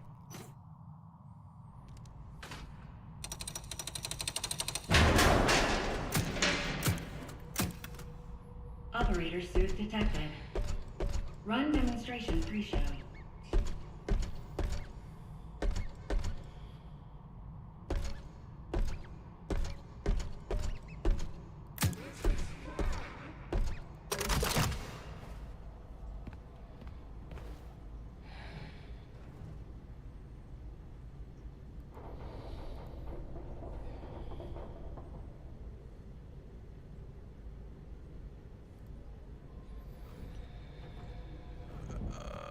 and that they're mad that this is Ralph's last week, and they're Welcome, potential try investors and to buyers. overcharge Are you themselves in getting into order to children's have enough television power to leave the entertainment space? restaurant, to try Are and the stop costs him of from writers, leaving or crew, take and his daughter. puppeteers holding you back? Then, boy, have we got some news for you. Welcome to the MCM television I mean, studio expanding of the future. FNAF 1 lore, Here, sure, there's no need but for a cast or crew. Our I honestly can't spare the brain power right now to give much more commentary to that, because good God, that's melted my brain. If writers have you blocked, use an MCM story template. Simply supply the stage manager with the desired character names, location, and genre. It writes itself. Additional story templates available for purchase. What about the talent? Well, we remove the talent. No difficult puppeteers, demanding actors, or moody directors needed. Our system is drama-free. Simply interact with the performance by shooting targets to progress the story. And of course, you'll save a fortune on production costs. The MCM studio comes equipped with automated cameras, props, and lights. See filler audience included at additional cost. This example show is written and performed by a single costumed writer, director, cameraman, puppeteer, producer in front of an automated studio audience. Is absent. In the entire book, up until Ralph manages to fry the entire FNAF 1 crew, it just appears backstage and he's locked in a staring contest. He knows if he looks away, he dies. Okay.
Places, please. Operator, report to the stage left. Now sit back and enjoy the demonstration. Reporter named Brown. Okay. Shoot the broadcast target to the main stage curtain. Action. Ahoy there, kid. Ahoy, Foxy. Oh, why ye look so down in the dumps, hmm? Today's the big surprise party. Stuffed. I'm sad because today is the big surprise party. I forgot to get a gift. It's a disaster. Shiver, timbers, no gift. All hands on deck. All hands on deck. Lads, did none of you get a present? About an IOE. Foxy. We need the perfect present for the big surprise party. Oh, is that all? Is it? Perfect present coming right up? Yarg! What's all this racket? Foxy, you woke up the captain. Are we under attack? The ship be covered in decorations? Decorations. First Mate Foxy, are ye having a party? Of course not, Captain. We would never. Right? Did you forget pirate rule number 22? No parties. And pirate rule number 2? No decorations. Aside from our flag, that is.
did you think? I say alone there was no guest list, so I made a little extra. It's not enough. I can make more. Party snacks. Pirate rule number 1. No party snacks.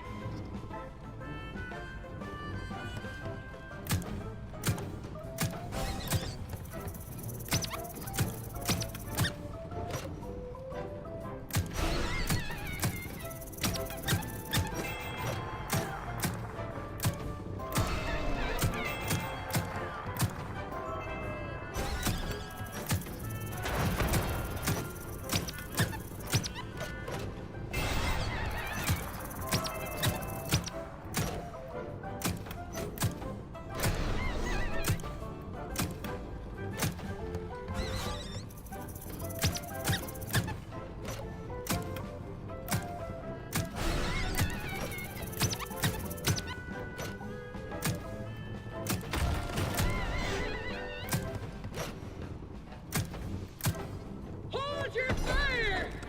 Foxy! Foxy, it's done! I gave it all I got, Foxy! I present to you the perfect present! Right. Well done, bosses. Foxy! Foxy! Rocktopus! Rocktopus on the starboard bow! Curse ye, Foxy. Every sailor knows Roctopi are drawn to boat parties. This is why sailors don't have boat parties. Hey, man. Groovy party. What do you got to eat? Come on, lads! Stop that Rocktopus! Oh, far out.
Bummer.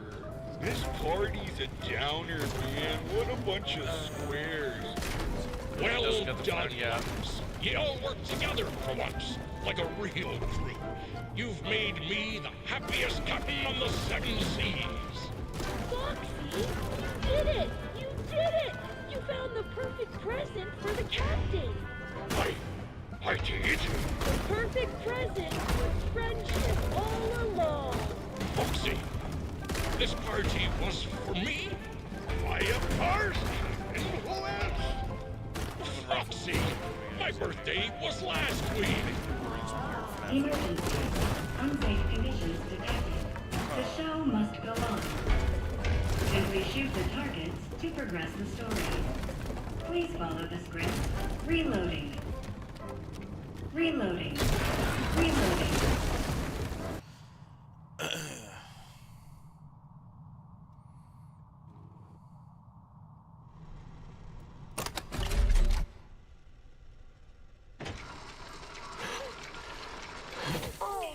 Oh, no.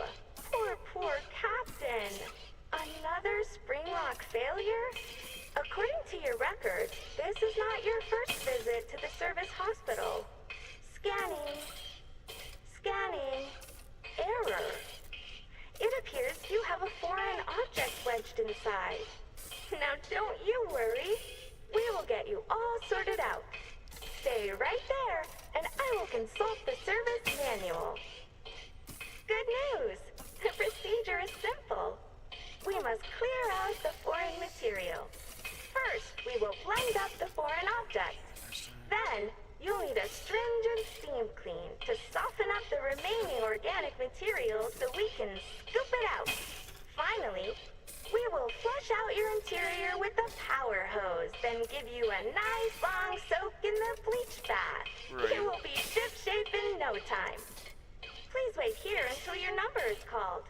There are 4,625 tasks ahead of you.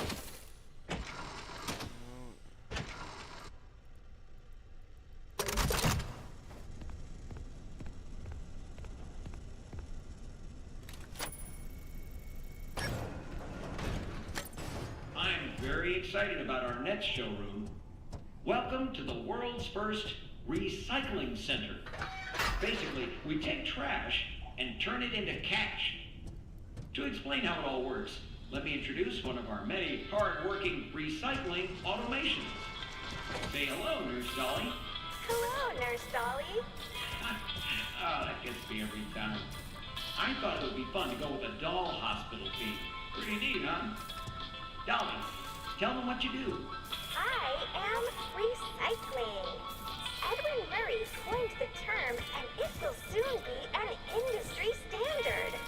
I take broken stuff and turn it into new stuff. So much money is saved by reusing these old parts that we call it going green. Because money is green, not the old part.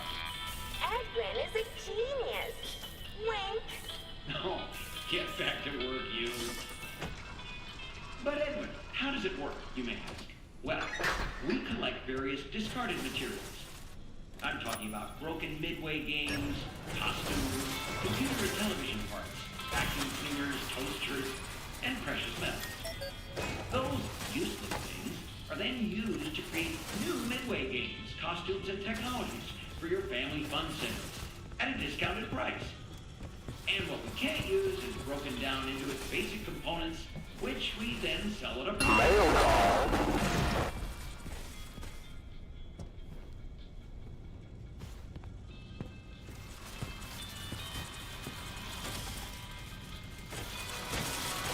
Right, because I mean, my brain is fried. I've already given my thoughts on it. I'm just gonna focus on getting to this damn ending.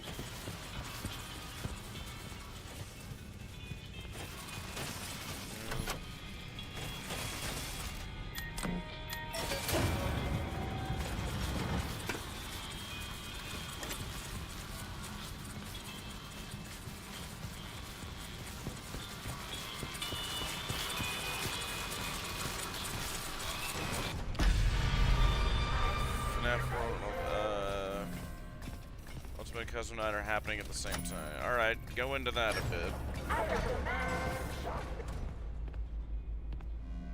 Let's see.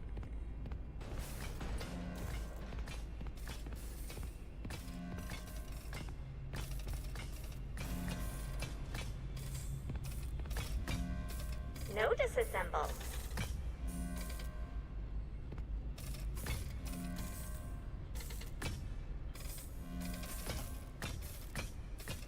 More returns.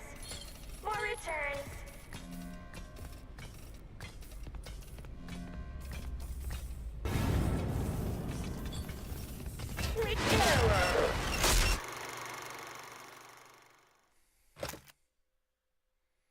And in FNAF World, specifically with the clock, yeah, I think I'm just sending clues for FNAF 3's happiest day into the past.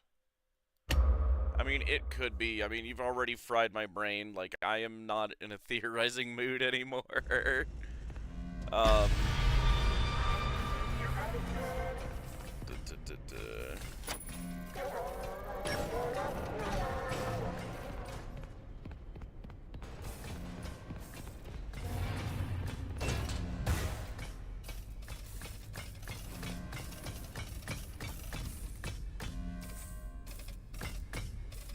Send to furnace.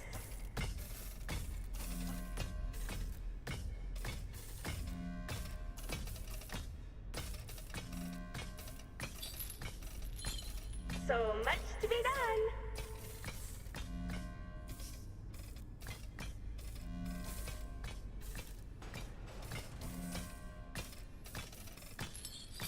Repaired.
pain on a scale of 0 to 10.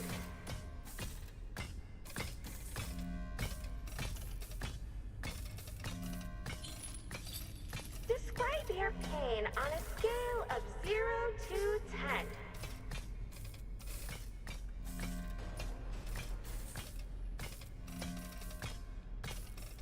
I will try turning it off and on again.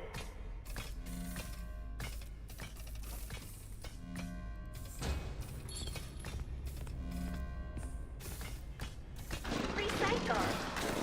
Recycle. Recycle. Error.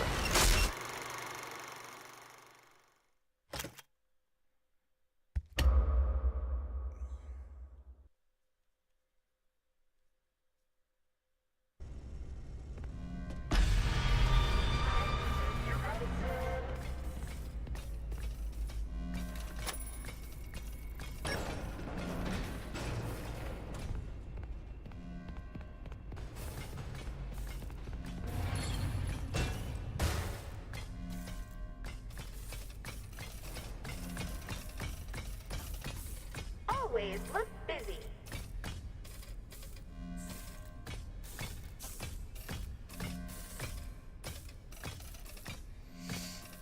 Reduce.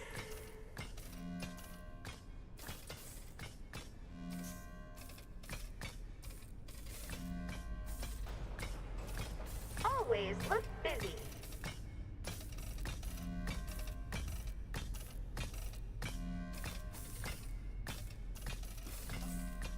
Error.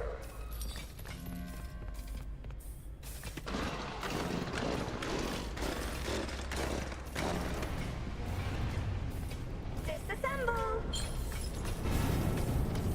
Error.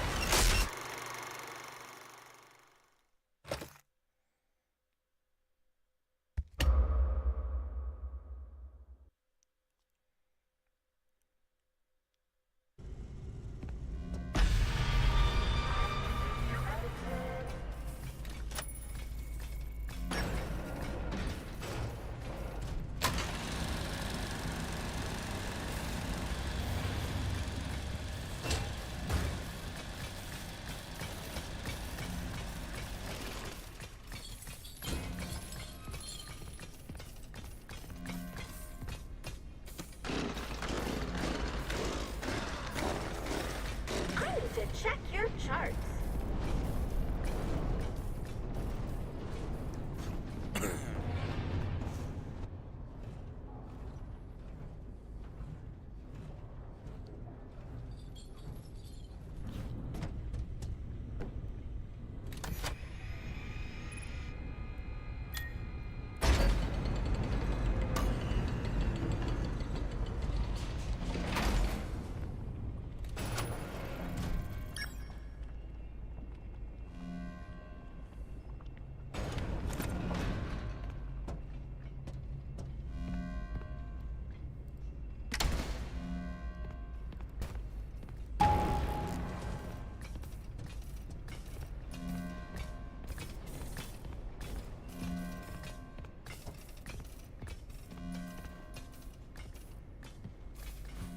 We need to run some tests.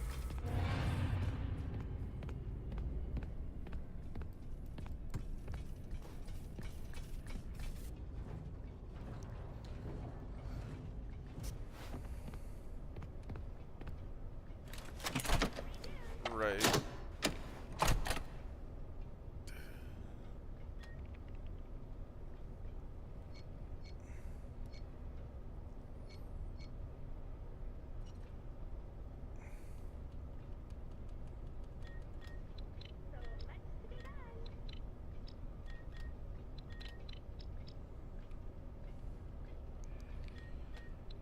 I mean, you can, but like I said, you've already fried my brain a little too much already because I'm trying to get through this fucking game as fast as possible and theorize at the same time. What is it? And I just spent a massive amount of brain power trying to, like, come to the agreement that, yeah, apparently, yes, Into the Pit is canon to the games. You've done a very good job of convincing me of that.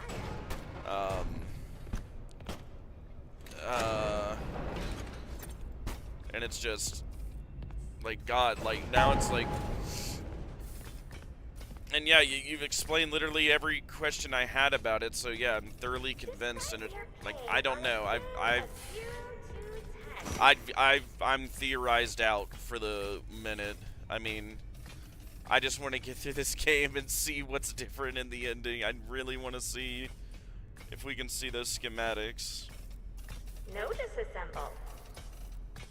And whatever puppet concepts Murray had.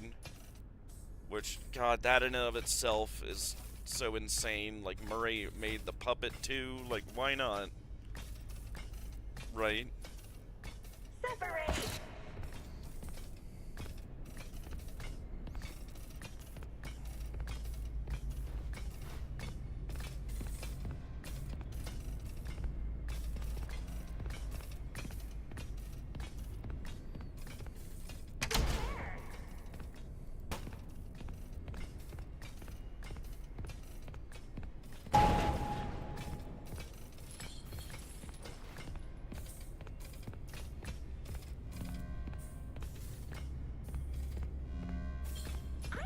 Check your charts.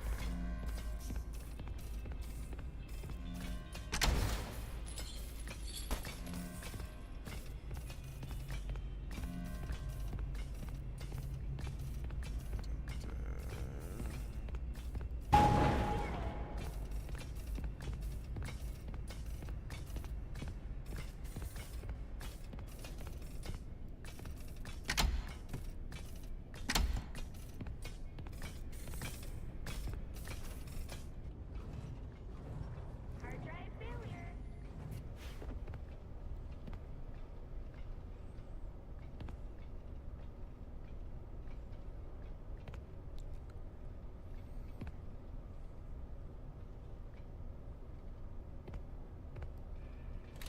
Sword, sword!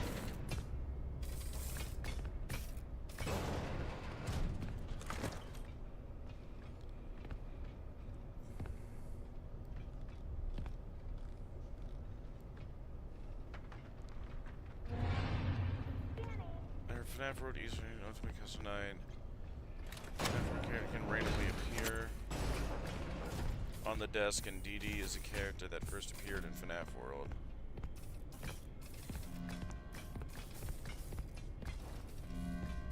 Send to furnace. That is entirely possible.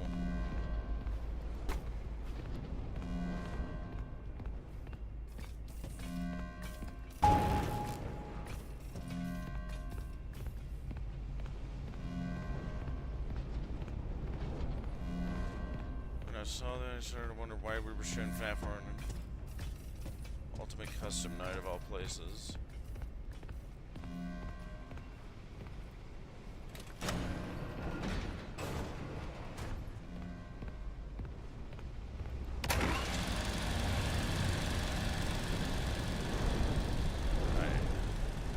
From a meta sense, it was supposed to be just the greatest showing of FNAF, right? But also lore-wise, yeah, just Cassidy or the Vengeful Spirit or whoever the hell is actually torturing William at the end of Ultimate Custom Night, just using the depictions of everything that came in the past to torture him. Well,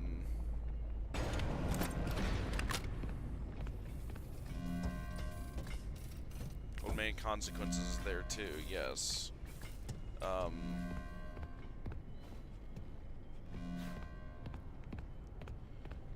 yeah, it certainly is odd that there are FNAF World characters.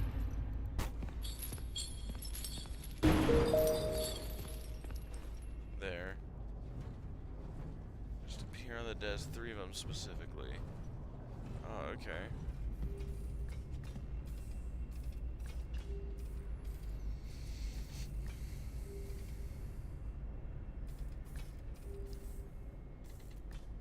Like, they look exactly how they do in FNAF World. Oh, okay.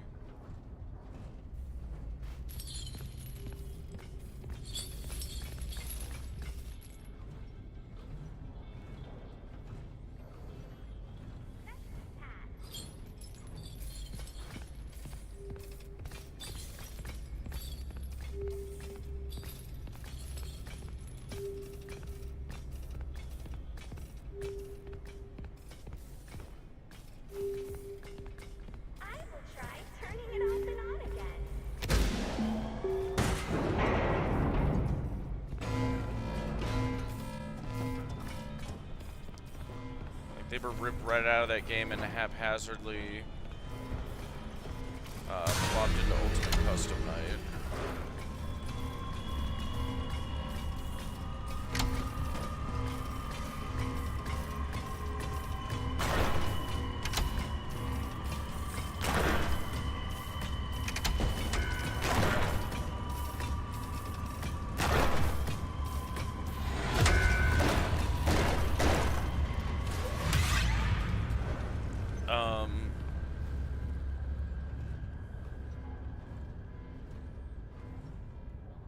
What game is that? In Ultimate Custom Night?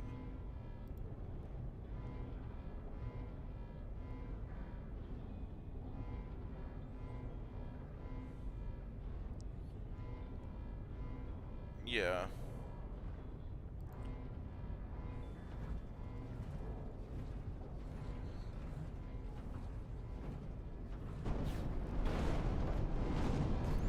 Alright, I was thinking about what that can mean until I heard one of those fright stores, the man in room 1280, yes. That is another popular one that people are debating about still.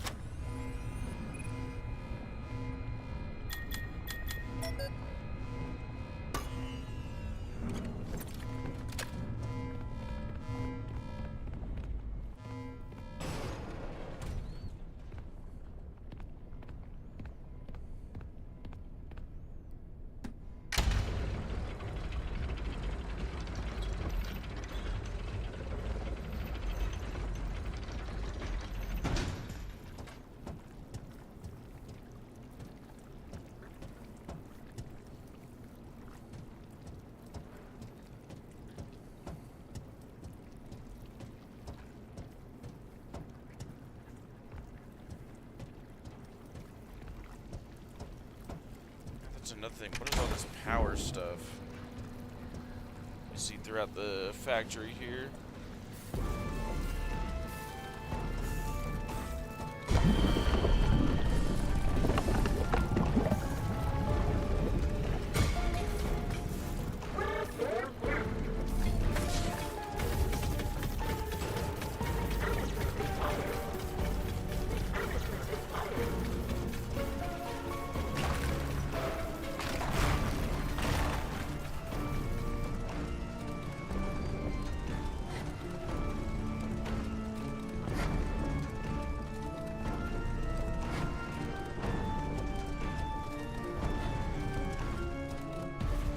A heavily burnt man that's somehow still alive. He's a go kid that's preventing anyone from ending his life. Yes. That is the premise of that story.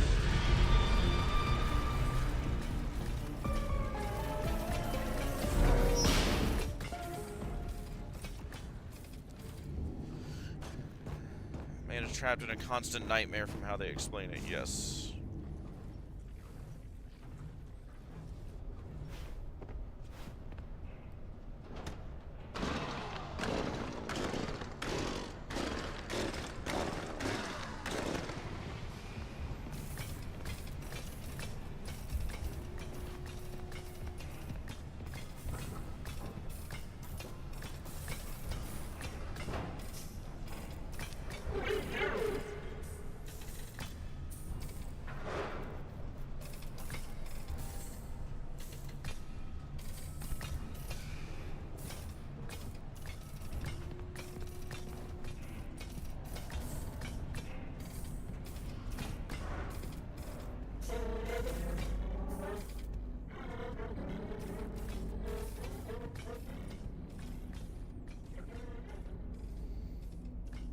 When they rose brave for they found two distinct. Yeah, I remember that as well.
They describe them as attacking each other, so if that's happening in Ultimate Custom Night, how is William fighting back against the he should not have killed? And the answer came to his FNAF world.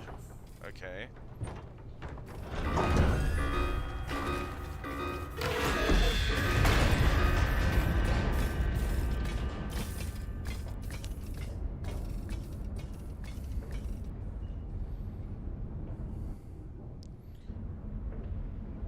And how... Hello, employee. From the bottom of our hearts, Ed and I apologize for all the elevator problems. Excuse me.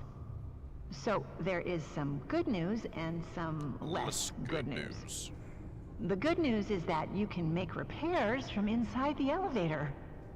You don't have to wait around until someone notices that it's stuck and fixes it. The less good news is that you won't have the lives of your fellow employees weighing on your conscience if things take a downward turn. Because you're in the elevator as well, which is still good, but less good. You can fix it as a team, and no one person is to blame. Okay, let's just hop right in. Ready to take the plunge? Great! Make sure the emergency brake is engaged. William Mountain trapping his tormentor, essentially. How does he doing that? Now, turn the elevator off. Next, rebalance the elevator. That's it? No details? Ugh.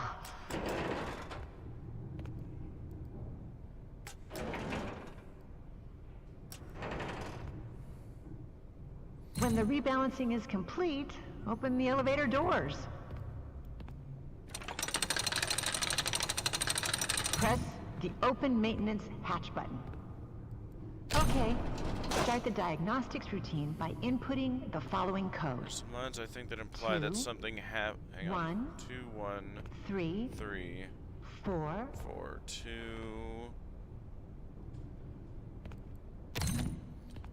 1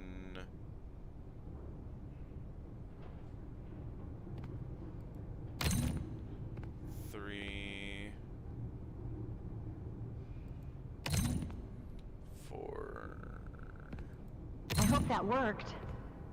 You are now safe to close everything up.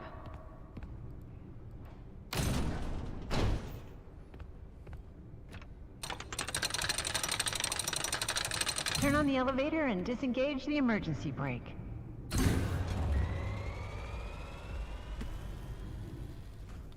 There's some lines I think that imply that something happened in FNAF World that traps someone in it. I can explain that later. But basically, FNAF World is explained to be a sanctuary, but there are enemies in there for whatever reason. Enemies that attack and kill the animatronics. Okay.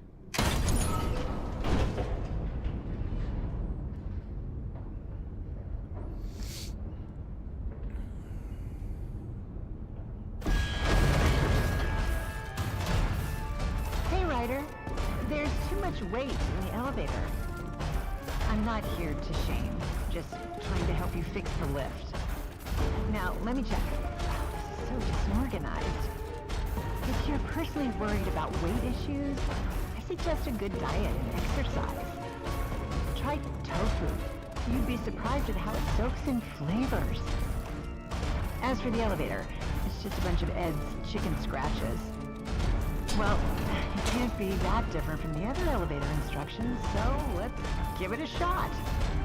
I remember you're supposed to use the emergency brake, then turn off the elevator? Oh, right! You need to realign the elevator using the realignment thingy.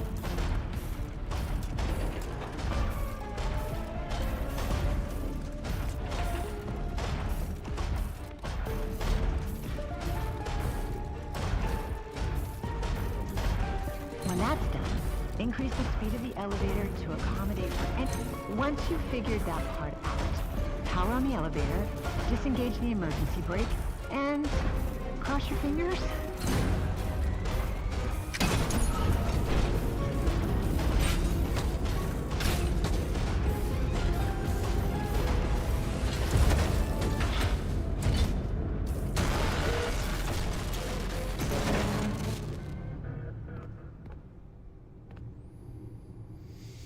So in FNAF World, it could be said that the animatronics are someone playing as the animatronics are trapped and stuck playing a game where they're killed over and over.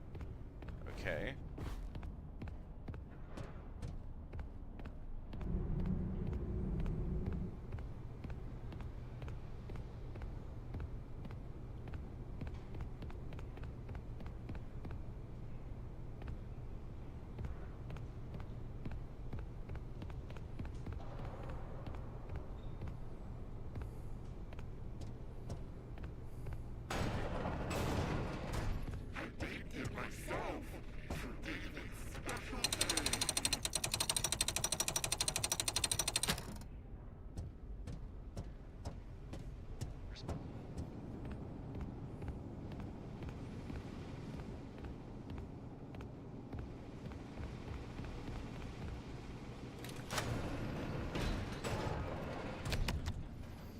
Finally, you have Basically, access to like the William admin was wing. expecting. That's where Murray's office is located, and most importantly, Right. the schematics. The best way to the admin wing is through the warehouse. That's the big room you've been standing in front of all night. You can see it through that window. Guess you should have gone there first. But hindsight is 20/20, right? As always, try to keep quiet and don't draw attention to yourself. Do that, and I'm positive nothing else bad is going to happen to you. Until the next time something else bad happens to you.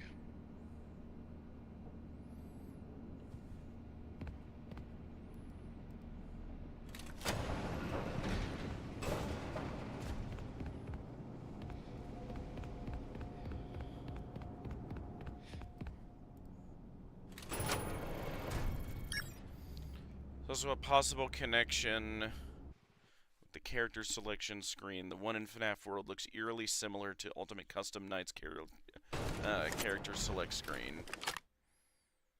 I mean, maybe, but I mean, that might just be a design thing from Scott.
Stuff about the Puppet Master, the adventure just being a giant farce someone is tricking the player into doing. And who would be tricking someone and who would be being tricked, I guess.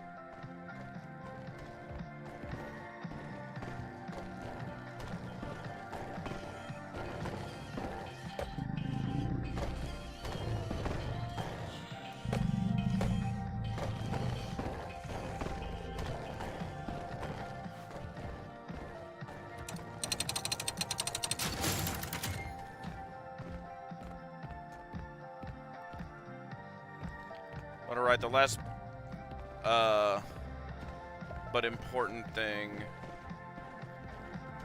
is what implies someone is trapped in there. Yeah.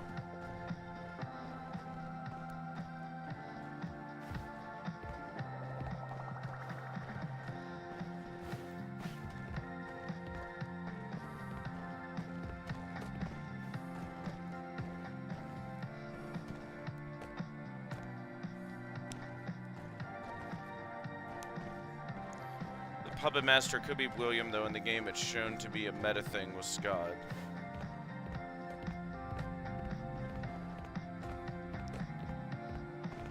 And which do you think it is?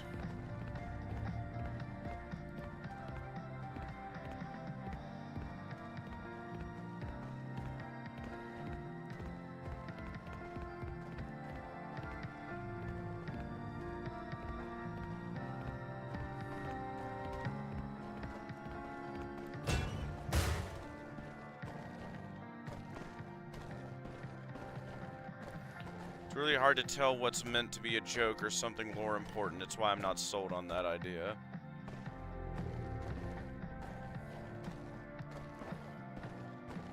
On what?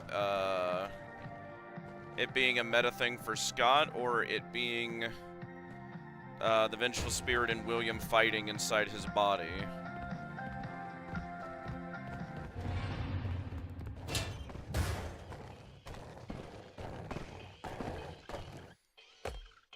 I think it's William if your hypothesis is right. And what would the implications of that be? If it is William, that is also the meta joke, basically.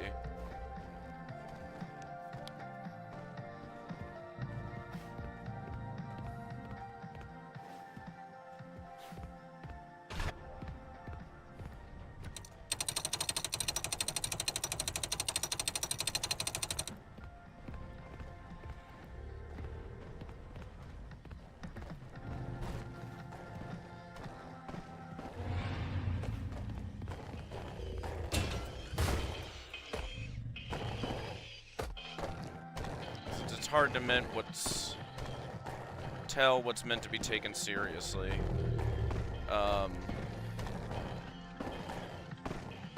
Right.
Alright, he'd have to.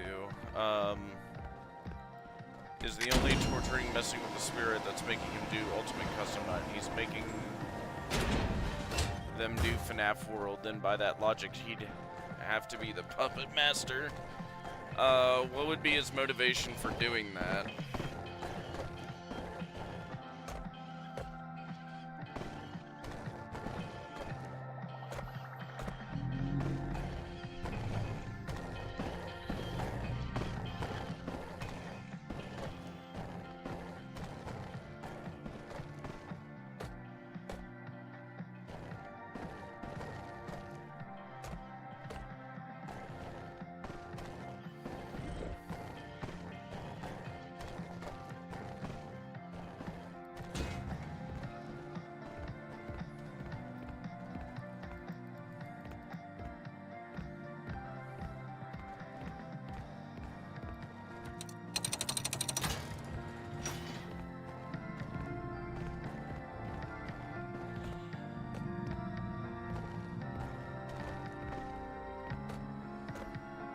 Motivation that he wants to get out of Ultimate Custom Night, and how would making whoever, or yeah, the Vengeful Spirit go through hell, not Hellborn, FNAF World, how would that accomplish that goal? I think what's happening is that William and the Vengeful Spirit are fighting each other. Yeah, I'm with you there. And how does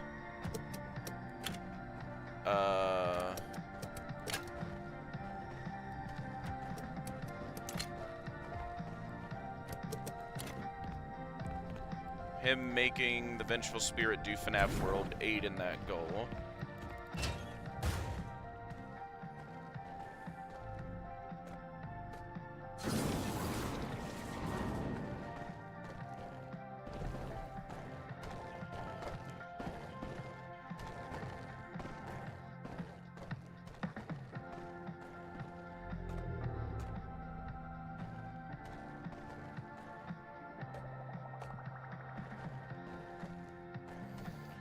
So you think that's what the man in 1280 is implying to happen in the games?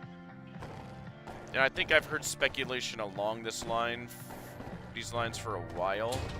I guess it's just, how does William blah.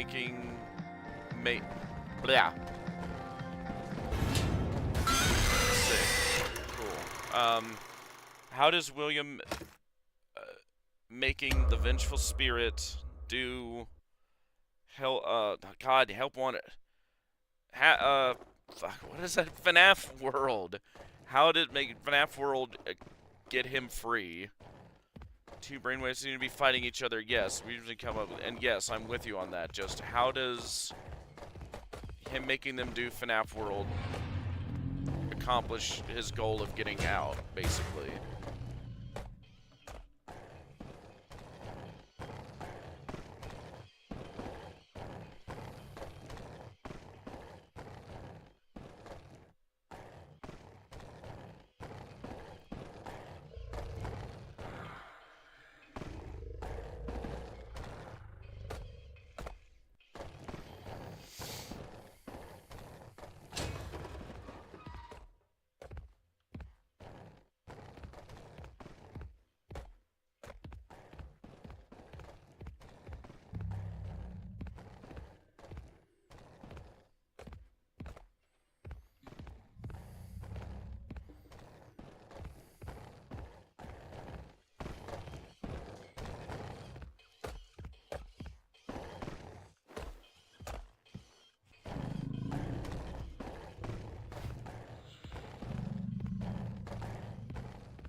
Just a guess you made on the spot.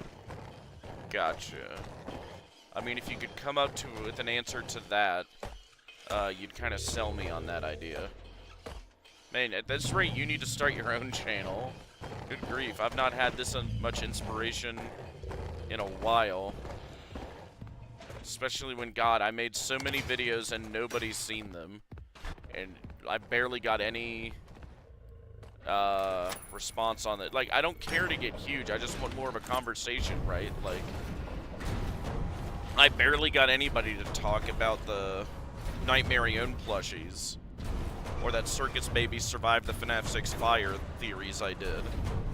It's just fair to say William wouldn't just let himself get tortured forever without trying to fight back in some way. And yeah, I get that. I'm just wondering, like, how does him making the Vengeful Spirit do FNAF World help in that? And what would that do, right? Like what is his goal in making them do that?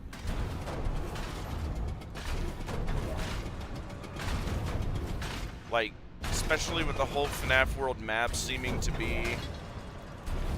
Wait, yeah, we leave that one there. A human brain, presumably of the crying child.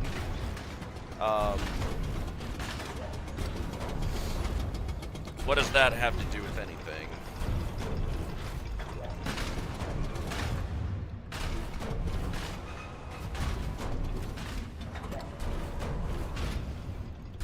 Like, does that have any importance?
All we know is that it looks like a brain. We don't know whose brain it is definitively. Yeah, and I get, like I was trying to say, that's just my question, right? If it is just an arena,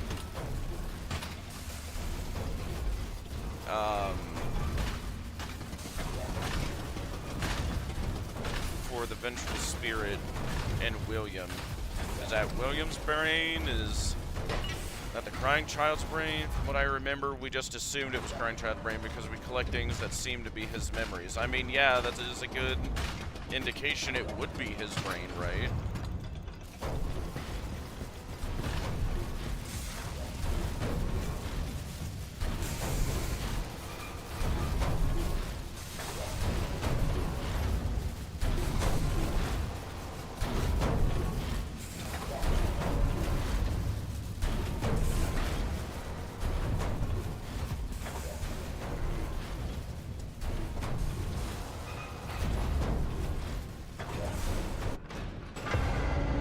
Oh, spooky.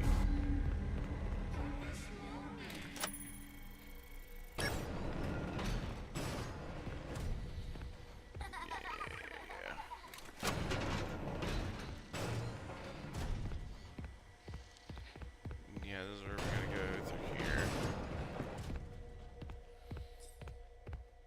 I think it could be that we're sending clues back to FNAF 3. How so? And why?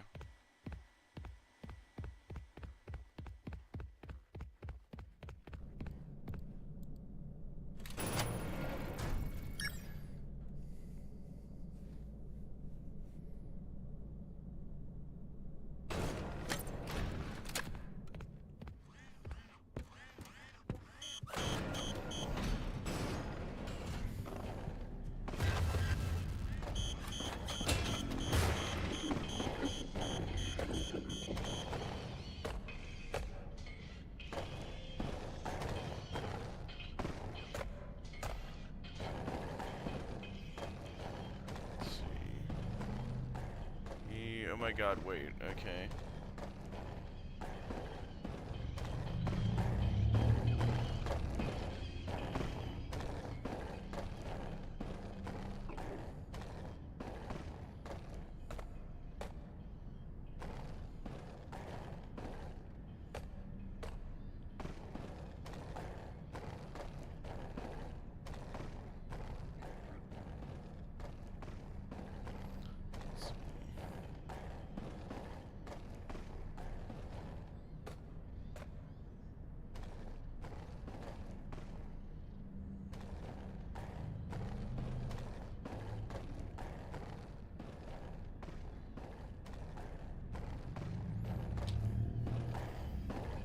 Let's see.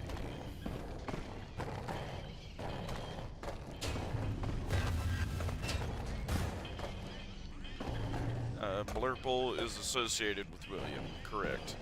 Why is the hex code for purple related to Fredbear's? How is the hex code for purple related to Fredbear's? Remind me? That's William's memories of Fredbear's.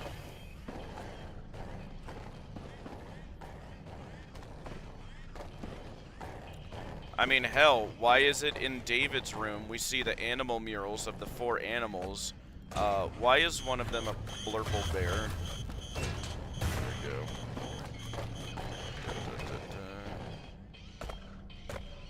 You remember that? One of them's a purple bear.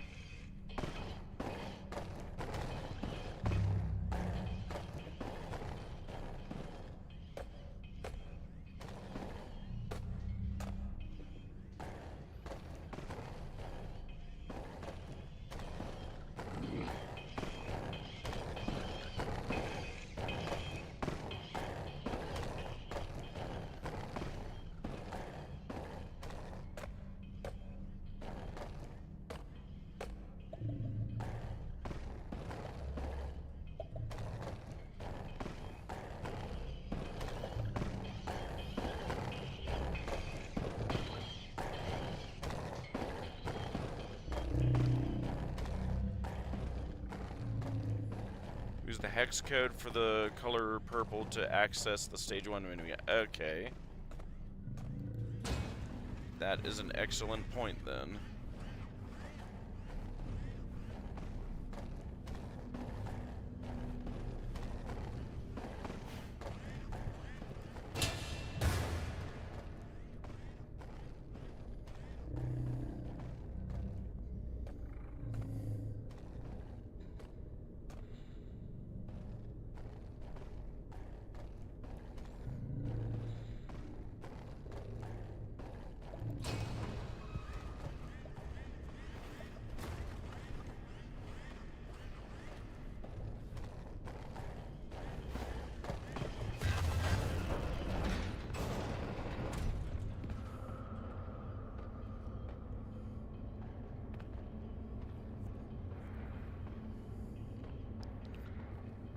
And by that point, only William was shown as purple. Yes. Alright, so I dig it.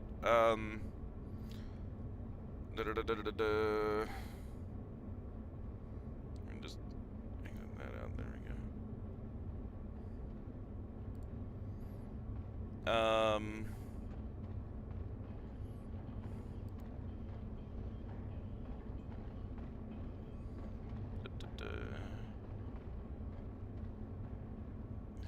Purple is related.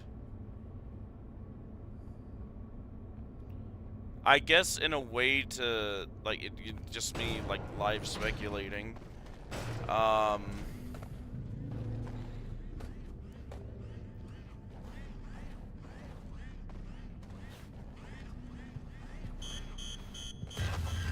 Shit sauce. There we go. Just a way of relating to where, like, William would end up in the long term, right?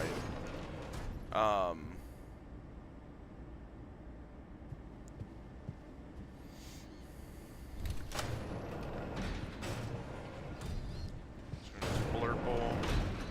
And yeah, here's what I was talking about. See, yep. Look, we're doing good financially. Oh no, and then we're going down in towards the year 1975. So I mean, Tochika is shown to represent William in Ultimate Custom Night. Really? Remind me of that. I never actually played Ultimate Custom Night. I just watched playthroughs. It's long before I started theorizing.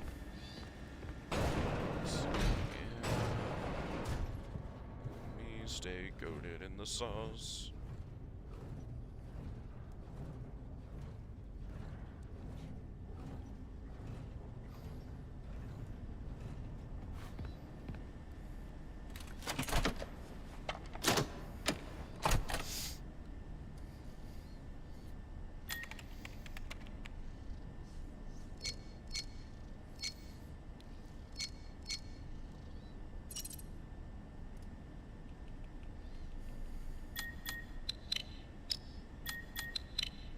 Oh, yeah, let's reset that. Galaxy Brain.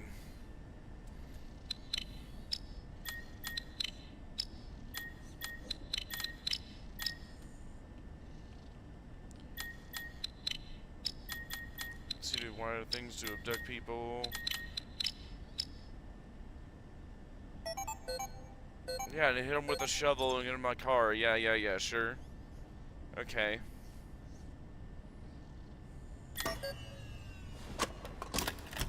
There are implications that she kills them, yes. I remember now.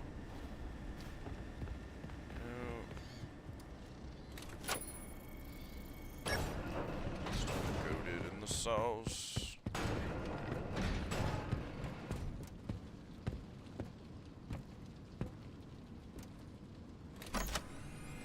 Stay goated in the sauce. Yeah, it's all still the same. Okay. Yep. Need to skibbity through here again. We're just trying to bum rush to Edwin's house.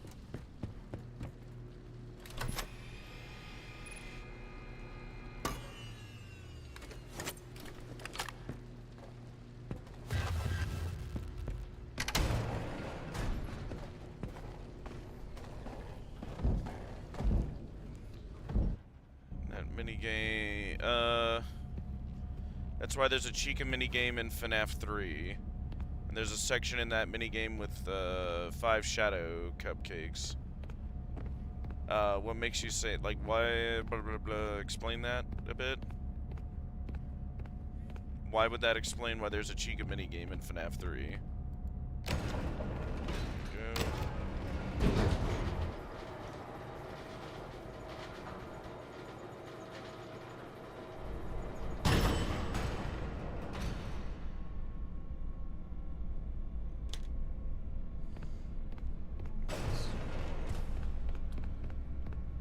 And one follows us around like in the ending of Follow Me, when one of the spirits chases William around.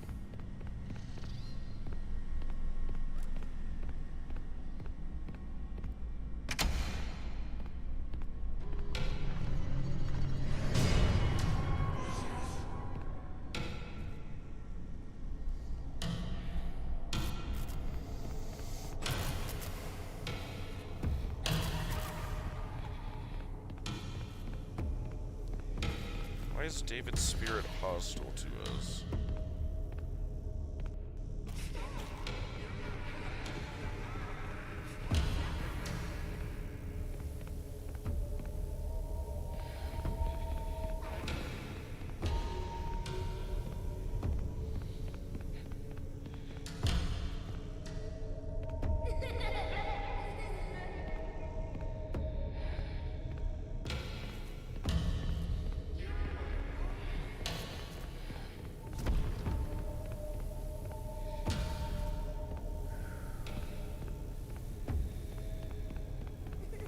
Toy Chica represents Aspen in an Ultimate Custom Night, then maybe that's why we play as Toy Chica in the minigame.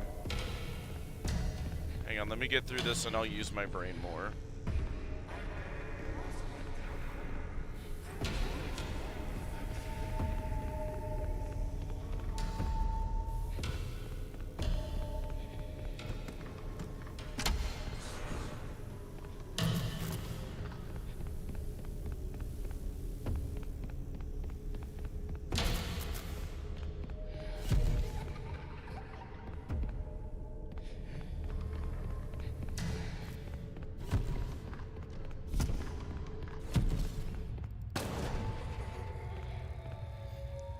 With a skim of my teeth.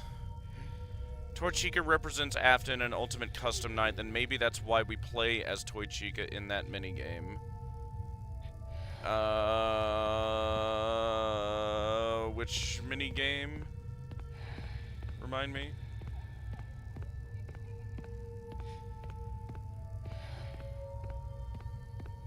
And why would Toy Chica, now that I think about it, like, because I'm not doubting that, like, yeah, she is, a stand-in for him in those cutscenes. It's just, I guess I and everybody else never really stopped to think about why.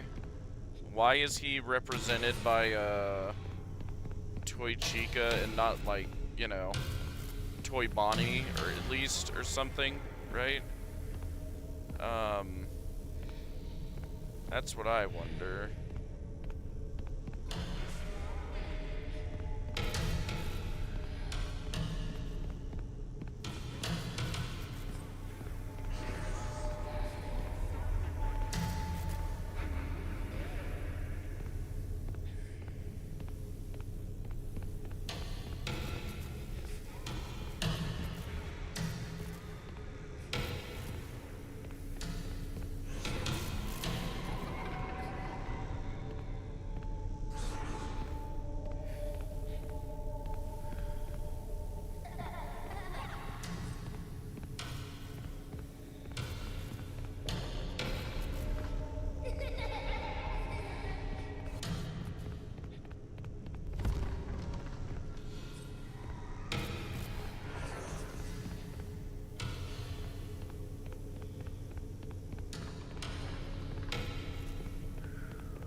again want to bring up in the Chica minigame, there's a 5 shadow cupcakes. I think the cupcakes represent the MCI. 4 is stationary, 1 is following Toy Chica around. If Toy Chica is meant to represent William, then this is almost the same as what we see at the end of the game. 4 spirits of the MCI standing while one of them chases Afton around.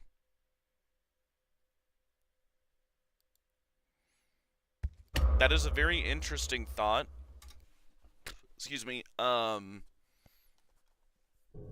not disagreeing with you. I'm more just thinking, like, if you are right, wow, what a weird pull, or, like, character to use. Yeah, what a weird character to use as a representation of William. You know, not just Chica, Toy Chica. Like a more cutesy representation of his first victim.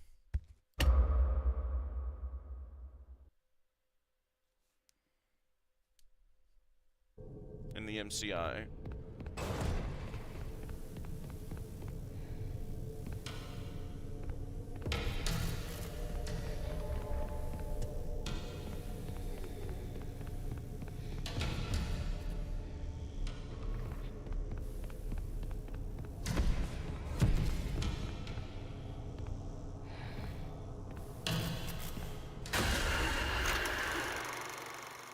Okay, so not that one.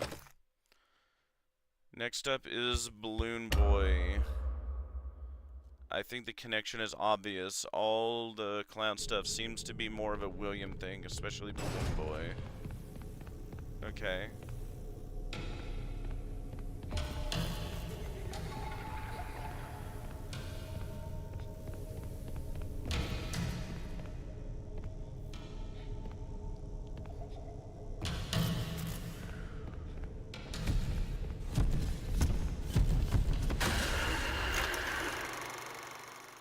The Balloon Boy minigame in FNAF 3, you mean? So what, do you think all the minigames in FNAF 3 represent William in some way, or come back to him?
There we go.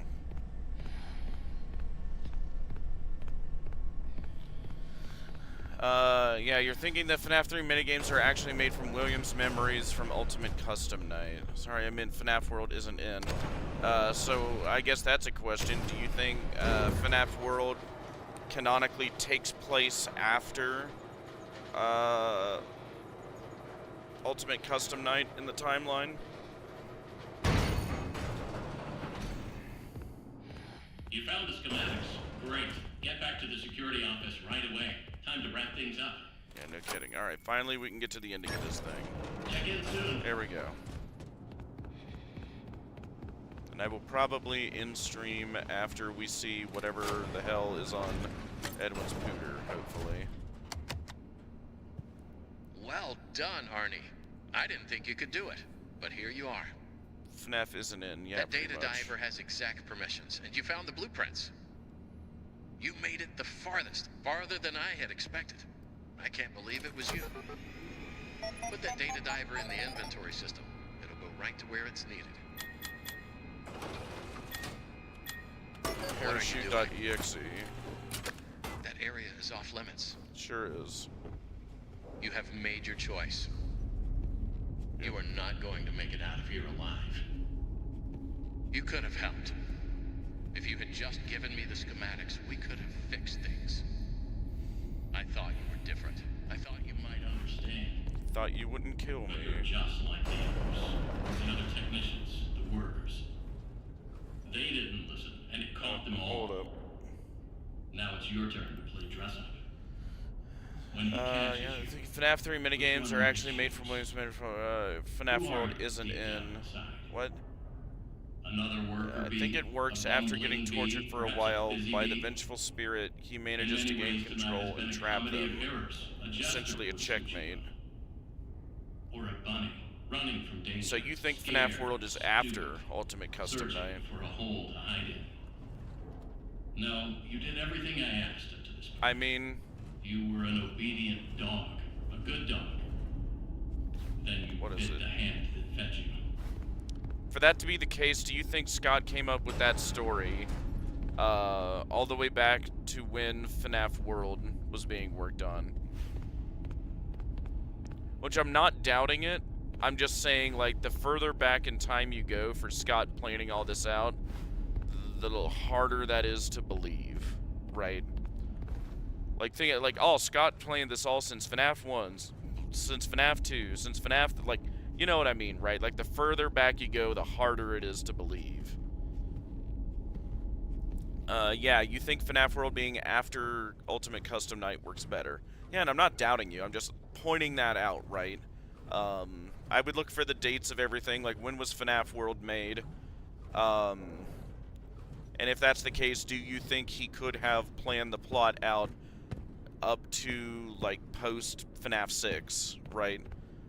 That he could have planned, like, the entire general story beats, at least, that far out.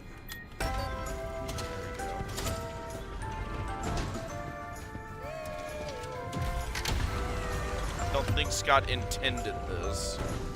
Well, I mean, that would just do more to...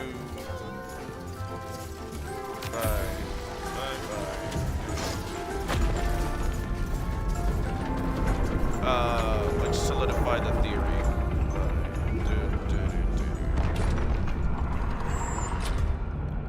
You just managed to retroactively make things work.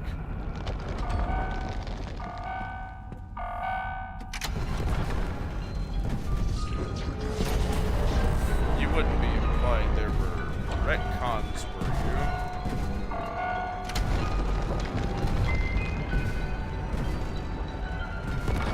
you? Or that he just made some happy accidents work with what happened later, would be a better way to put it.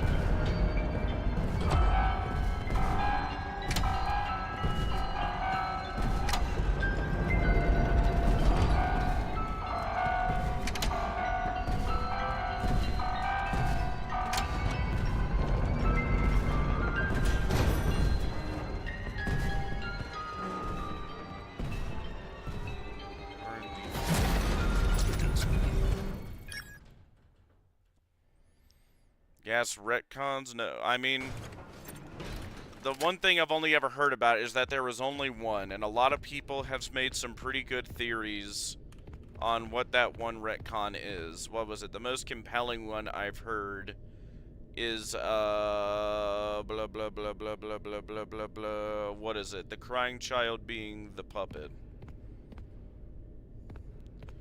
Fully believe FNAF 4 was about nightmare chambers since the beginning. Oh, and yeah, that's just what I'm saying, right? If you'd want to convince me further of that theory... Why? I don't know. Why would you come down here? You are clever. compare the dates of like when FNAF World was like. Can you answer me that real quick? What year was FNAF World made? Would be my question. JK, oh, okay. Why don't you trust me?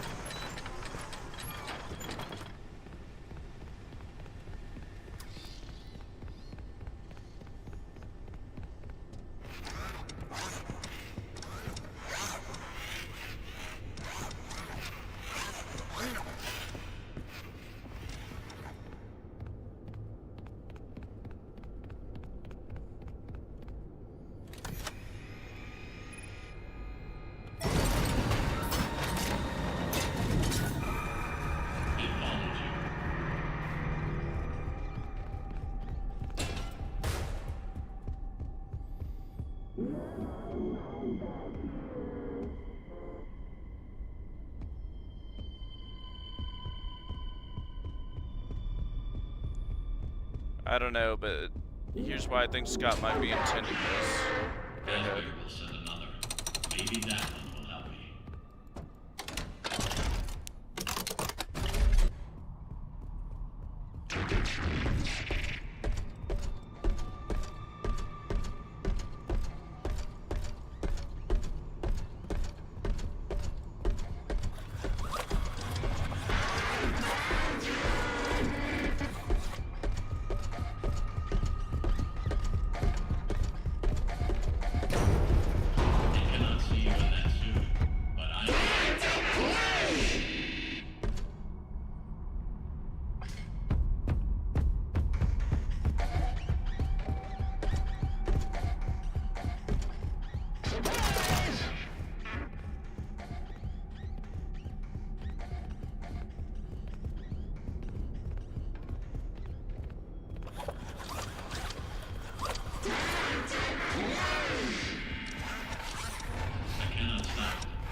Where did you go? That's interesting. Fiona can't stop him. Like he's using the books to show concepts and ideas that could be applied to the games. Well, yeah, and people have, you know, speculated that for years, that that's kind of the purpose of the books, is like, excuse me, a testing ground, if nothing else.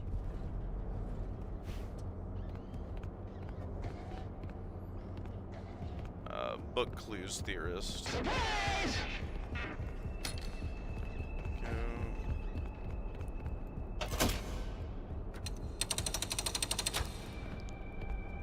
Fredbear.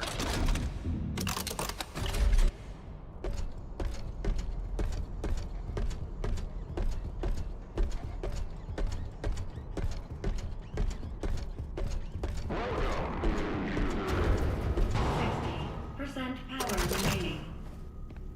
I see right through your simple shell game.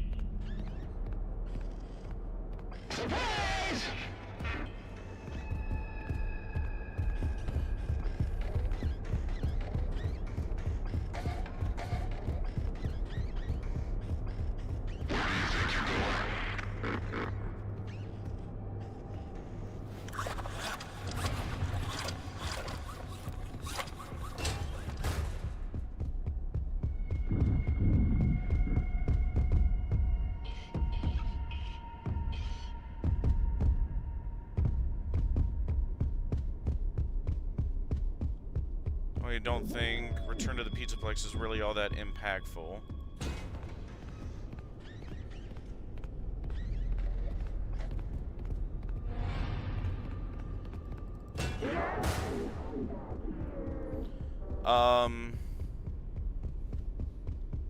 I guess from I think it's Scott showing us a concept and its clue and its rules.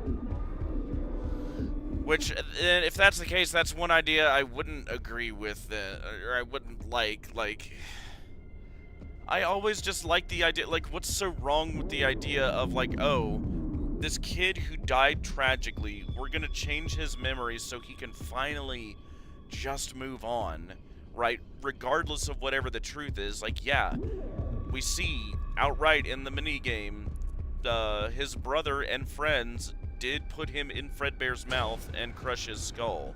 They killed him. Right?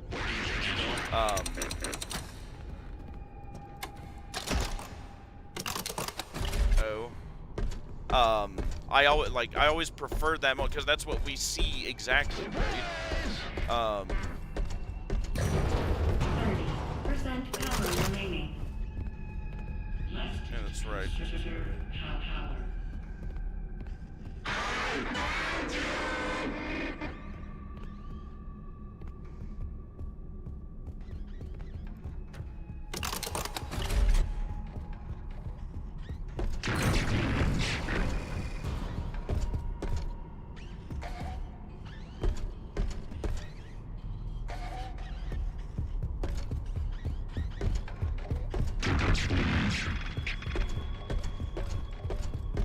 Here's an idea.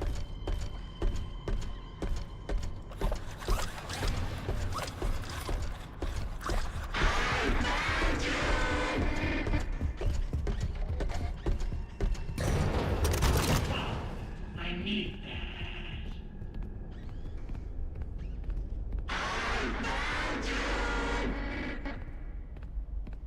You should have done what you were told. Yeah, that's right.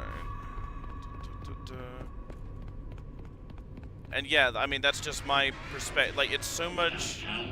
It will trap us both down here in the dark. It is easier, but it also just, oh no, again, I think Scott was being very purposeful with showing that someone has to go to the past before they're able to affect anything in their present. I mean, sure, I guess I'm just kinda wary of the time travel mechanics in the first place. Oh, his ears are clipping through there, sick.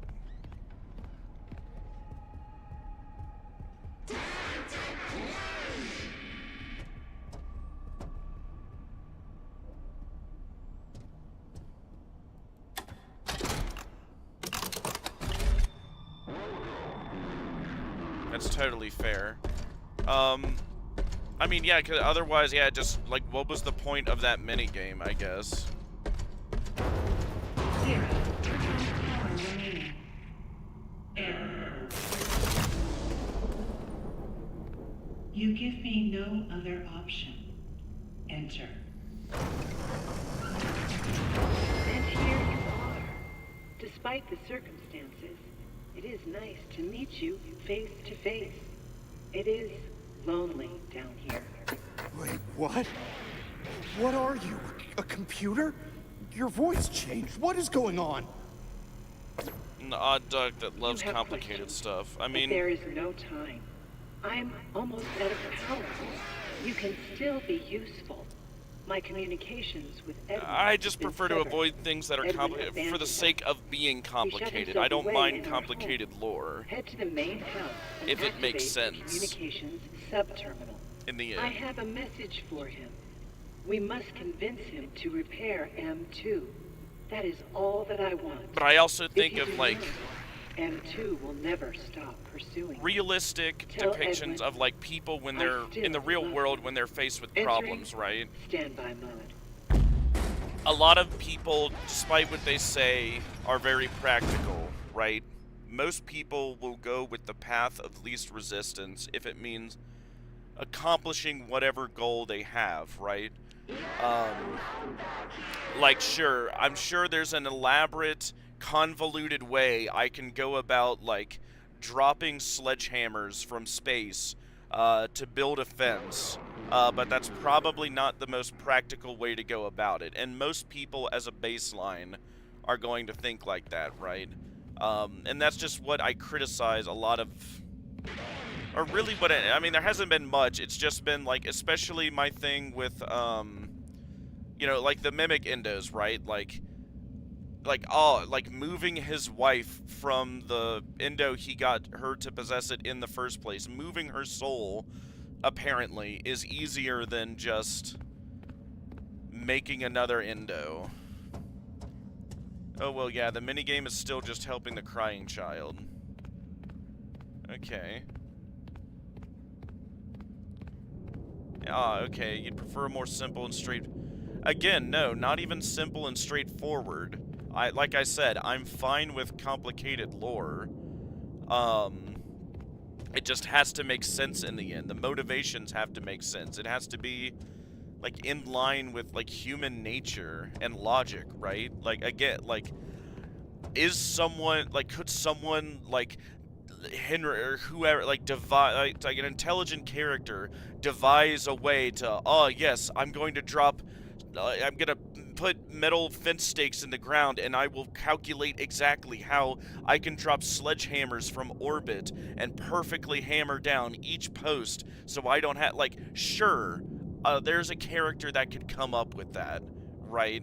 I'm sure they could, but, like, again, is that the easiest solution to this problem? Just because you can, you know, send sledgehammers into space and drop them in a fence post, like, with pure mathematical targeting of where that fence post is and hitting it precisely, like, yeah, you could find a character that could do that, but it's just, why? Is that the easiest solution to the problem? Even if there's a character that's that smart that could do it, like, and has the ability and means to, right? Like, even if you have all that things, right? Like, would the average person go to that effort just to make a fence? I guess is my argument, right? No. Even someone like Edwin, Henry, whoever, if a problem can be solved with a simpler solution, they will take the simpler solution, right? It's kind of like what I've heard about engineering, right? And how you can over-engineer things, right? We're like, what is it said? Like, an idiot admires complexity, a genius admires simplicity, right? Especially in design, right? The less moving parts a plan, an item, a whatever has, the better it is. There's less to go wrong, right? And that's also true of convoluted plans and schemes, right? The more moving parts and pieces you have to some complicated plan, the easier it is for something to go wrong, right? The simpler the plan that still accomplishes your goal is the better plan, right? Like, oh, my plan is to... I don't know. What is it? Fill the gas can at the gas station, bring it back, store it here for a week, and then use it for the mower. Like, I don't know, right? Like, that is a lot less complicated than, yes, I will have fuel shipped in from Ecuador, right? Like, you know, like, I don't know, like, I'm just trying to explain that, in a way that makes sense, right? Just because someone can do something complicated and convoluted, is that the easiest way to get it? Like, because, like, why are you making it harder for yourself than you need to? Good evening / morning, And I guess Mr. that's my Murray. criticism of Edwin here. Why are you making this more complicated than it needs to be? Burning the midnight oil, I see. Here are today's Okay, I facts. get you. Alright. Yeah, I hope I explained myself okay there. Fazbear project. Over budget. Behind schedule. End of active projects. Bank account status. Overdrawn. 11. Loan payments are past due. Legal status. You have received 22. Court summons. NCM status. Poor. Employee count. 0. Safety. Emergency alerts active. Edwin catching straight. I mean, Edwin is part of it. But don't think he's the only one in this franchise. Nothing to worry about. You got this. I get that's criticism too. And believe in you. I would also say that of Henry and William. Henry for like, is like doing the puppet thing to catch William, like if you think it's him, or like even like into the FNAF 2 location, like the criminal database thing, right? Like, is it that much easier to do, like, once he's absolutely sure it's William that's doing it, right? Like, is doing the criminal database robot, like, the easier solution versus just, like, if you're sure it's him, like, either, like, Hell, I don't know. Catch him in the act, honestly.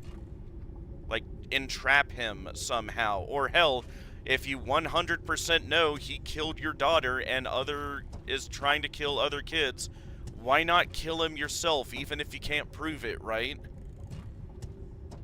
And that sounds cold, but I mean, yeah, like, if you know it was him that did it and you can't prove it, I mean, I'm not endorsing it, I'm just saying, like, that sure would be a simpler solution, wouldn't it? I mean, better than, like, what did he do? Sit on his keister for, like, 20 years after that? Until whenever FNAF 6 happens, right? Like, or even William, right? Like, and I was hoping to get more on him in this game, although it looks we're gonna have to wait for Fall Fest for that. Like, his simplest solution was, and like somehow figuring out on his own that fast, like even if he runs into the paranormal puppet, sure, like, oh, spirit stuff is real. That is one hell of a leap from saying, oh, ghosts are real, to the conclusion of, ah, yes, I can take the soul juice of other kids and use it to bring back my son / make myself immortal. That is one hell of a jump. And, like, is that... I don't know. Like, you gotta, like, because just look at what people do every day, right? Like, is that how people think? Is that how average people solve problems? Not that I've seen.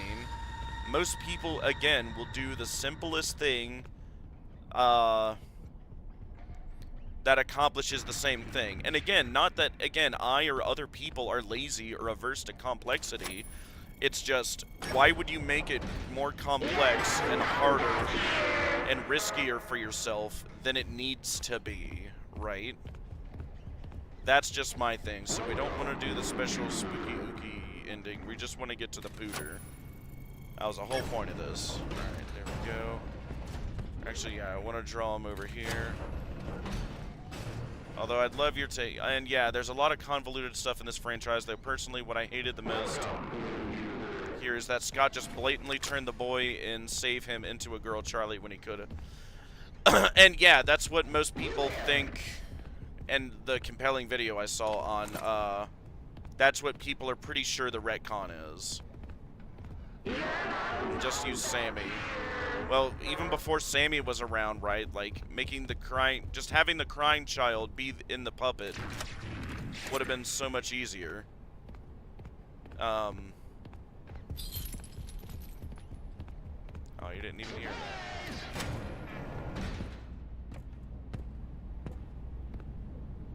There's no noisemaker in here. Sick. Just use Sammy, blah.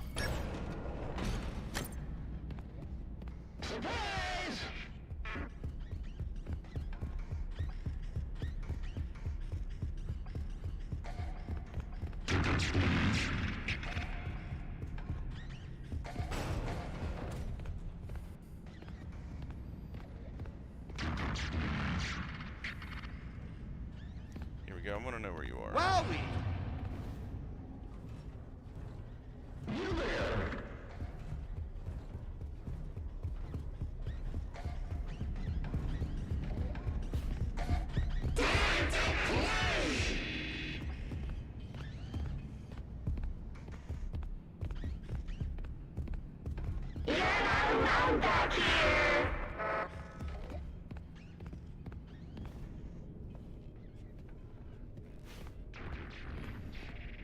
Oh yeah, what is the code?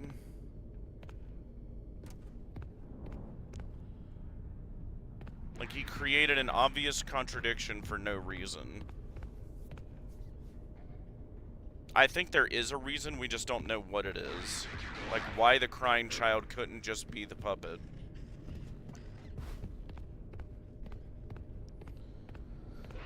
Oh yeah, we do actually have to grab all the film reels here.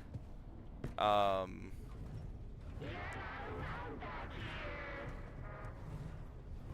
get the door code, yeah. Yeah, the Crying Child puppet connections are so apparent. I mean, yeah, the tear stains are the biggest point, right? By pure coincidence, the Crying Child had tear stains that looked almost one for one with what ends up on the puppet mask, right? Yeah, if you've got the code, that would be a huge help, actually. So we can just get to this last ending here.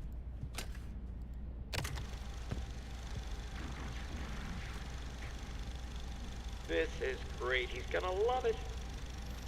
Fiona, did you make this? I baked it myself. For David's special day. Well, great job. You just continue to surprise me. I think we're ready. Okay, everyone hide. Fiona, go get him. I left him out at the playground.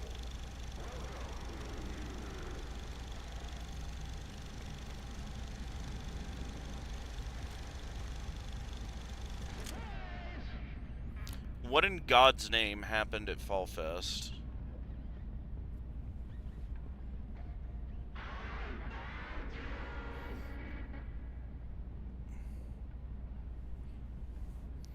That's what I keep thinking.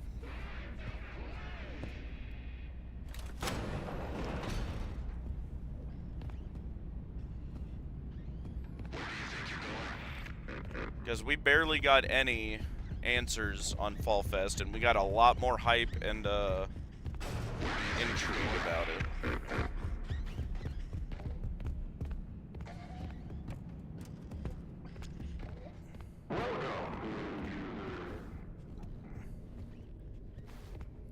Yeah, if you have the code offhand, that would be skibbity, as it were.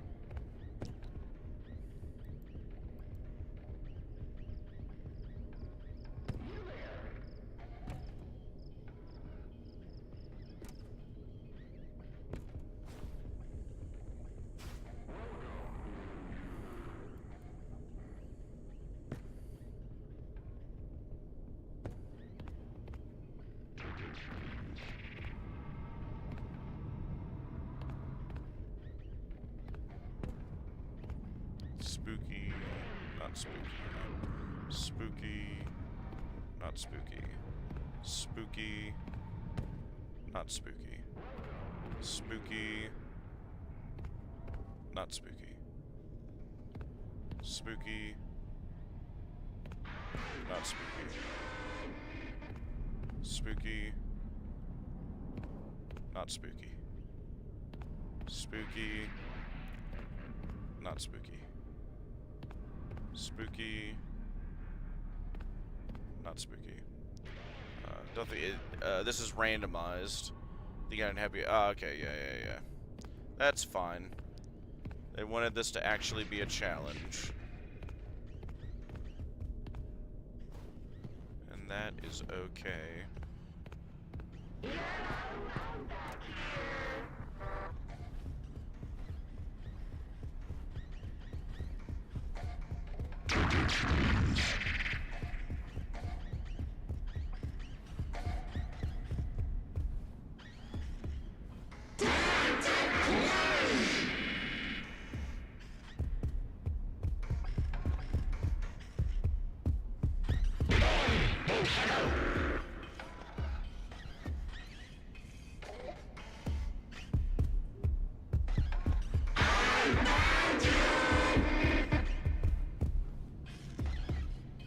Back to my wacky theorizing, yeah.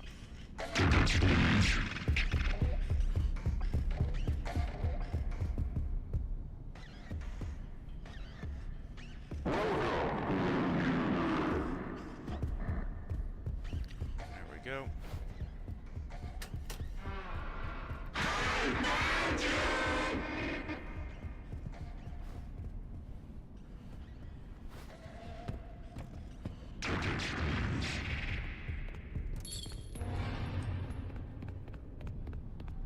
I can't get enough of this high value. I could stay here forever.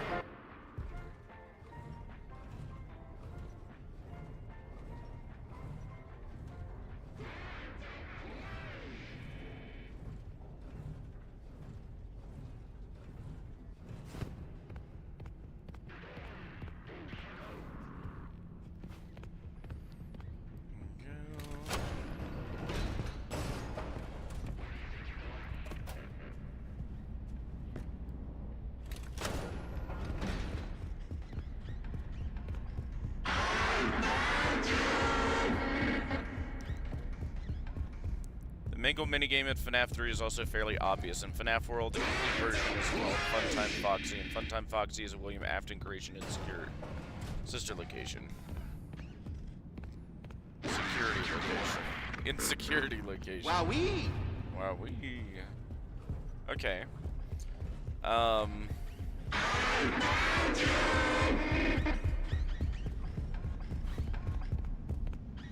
Games of skill are my favorite. Oh, I'm sure they are.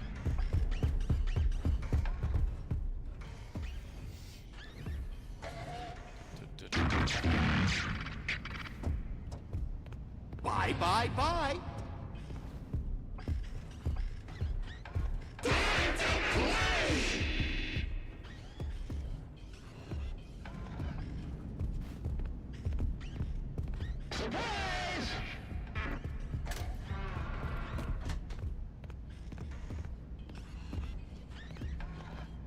Take my wallet. And lastly, Shadow Bonnie.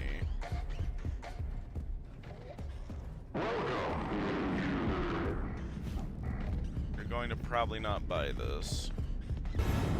Oh, you'd be surprised.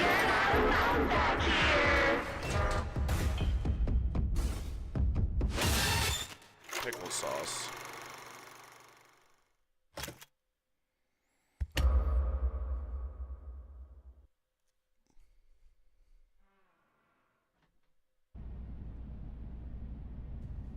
Got two of them.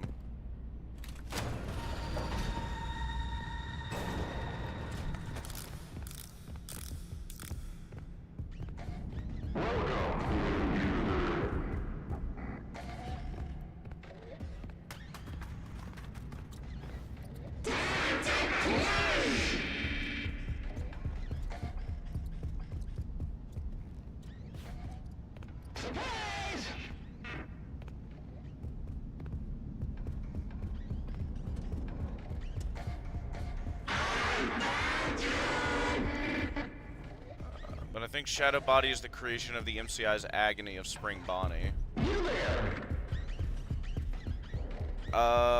What would Shadow Freddy be?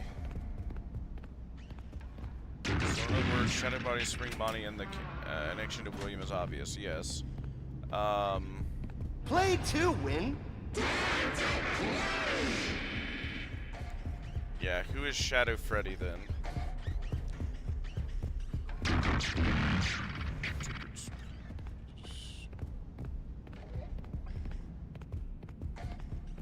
Blue one.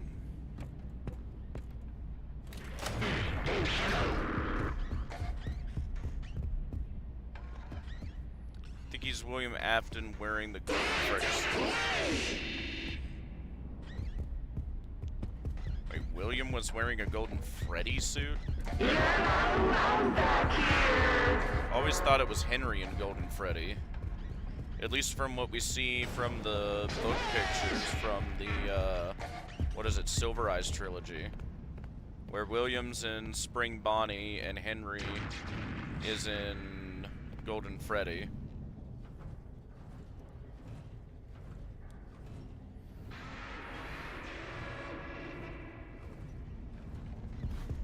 I think William wore Golden Freddy in FNAF 2. Why Golden Freddy and not Golden Bonnie? Or Spring Bonnie? This is better than ice cream.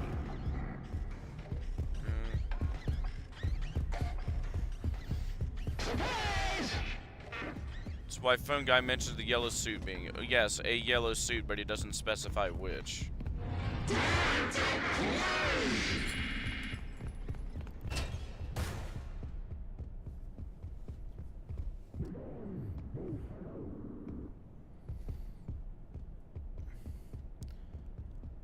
Spring Bonnie was locked in the safe room by FNAF 2.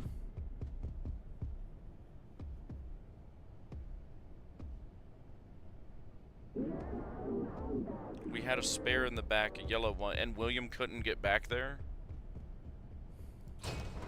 I mean, he knew about the safe rooms. What was stopping him from getting back there? Because the safe rooms aren't sealed until after he gets spring locked.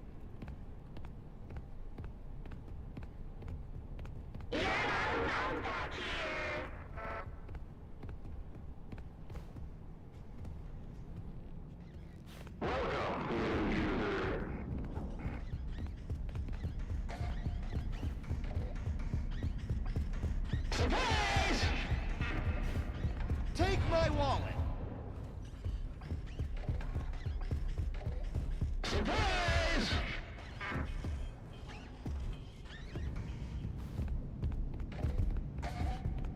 Surprise!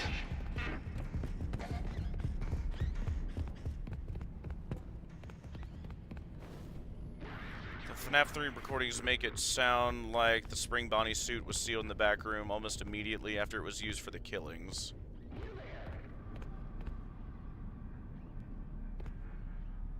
Recording make it sound... I would need to hear those. I don't remember getting anything like that before. I think William was sealed in the back rooms. Well, yeah, after, what is it? He got spring locked. And that whole audio recording of, what is it? Like, yeah, from this point forward, safe rooms are no longer to be used. They're going to be sealed at all locations. So if you left anything in there, it's your fault. No more going in there. Right, that was Henry finding William spring locked, whether he was alive or dead at that point. Then he decided to seal him in there. Is my take on what happened.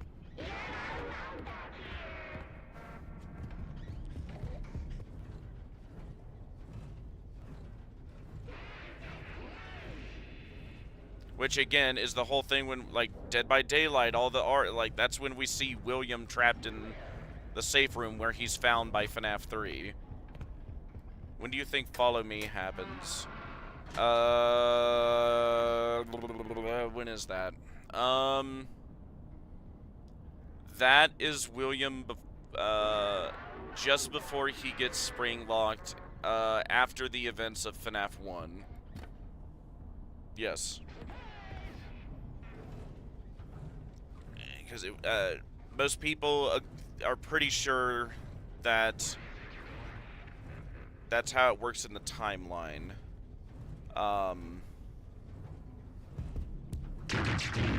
FNAF 2, FNAF 1, FNAF 3. At least the main three.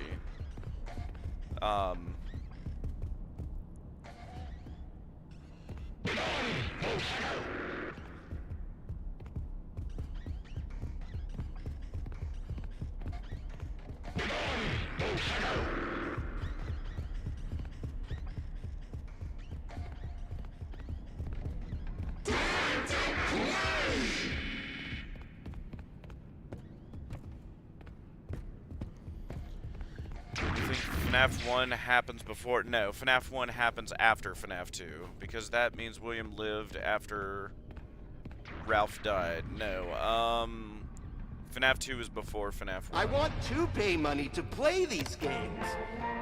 Let's spin the wheel.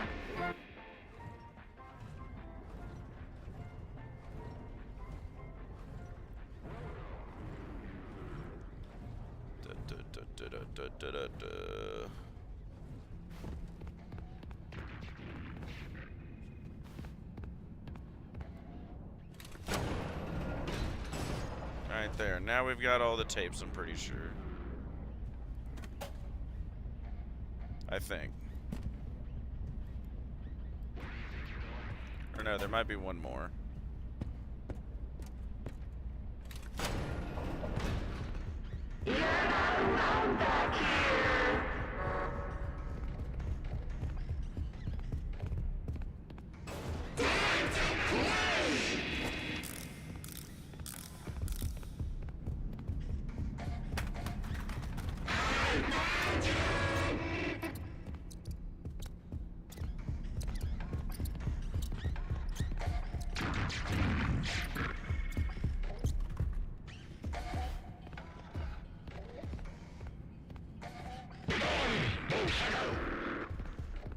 Okay, so Follow Me is after FNAF 1, right? Yeah, immediately after the FNAF 1 game. Yes. Where William's coming back to get the remnant, from the FNAF 1 endos. That means William isn't in the sealed room yet by FNAF 1, right? Yes. It's only after he gets sealed. It's only after FNAF 1 he gets sealed back there.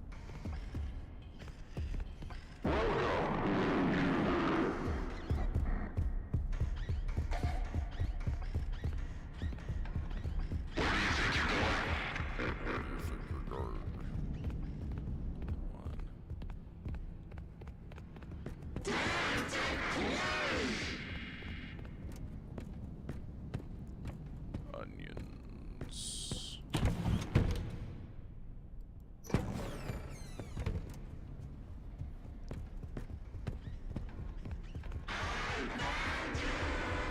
Got one heck of a lag spike there. We're all good now. FNAF 1 starts with Ralph being dead before the events of FNAF 1, right? I think, what is it, like, the week before happens, like, a week? Oh, yeah, it's the title, right? A week before FNAF 1. He dies before Mike does his shift, right?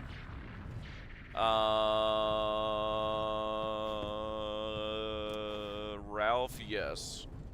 Yes, Ralph dies, the week before Mike starts his shift at FNAF 1. I am having so much fun.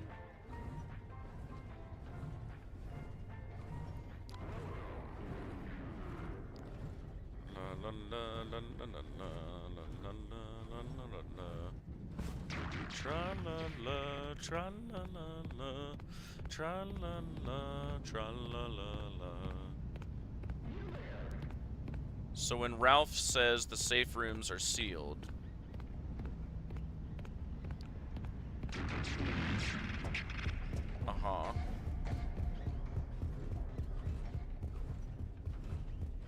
you're saying he's alive after FNAF 1.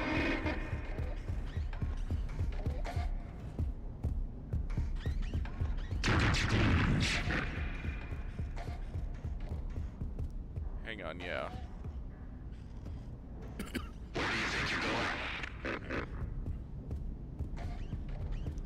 Fafton was sealed after FNAF 1. Yeah, I see what you're getting at. That is a pickle. William's still sealed back then. But he's alive after FNAF.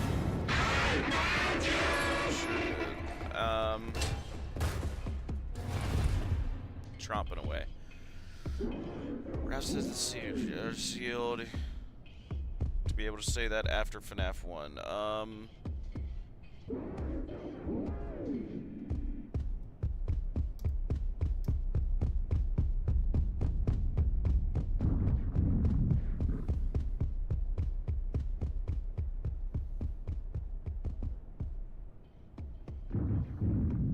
I mean, how would you explain both then?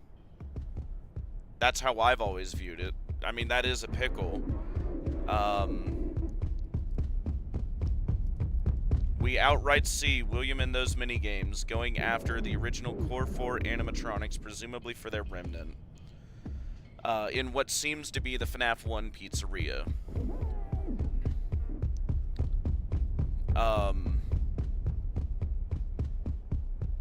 And he had already done this previously in FNAF 2 to collect more remnant.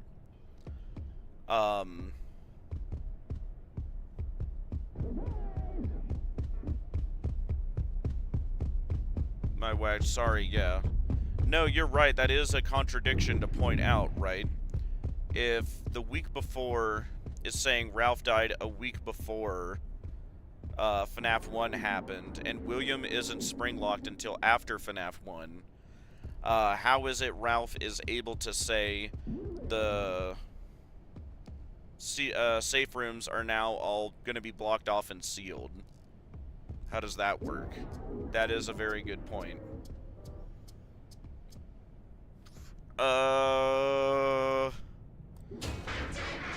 Yeah, no, by all means, please come up with a compelling answer for that. Because I have no idea. I have to have all the films by now. I don't... Let's see.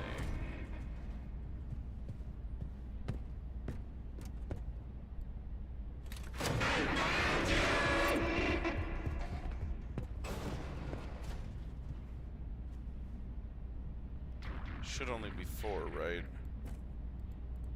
Or let's see. We'll go up there and check first.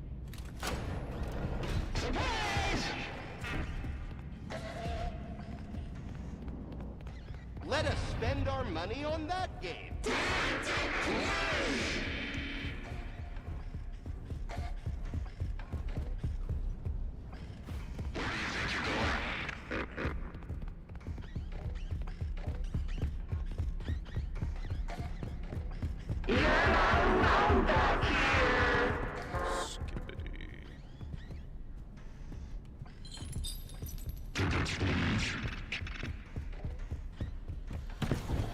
What do you think has that William Afton killed the MCI in the safe room, left the spring Bonnie suit in there, and had the back room sealed?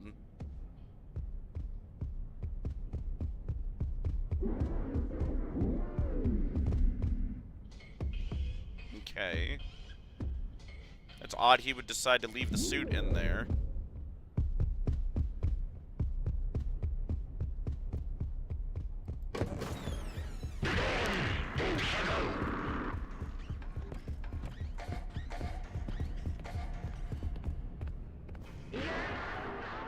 To hide the evidence, essentially. Sure.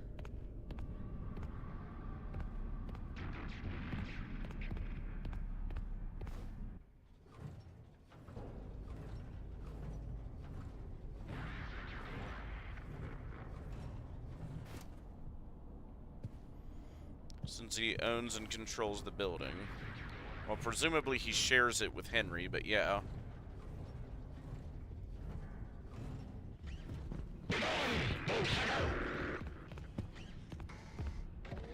Oh yeah, here I remember what I came to do.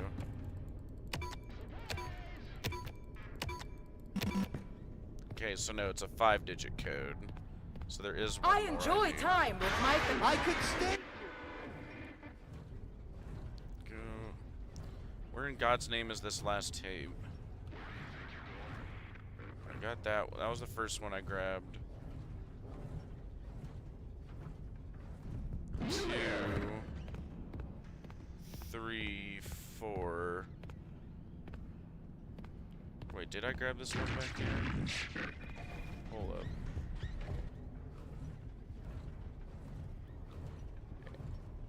After a while, he for some reason works undercover at the FNAF 2 location. Well, what? Because Henry is suspicious of him, right? I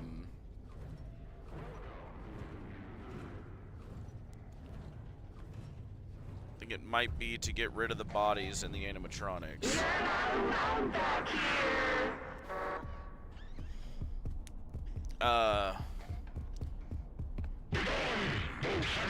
The bodies from the DCI, sure. Oh,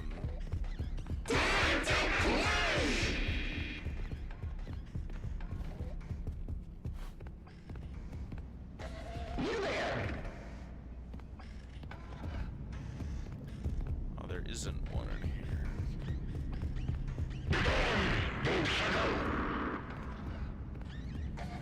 That's when he learns they're haunted.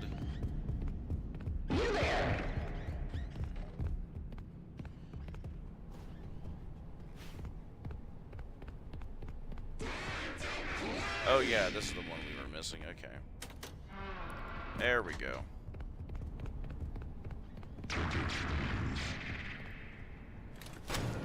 There we go, for God's sake. There we go. Alright. I have no idea which one is first. He outright manages to stop Freddy in the minigame. Happy birthday, buddy. Wait for Mama. Mama loves presents. David, this one's probably gonna be number 2. Not all gone, buddy. In a way, she's here. She's with us. Mommy will always be here, watching over us. You better start opening. There's a lot to open. I gotta get back to work.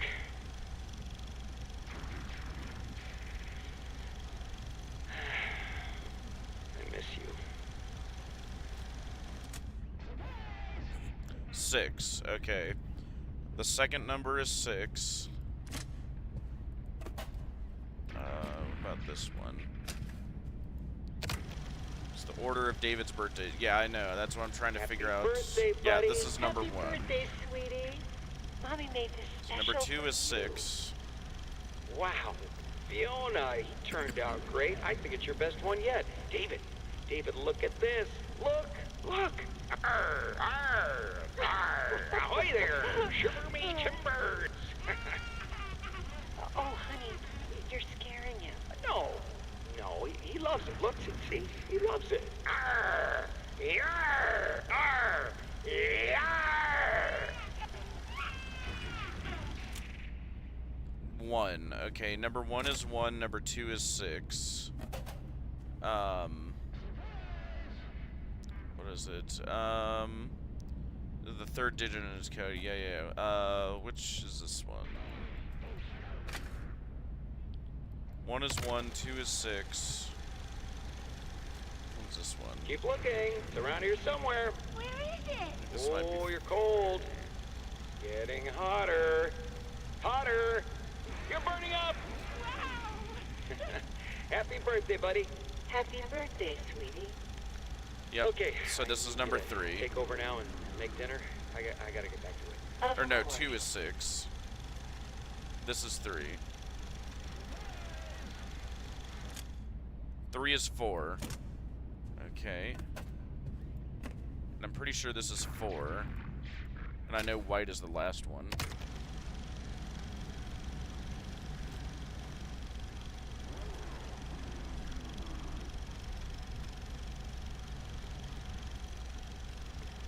Edwin, Ed, get out here. You're missing it. Just give me a minute. I had the best idea. Okay, This is well, it. This is the one. Bigger than the Cleanovac. that's great, honey, but you're missing the party. David's 2 years old. He won't remember a thing. That's not the point. We have guests. Besides, he's got plenty more birthdays. Next year will be even better. We're trying to Hana, and this is probably a 10. Hurry up. They should. doing I'm it gonna in have to. 5 minutes. Hang on, I gotta think about Or this. without you. Yeah. Because they are randomized. Yeah. 2.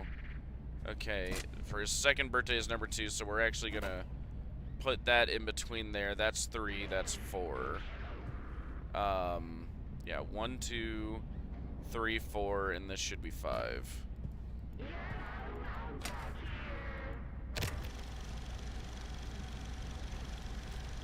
Yeah, this is for his 5th. This is great. He's gonna love it. Fiona, did you make this?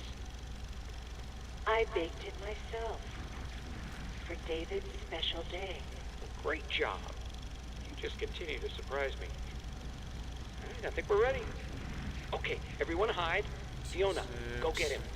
I left him out at the playground.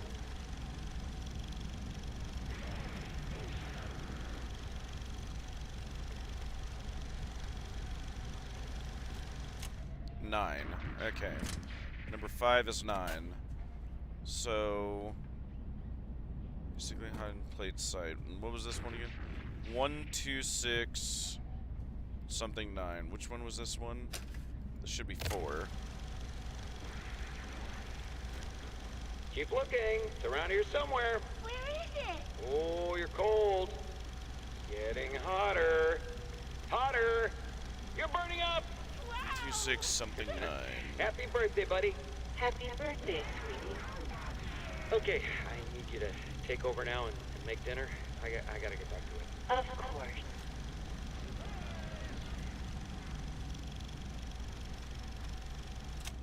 Four. Okay. 12649. Let's give it a shot. 12649. 8675309. There he is, Skibbity. I can't get enough of this high-value entertainment. I can't get enough of this high-value entertainment. 12649.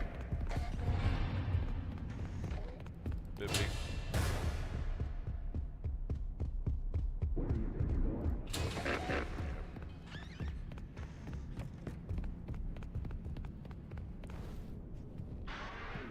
There we go. Yeah, we just want to get to his pooter. 1, 2, 6, 4, 9. Skibbity bibbity. There we go. Alright. Yeah, yeah, and for future reference, yeah, the door does lock behind you, so good to know. But I just wanted to get to his pooter with this one. Yeah, not that one. That is a question as well. Why doesn't the manor look like the one we see in the Help Wanted 2 teaser? That is odd. The reason why you think William is in Golden Freddy is due to FNAF 3 and FNAF World. Okay. Yeah, all this here. Now we want to get to his pooter. Let's see. There we go. All Fazbear design. No, file redact. Are you kidding me? Oh, come on. File redacted. File redacted. That is such a ripoff. I went through a whole other campaign just to get Smeckledorfed. That is massively not bussin'. Dang it. I was like, oh yeah, New Game Plus, we'll get to see what those designs are. No. That is not Skibbity. That is not Skibbity at all. FNAF World outright says Shadow Freddy will eat your soul, making him seem like pure evil. Evil. Blah.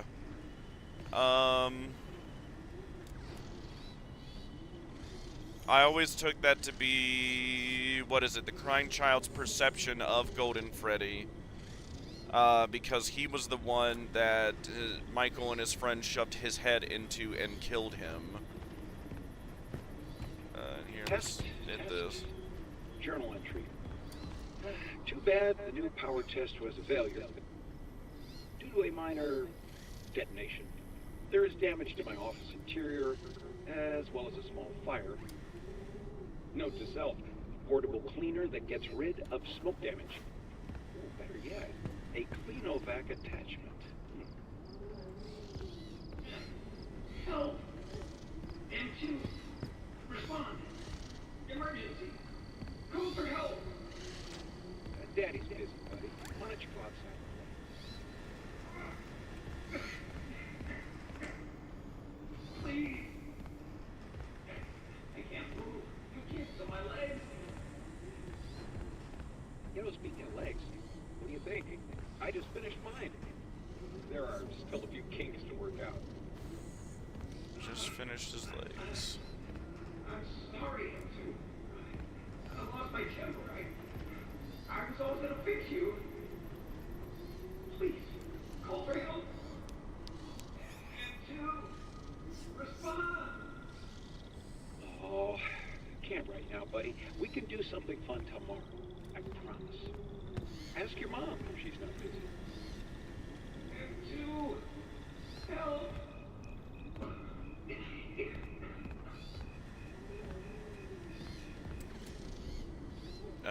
Hang on, that's a lot of text. FNAF 3, we see Shadow Freddy leading the animatronics towards the back room. It says, follow me at the bottom left of the screen, like how William says you can't in the bottom left in FNAF 2's Save Them minigame. And we're shown William says, "Follow me," and Freddy Fazbear's Pizza Simulator. Freddy Maze minigame when he lures Susie away. Yeah, when he says, "Follow me." Yeah. Mimicking that, yeah.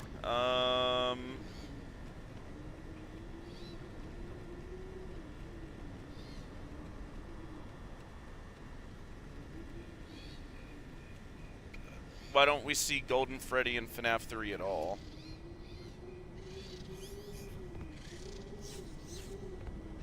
Because he died in the Spring Bonnie suit, and nothing untoward happened in the the Golden Freddy suit other than the spirit that ended up in him.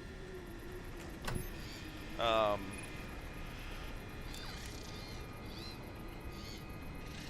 is such a massive disappointment.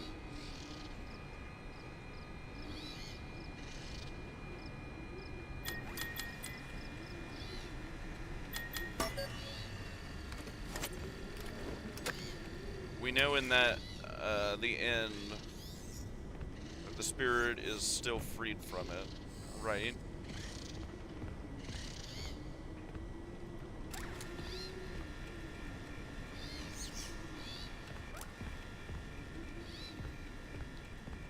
The actual suit, I think, is William is wearing it to lure the others.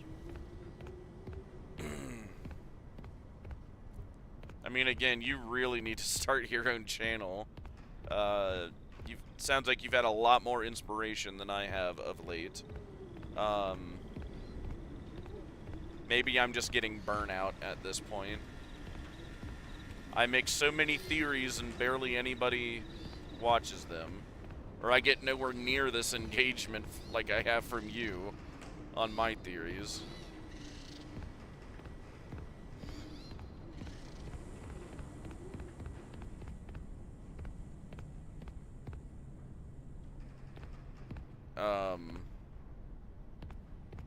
God, so that's just a massive bummer. Like, I'm pretty much done with it. Like, I can get the ending here real quick, but, like, I'm pretty much done with this playthrough because I was really hoping to see schematics here. Like, don't you think it's suspicious how immediately after Shadow Freddy goes safe room, William Afton just pops out? Yes. And there never has been a good explanation for that. What do you think that is if William's still alive at that point?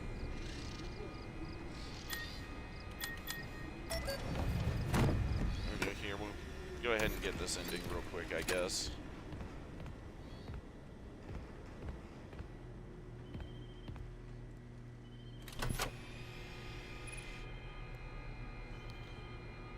Oh, that's the name of Mexis. Mechanical X-Form Experimental Storage. Mechanical X-Form Experimental Storage.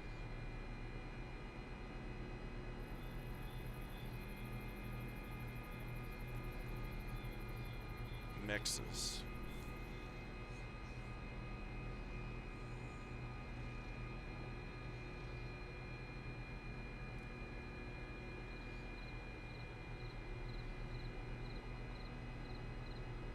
Is Fiona in the Mexis we see in Ruin?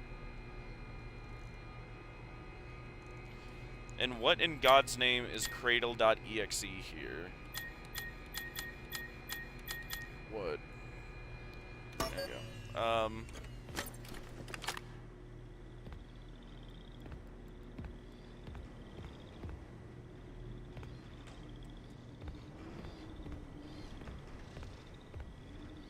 And where is Edwin? I think that what happened is after FNAF 2, William possibly had Mike investigate the FNAF 1 location. Oh.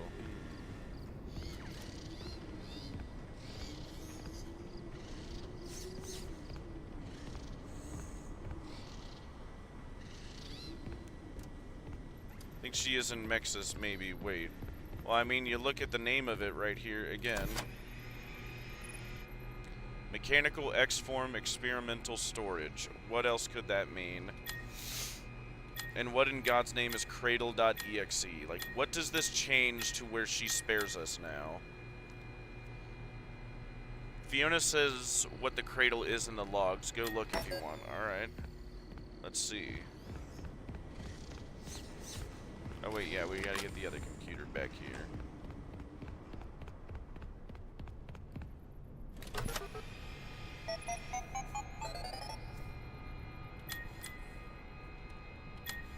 Spring logs, night shift, all the retail stuff, the return letters. Where is it? Have you heard Fiona?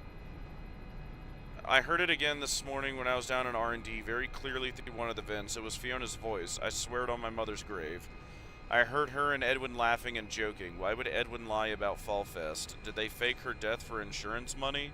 I never did trust them. It's one of those binary messages. Okay. Home, my home. Edwin, are we losing our home? I don't understand. Wasn't I good enough? Here we go. Edwin, please talk to me. We need to stop it together. Here are the blueprints for a cradle. It can keep David safe and provide boundaries.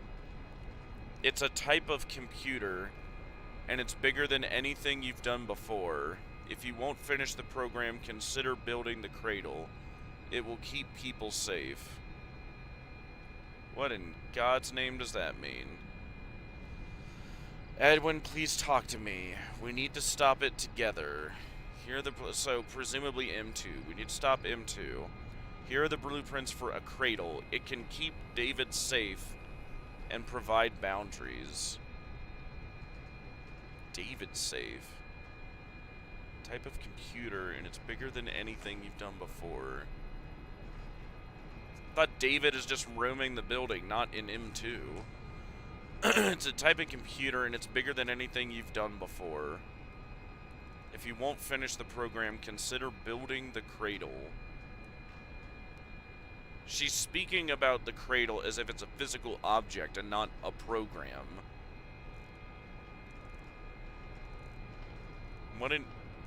What does that mean?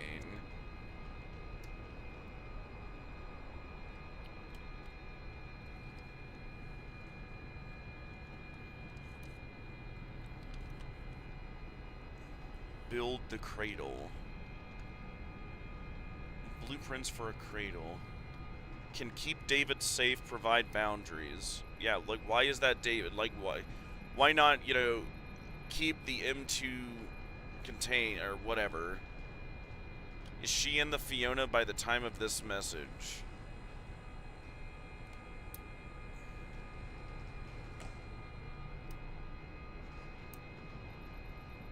There's a thought. Hang on. Edwin, please talk to me. We need to stop it together. Here are the blueprints for a cradle. It can keep David safe and provide boundaries. It's a type of... Yeah, maybe she's not talking about David, and she's just saying keeping David safe from M2 and provide boundaries to M2.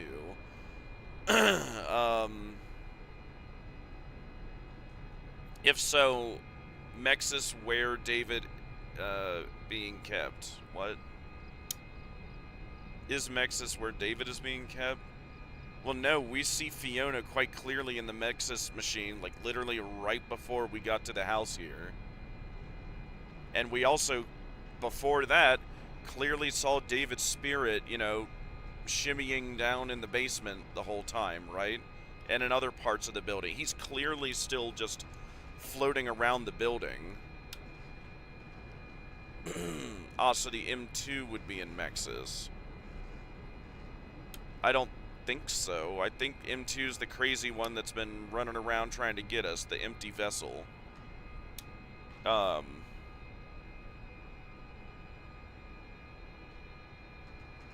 the cradle is Mexis.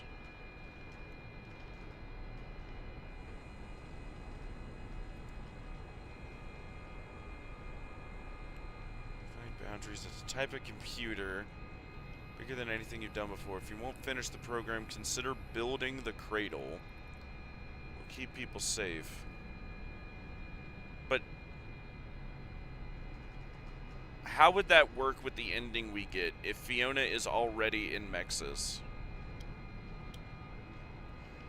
Like, can they both be in Mexis? And if M1 is in the Fiona machine by the time she makes this message...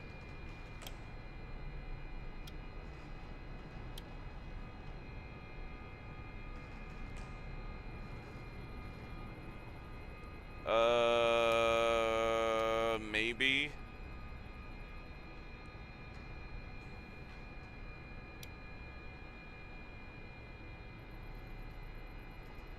I'm still reading it as two different endos, one chasing us and one in the closet. If M1 is in the Fiona machine, Fiona is in the Mexis machine.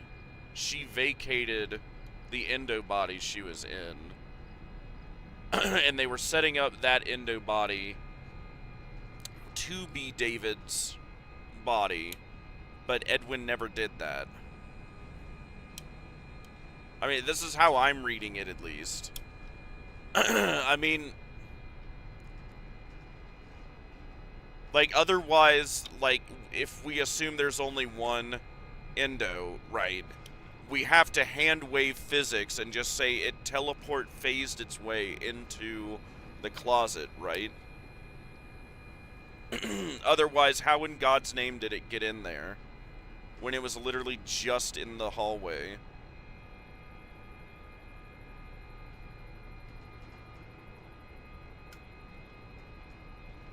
So I read it as there are two, right? There is M1 where either Fiona's mind, and there's M1 and there's the Fiona Mexis.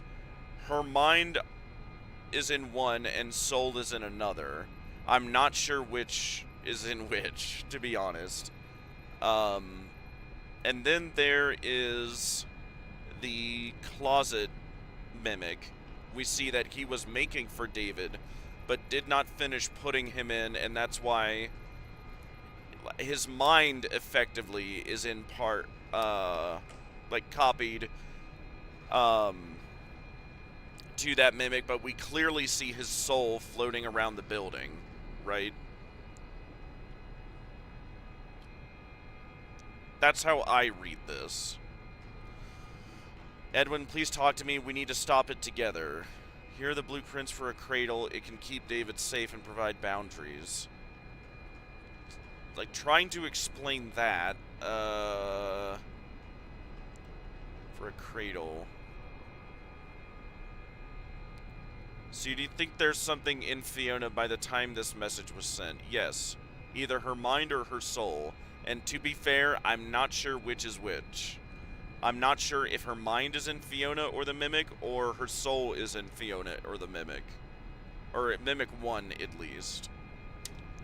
You know, the Mimic 1, the one we see, that was originally built, made for her, she walks around as for a few years.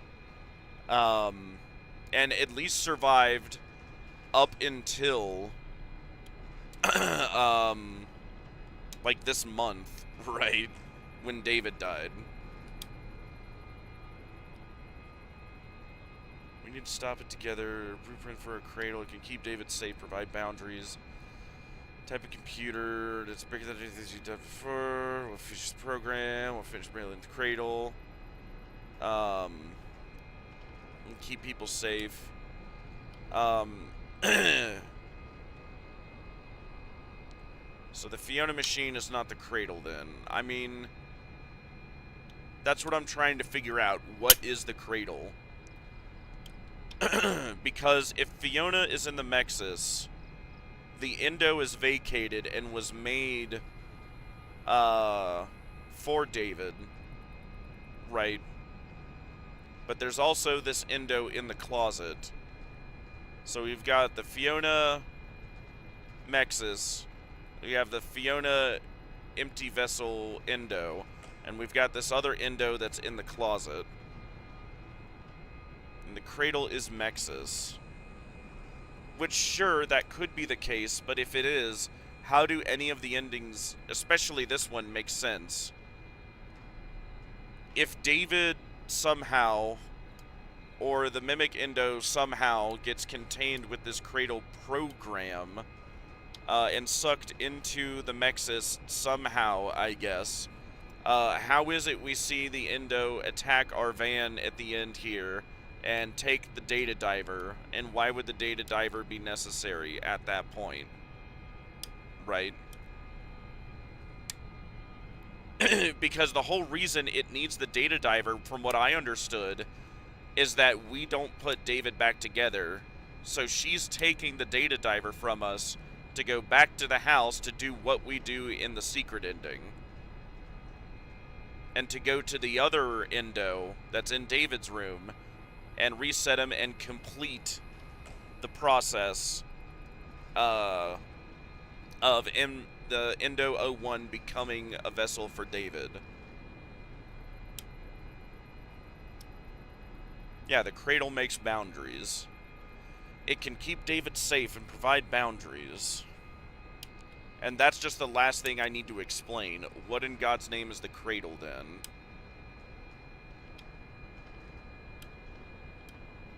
Because remember, in this ending, the parachute ending, we do not get killed. The Endo crashes our van, comes right up to us, takes the Data Diver, and walks away, and the game ends. And we are spared in this ending.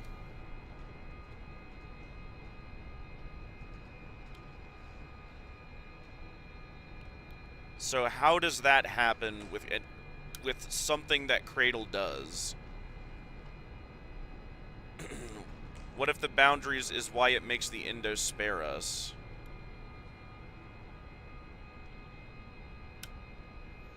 How would a program do that if the Mimic isn't connected to anything now? Or I guess that's a question. Like, it says it will keep people safe. Yes. Provide boundaries, type of container, keep people safe. Or maybe that's the way to read it. Fiona is in the Mexis machine. David is still floating around the building because Edwin hasn't finished making the Fiona's Endo 01, or Mimic 1. He hasn't finished doing what he needed to do to make it appropriate for David to possess, just like he did for Fiona. What does the Cradle do to finish that process then? Keep David safe, provide boundaries. It's a type of computer. It's bigger than anything you've done before. Is she big physically, or big as in, like, important? Yeah, if you won't finish the program, consider building the Cradle. So the Cradle is separate from the program. So he finished the program, but not the Cradle? Yeah, what if Mexis is just something remotely that gives the Mimic boundaries and makes it safer? Well, the way she says it here, if you won't finish the program, which it looked like he did in the end, because it's just in the other room over there, right? Consider building the Cradle. So whatever the whatever the Cradle is, it's separate from the Cradle program. So what do you think that is? If you won't finish the Cradle.exe program, which he did, consider building the Cradle. It will keep people safe. So what is the Cradle, and what is Cradle.exe?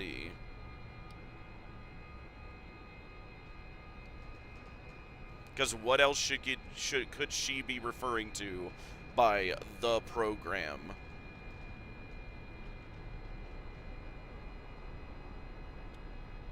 You know, Minesweeper.exe? Like, what else could it be other than Cradle.exe?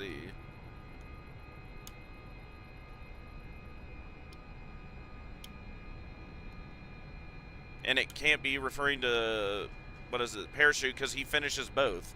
He clearly finished Parachute.exe and Cradle.exe.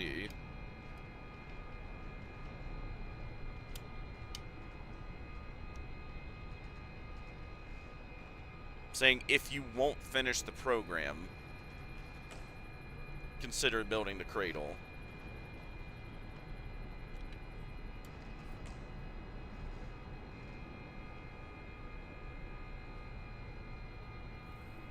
I'm sure of it. Mexus can remotely affect the Mimic. We're shown that in Ruin. Sure, yeah. That's a good point. I'll roll with that. Okay, so whatever the Cradle.exe program is, that will keep the Mimic contained. But what is the physical Cradle then? Oh, hello, thank you for coming in, Kakare. I cannot speak Spanish. We're shown that in Ruin.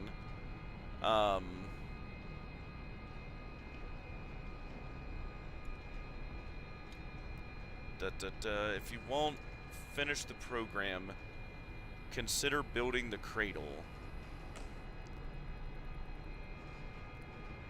He clearly finished both Parachute.exe and Cradle.exe. And she was saying here, if you won't finish the program, which he did, consider building the Cradle, which is, she's saying it as if the Cradle is something separate from whatever program.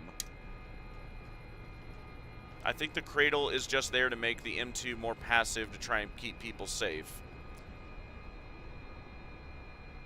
So what is the Cradle? Because we have a Cradle.exe and we have a Cradle. What is the difference? It's a way to basically mentally block the Mimic. And not only that, this ending, but apparently make it, like, intelligent and friendly to the point to where it specifically doesn't kill us, crashes the van and just takes the data diver and has a motive to use the data diver and the intelligence to need a motive to use the data diver. Like, it's a physical computer that can do it.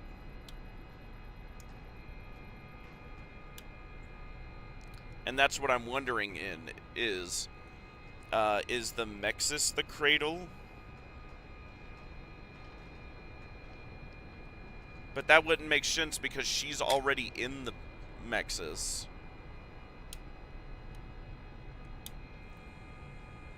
Like, it would make more sense if, like Mexus was empty, basically. And he's like, oh, yes, a containment vessel for my soul's son, right? That would make more sense. But, you know, we very clearly see that Fiona is still in the Fiona Mexus thing. You think Fiona isn't the Mexus, honestly. It seems pretty one for one, doesn't it? At bare minimum, it's an earlier version of Mexus, right? I mean, look at that supercomputer we saw earlier, and tell me that's not the Mexus.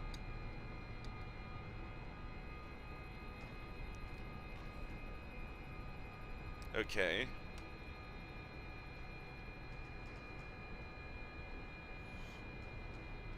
Eight, 6, 7, 5, 3, 0, 9.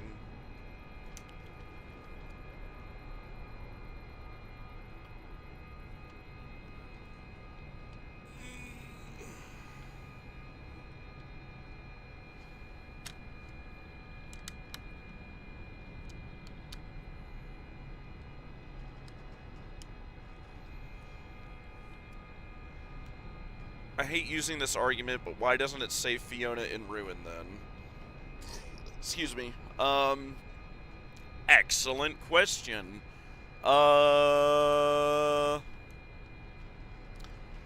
mean, the only thing I could think of offhand was what I already mentioned a second ago, is that whatever Fiona is an earlier version of the Mexus. Do you think someone just scrapped scrape that off and put mexes on it later. Either that or my my same solution to the closet endo problem, which is, oh, there's just 2 of them now.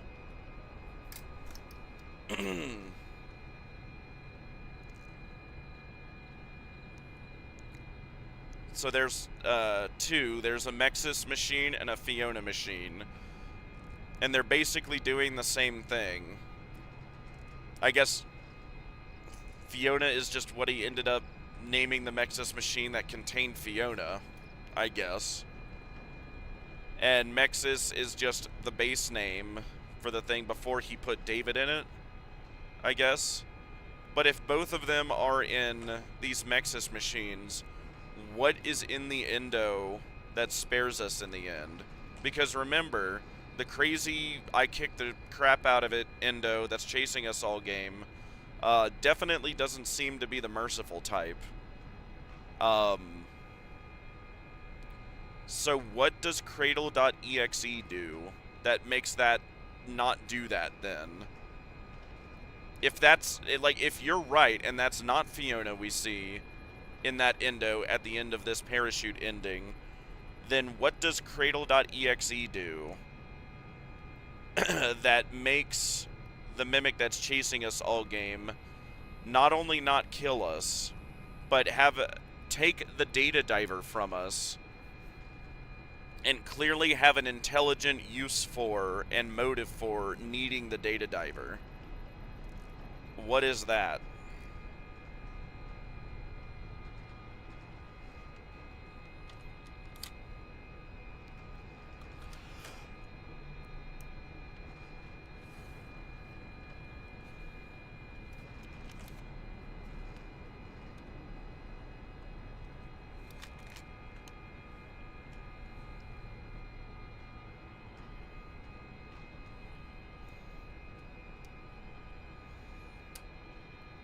Again, Cradle makes boundaries, yes, and makes it less violent. It's to keep people safe. Okay, I agree. That's what it does, but what is it just the program that does that and I guess gets remotely uploaded to the mimic? Want to be able not to kill anyone, okay. How does that keep David safe?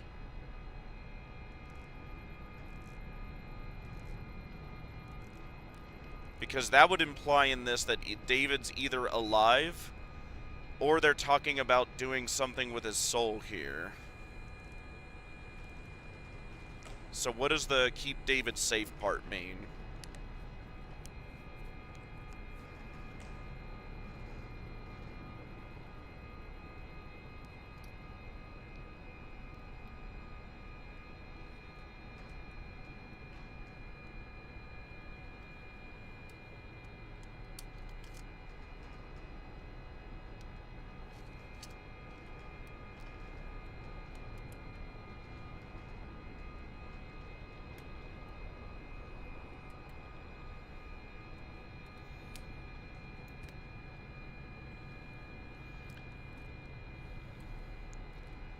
The boundaries could be used to keep David safe.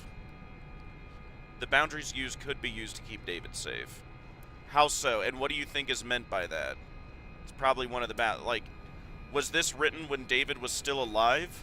Or is this written from a viewpoint of, oh, this can keep David's soul safe and provide boundaries to the mimic you're not going to put David in?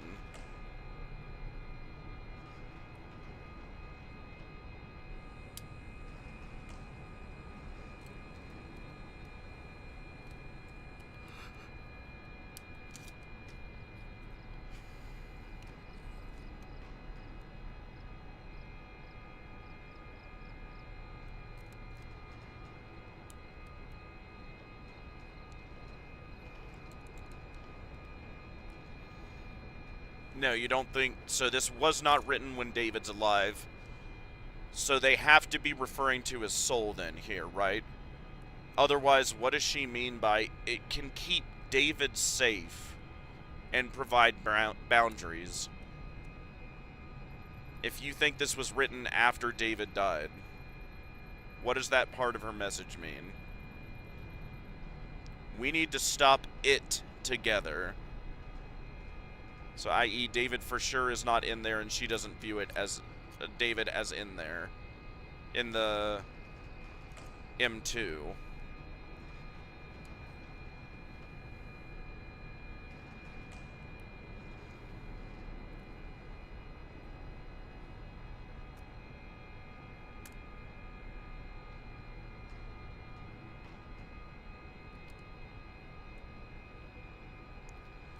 Yeah, either that it protects David's soul or the M2 program of David.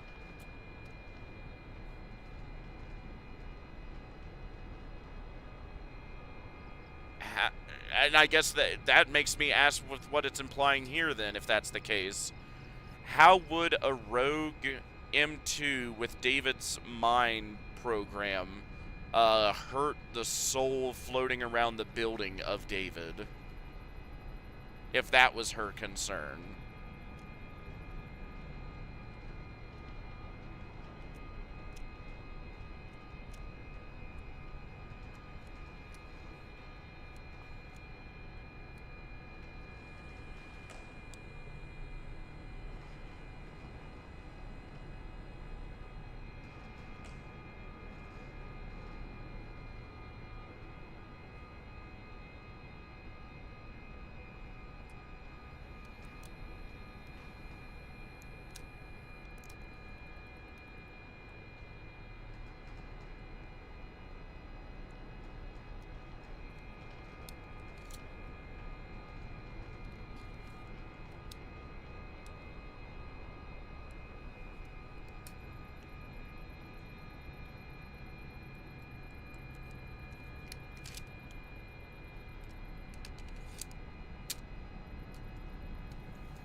Let's see, hold on.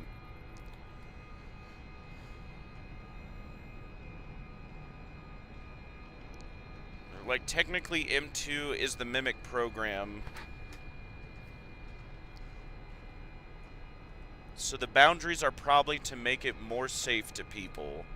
And if it houses David's program, the boundaries could also make it want to keep itself safe. And in turn, David safe. From the soul angle, no clue whatsoever.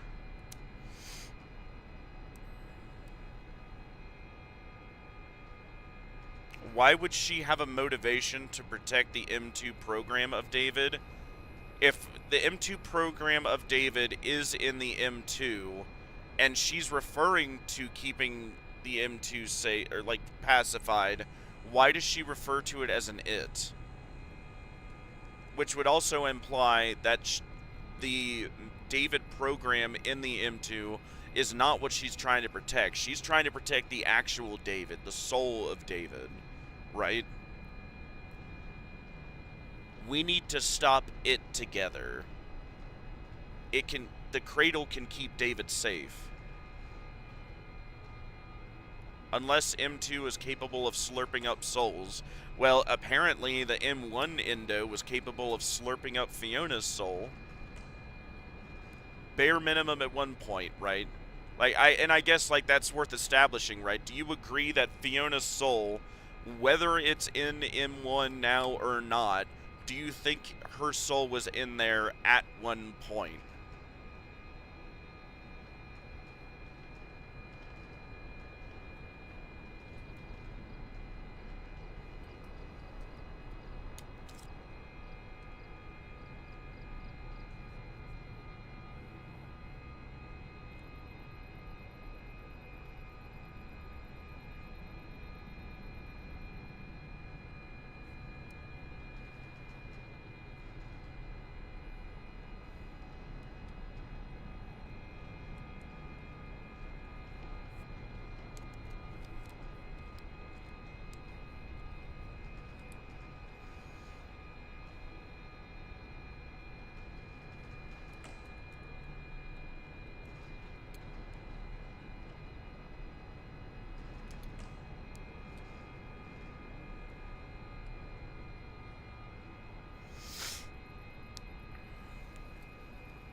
Think Fiona doesn't see the violent side of M2 as David. Yes.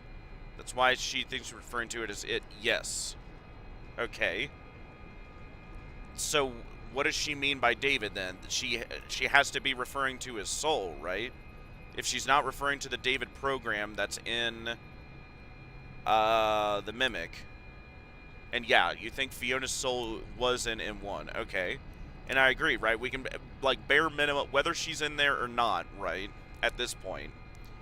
She was, so clearly, right, the soul slurping thing was figured out at one point. Now, and granted, yeah, the whole thing about how, like, oh, I don't know how I did it and I can't recreate this. Isn't that a problem, though, right? Like, if...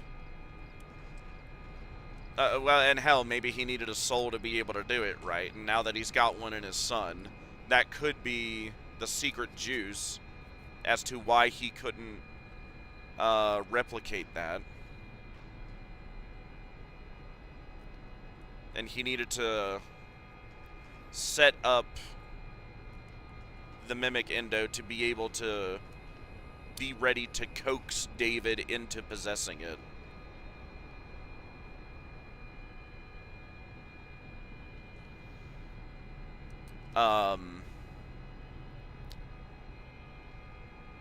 Yeah, we need to stop it.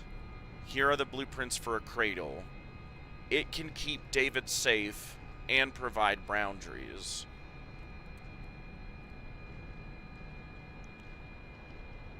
It's a type of computer, and it's bigger than anything you've done before. If you won't finish the program, consider building the cradle. It will keep people safe. If you won't finish the program, which we see, again, in the other room, we see cradle.exe. He did finish that by the end. But if you won't do that, please consider building the cradle. Again, emphasizing she is viewing the cradle program and some separate cradle as two different things. Is what I'm really hung up on, because what else in God's name could she be referring to as the program? Unless it's parachute.exe. Which all Parachute did was just open the escape hatch for us from the security office to get us in a shortcut to his house. Which implies that parachute.exe was just for an escape route for him to his house. Like how Sun and Moon work.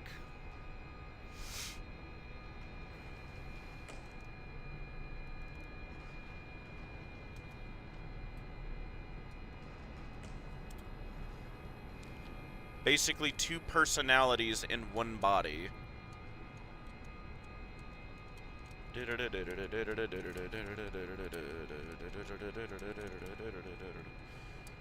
Hang on, I'm chewing on that.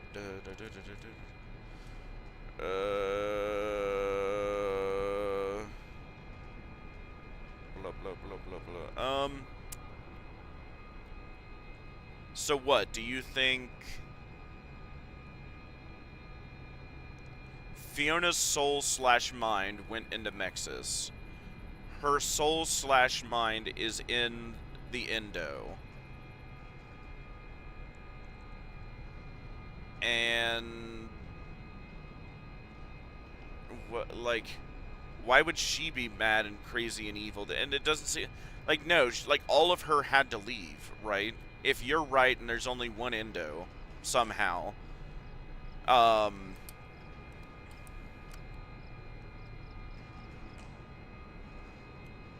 yeah, if you are right, which I hate that it is, but if you are right and there's only one Endo, and there's nothing in there at this moment, right?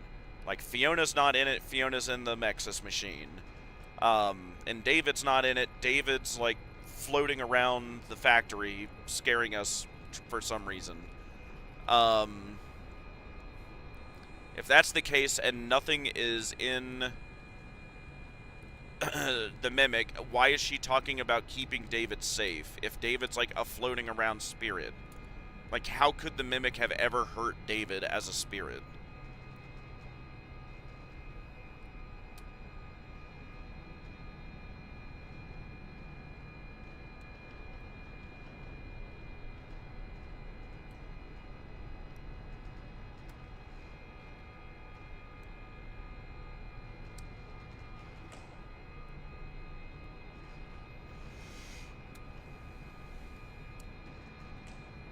Yeah, exactly.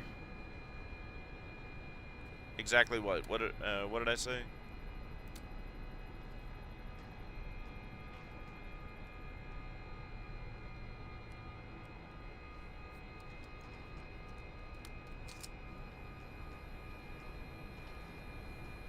I think the David she's talking about has to be in the endo.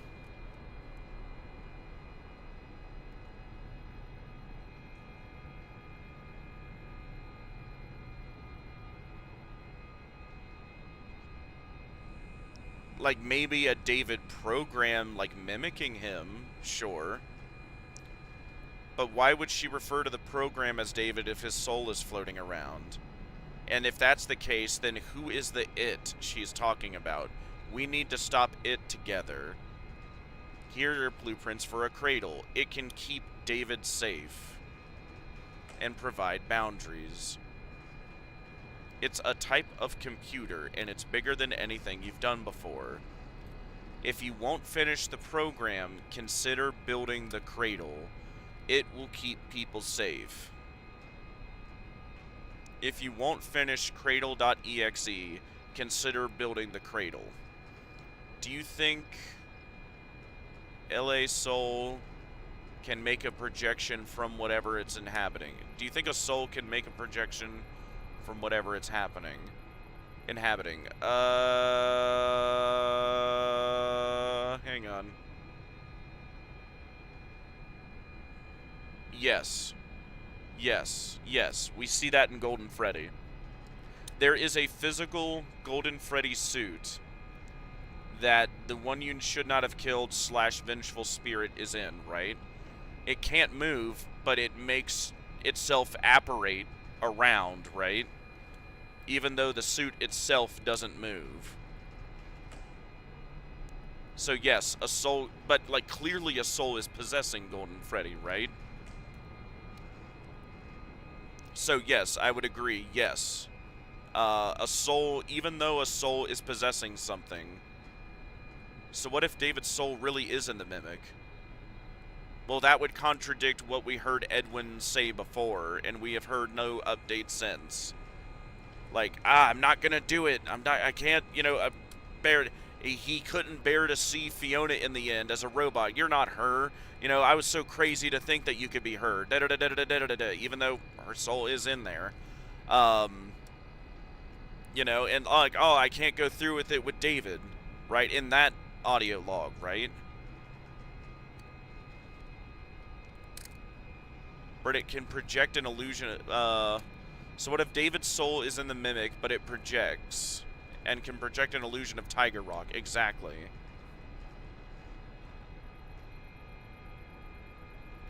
But that's kind of the problem, right? Like, Edwin never did what he needed to do to put David into it, which is, again, the whole motive for Fiona, for this closet ending, us resetting that endo in the closet to finally be the perfect vessel for David, David possessing it, and then shutting off. If he thinks M1 isn't Fiona. Yes. By the end, he doesn't, and that's why he's ignoring her. When he really starts to go in the dumps after David dies, right? Even though we as outside observers can pretty clearly tell, like, yeah, Fiona's soul was in that endo, at least for a few years. Believe it's David. Then what if with M2, with David's soul in it, even though he really is in there, Edwin doesn't believe it? And then he wrecks it. I thought there was that audio log of him saying he's not going to finish it. Hang on. We might need to go back to our browser here. Hold up. And listen to some audio logs. Hold up, actually. We will do exactly that. Hold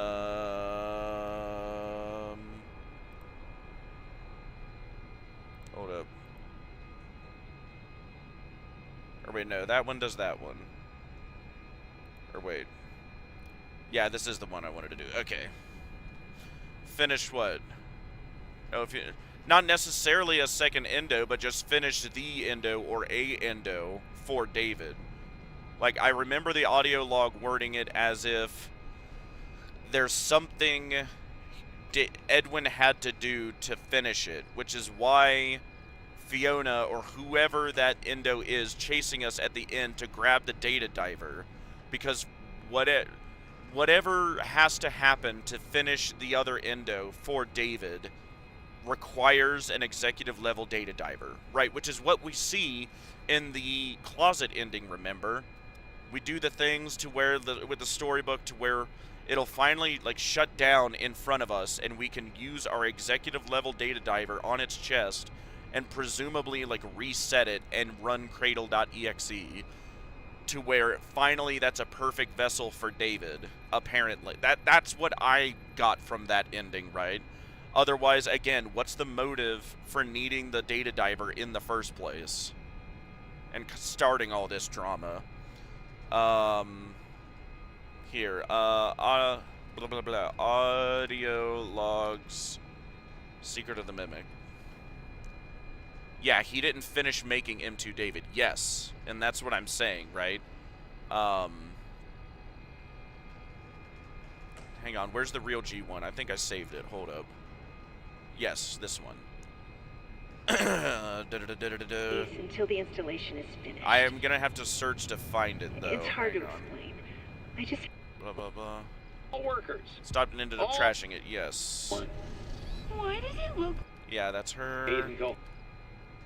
Even supposed to be there. You were supposed to be here.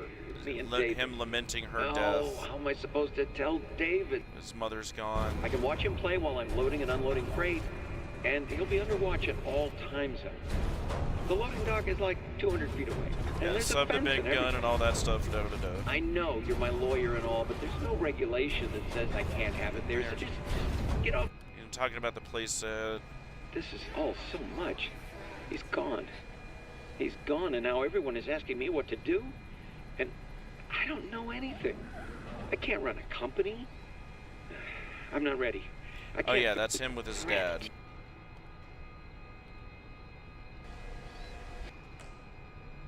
There's a lot of grumbling on the work. The bad stuff at the factory. And folk... Tell them. They want to destroy. Don't trust them.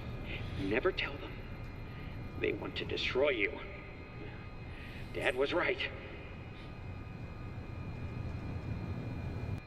Have been revoked. And no, you can't clear out your desks. You stole my work. Now your jackets, purses, and coffee mugs, and anything else belongs to me. Maybe I'll go find someone to sell your stuff to. Project update. I figured it out. Hang on, I'm trying to find the one I'm thinking Someone of. told them about M2.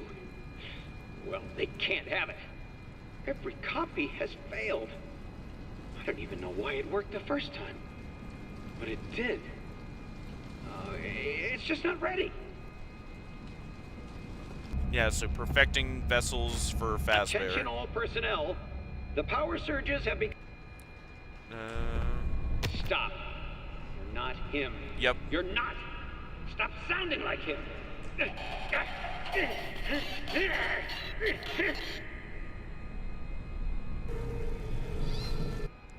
There's that one. Test. It sounds like her. Yeah, that's the him reaching out to her soul through the radio. He stopped and ended up trashing it, yes. But that's not the one I'm thinking of either. They treat me like... think of me as a friend anymore? Aren't they insane? The look of these new animatronics is Fiona's design, and they're great. Oh, this one's also worth remembering. Then they approve the proofs. Now they change their minds. Well, we're so close to final. Why would they change them now? Are they pulling my changing leg? it at the last minute. The new concepts are, frankly, of her Fazbear word, trying to, and they can't make me. like, intentionally screw him by the end. Test. Hang on. Test. Journal entry. Yeah, change I from got Henry. The change order from Hen last night. Suits like we all. Just use the spring locks. Edwin, it doesn't make sense. It's terrible, and there's no logic behind it.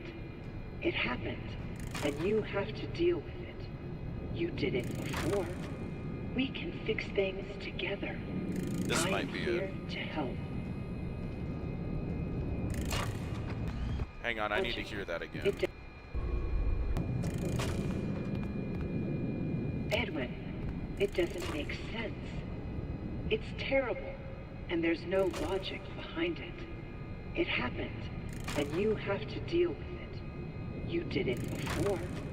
We can fix things together. I am here to help. Yeah, I think this is the one. It's terrible. Edwin, it doesn't make sense. It's His terrible, death is terrible. and there's no logic behind it. It happened, and you have His death to happened, deal you have to deal with it. You did it before. You did it before. Fix things together. You put me in this before. Why can't you put him in there now? I'm here to help. That's what this reads as to me. That's why Taylor, since David is really in M2, he's basically mentally scarred. And that's what I'm wondering here. Like, from the sounds of it, like, he didn't end up doing that. If that's what Fiona is asking him to do here. Right? Edwin. It doesn't make sense. It's terrible. No logic behind it. It happened. It happened. And you have to deal with it. You did it before. You did it before. We can fix things We can fix it together, but you're not doing it now, assumedly. I am here to help. Does that sound like he ended up doing it? If he's ignoring her at this point?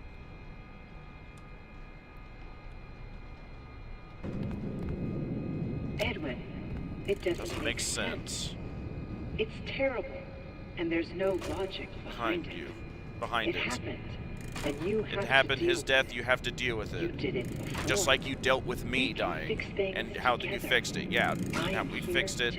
I'm here to help you. That's what I'm reading that as. You did it before, but you're not doing it now.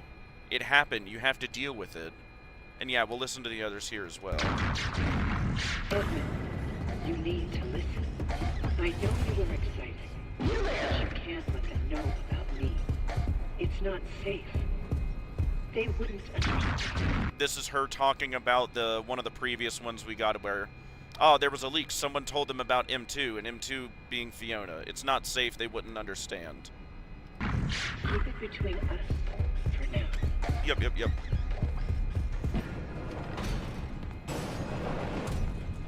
Oh, and this would also be how William and Henry found out about soul possession stuff.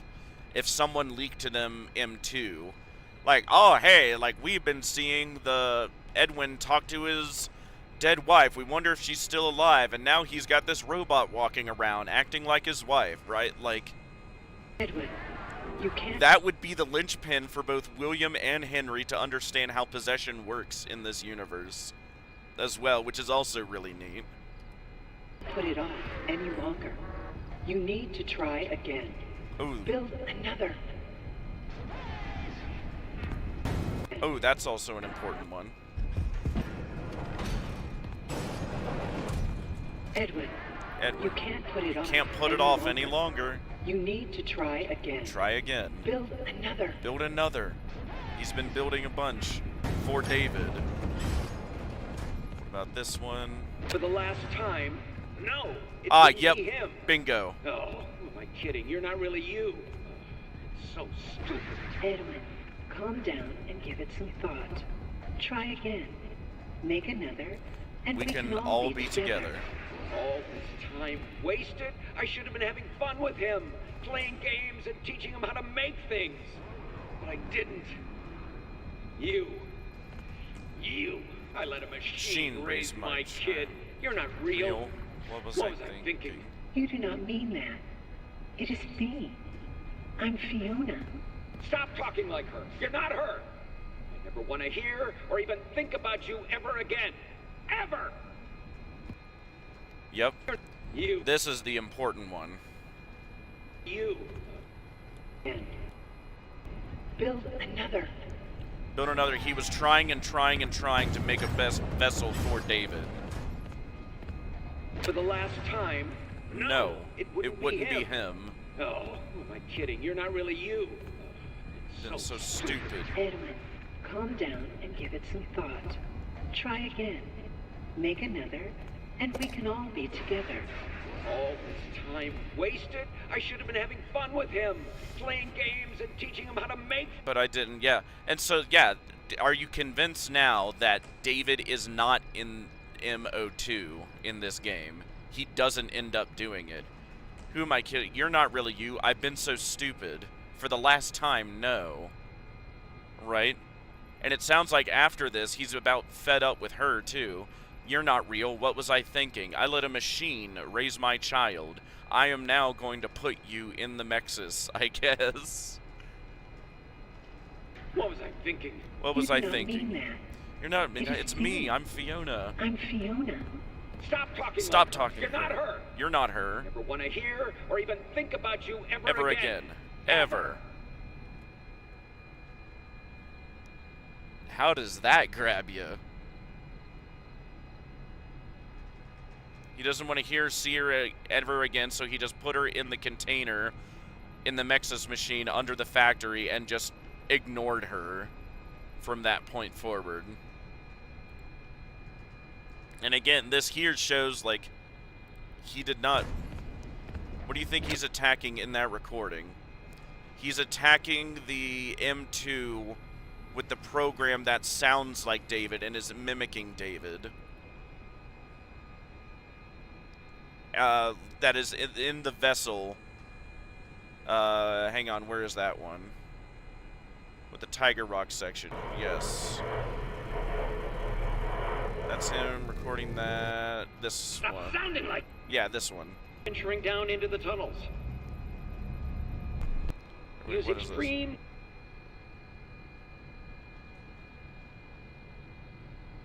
Please use extreme caution when venturing down in the tunnels. Caution when venturing down into the tunnels. It's also interesting to note he knew he was haunting the building.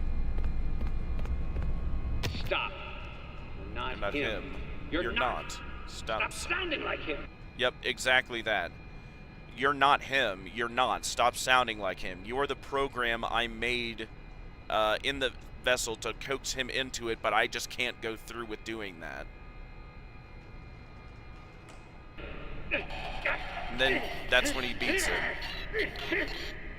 And that's why the mimic has traits of David, but isn't David himself, and David's soul is floating around the bit. Although, granted as well, that would be the true tragedy, right? You don't think Edwin made a David mimic? I think he made a mimic Endo vessel for him, but otherwise, how do you explain this line here? Again, the one we got back out here, yes. Yeah, how do you explain this one? For the last time, no. It wouldn't be him. Oh, who am I kidding? You're not really you. You're not you either. I've been so stupid. Again, for the last time, no. It wouldn't be him. Does that sound like he went through with it in the end and put David's soul in there? I still think his soul is in the building. Which is why his soul has enough power, right? Because think of Golden Freddy, right? If that is the vengeful spirit or the one you should not have killed or whatever, you know, the crazy saw, you know, whoever the hell is in Golden Freddy, right? It is powerful enough to manifest itself and, like, make apparitions and whatever, but in and of itself isn't enough. Or, well, I guess it can kill you. I don't know. I get, like, from what we see in all the visual representations, it's not just flashes we see of David, the Tiger Rock in the basement, right? We see it, like, move around and look at us like an actual animatronic. We hear it can run after us with animatronic running sounds, right? I think his spiritual possession floating around the building is more powerful than Golden Freddy's. I think he stopped trying to make the Endo David, yes, and is basically going, go. No, I'm not continuing. That isn't him. Yes, I think he was making the vessel for David. He put the program mimicking David in there to coax David's soul in there, but whatever needed finishing, he didn't do. And he's like, no, I'm not continuing. That's not him. For the last time, no, it wouldn't be him. I'm not going to finish it. His soul is in the building, and this thing that is mimicking David and is almost, you know, one for one with him, like this AI thing I made to mimic him, I am now going to beat out of anger, and now it's going to become the evil M2 Endo we see running around chasing us all game. That's the impression I get. Because from those words here, does it sound like he ended up going through with putting his soul in the mimic? For the last time, no, it wouldn't be him. And again, even this message here we get, flip back real quick, in the game right here, Edwin, please talk to me. We need to stop it together. Here are the blueprints for the cradle. It can help keep David safe and provide boundaries. It's a type of computer, bigger than anything. If you won't finish the program, consider building the cradle. Right? Like, that's just what I'm thinking here. What else could this mean? Combined with this audio here, for the last time, no, it wouldn't be him. That doesn't sound like he finished it to me. He finished the program, clearly, right? The cradle.exe. But I don't think he did what he needed to do to put David in there, which would make sense for the whole motive of the game. Otherwise, why does the mimic, whoever it is, I think Fiona, why does Fiona need the executive level data diver, right? Because she needs it for what we do in the secret closet ending, right? Where we reset the mimic, make it do whatever we need to do with the cradle.exe to make it a perfect vessel for David for him to possess. And finally bring her son back, right? Because that is Fiona's goal throughout all this, would you agree? To bring David back. So we heard that Edwin wanted it to stop acting like David. Yes, stop sounding like him. You know, you're not him. Da-da-da-da-da-da. Right, and then he starts whooping on it. Where is it? Is it this one? Ed. So it was acting like David a little, yes. There's a lot of grumbling on the I'm assuming a program imitating a lot of new him. ideas and new projects coming in. Would be used to, like, coax David into possessing the vessel, right? You're not him. You're not! Stop sounding like him! Then he beats it, yeah. So a little of that program was done, but Edwin stopped. Yes. That's what I'm getting, at least. And because it was incomplete, whatever program or personality or whatever was happening there, Edwin didn't finish it, and David didn't end up, like, possessing M2. Therefore, that David is unfinished, yes. And would make this audio log make sense. For the last time, no, it wouldn't be him. Oh, who am I kidding? You're not really you. It's so right? All that there, right? For the last time, no. M1 wants to finish the David program within M2, yes. Which, by the way, would make more sense and make this less convoluted if there's two endos and not one. Which I'm really hoping there's two endos at least.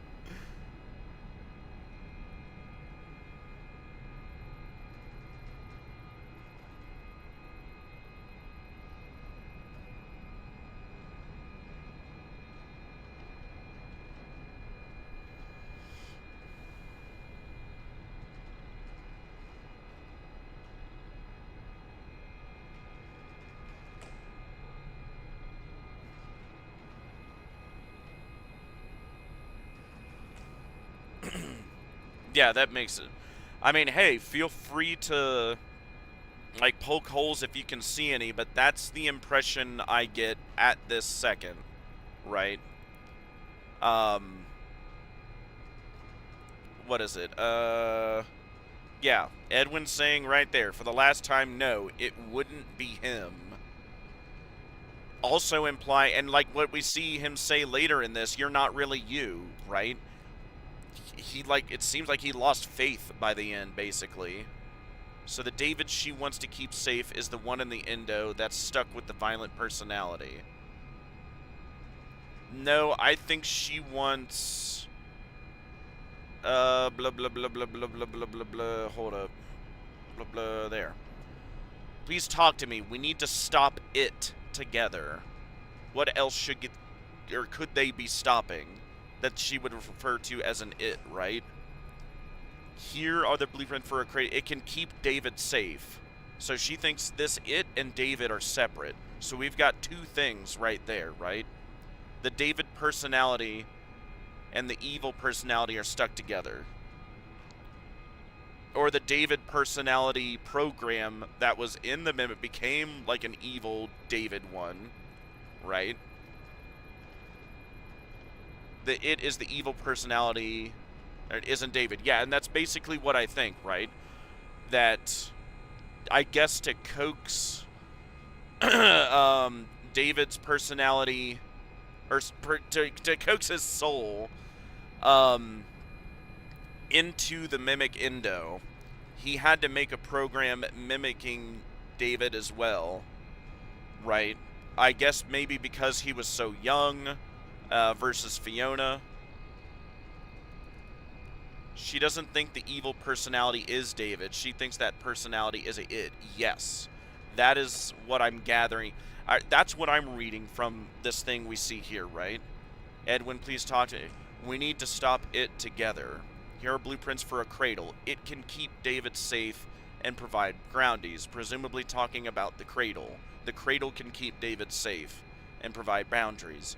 It's a type of computer. Yeah, so she was talking about the cradle. Is a type of computer. It's bigger than anything you've seen before. If you won't finish the program, which he did, cradle.exe, consider building the cradle. So, which again, reiterating, whatever cradle.exe is separate from whatever cradle itself, right? If you won't, and here's how I read it, right? If you won't finish the cradle.exe program, please consider building the vessel, or finishing, yeah, consider building the vessel for David, the other endo for David to possess. So if you won't finish the cradle program that will like pacify the mimic you beat running around, then build the vessel for David's soul, is how I read that. She wants to save the David personality that's stuck in the same body as the evil personality. Why would she want to save the personality, you know, AI program robot thing, and not the actual soul floating around? Because she would know this soul possession juice stuff works. She thinks she is her, right? And I guess that's a question to you. Do you think that actually is Fiona? Which you said that before, right? You do think Fiona's soul is at play here. In which case, she would know how this works. So why would she ignore the soul and focus on the program? She only cares about the David program, right? No, I would think she wouldn't care about the David program. The David program was just to coax the actual David, the soul, into that endo. She only cares about the David program, right? No, I think she cares about the David soul floating around. Yeah, I think, yeah, that's backwards. I think she cares, what is it, about the David soul, and not the program. The program and the endo was just for the purpose of coaxing David's soul into the endo. As convoluted as that sounds. Otherwise, how do you explain her saying, we need to stop an it, we need to make a cradle, and David is separate from it? And clearly, if Fiona's soul is at play, or at least was at one point, she would know. And if this is actually the Fiona soul talking here, right? Obviously, if that's how she exists, she knows how this soul stuff works, right? Or would know that the important thing is his soul. That's kind of my pickle here, right? Please talk to me. We need to stop it together. Here are the blueprints for a cradle. And I guess that's just my last question here. Or this is how I read it, right? I think I said it a second ago. If you won't finish Cradle.exe, please consider building the vessel that will contain David. Or the vessel that will be a vessel for David. Is how I read that. Yeah, if you won't finish Cradle.exe, the program that will pacify the M2 rogue evil mimic running around, then please consider building the vessel for our son, Soul David. That's how I read this. As convoluted as that is.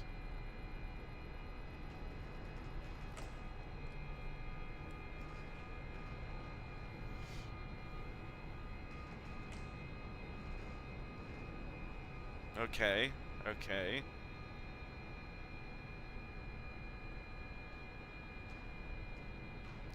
I mean, if you've got another way to read this, by all means, lay it on me.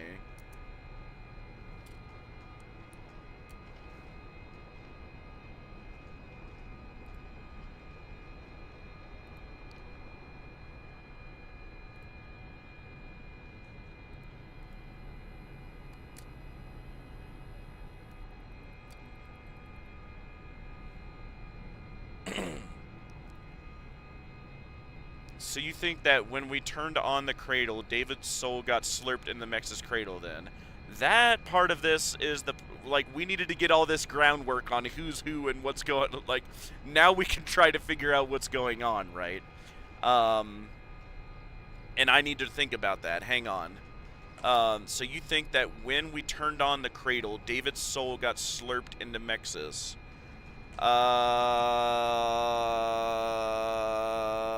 Hang on, I need to chew on that. When we run Cradle.exe, did David's soul get slurped into Mex's / the cradle, and he's being kept safe in there? No. I think Cradle.exe is what it says on the tin. I think it can keep David safe, provide boundaries. I think it can, is a boundary, it was something to keep David safe. Like, that's the really fucking rough part about this, right? The keeping David safe. If he's already a spirit, why would she say that? How in God's name would a rogue robot hurt a soul floating around, right? Because that's how she's making it sound there, right? It can keep David safe and provide boundaries. So either she's worried that a robot is going to hurt a soul, or David was still alive at this point. One of those two has to be true, right? Either David's still alive in this message, or whenever it's written, or she's worried that a robot can hurt a spirit somehow. Because otherwise, how does the "it can keep David safe" line make sense? So what do you think she's referring to as David? The soul or the program? David is the soul. It is the David program. The it that they need to stop. That's what I still think. We need to stop it together. You wouldn't refer to your son as an it. And I would think the soul of your son would stack higher than a program imitating your son, at least in my opinion. If David is still alive, would M1 still be in the endo then?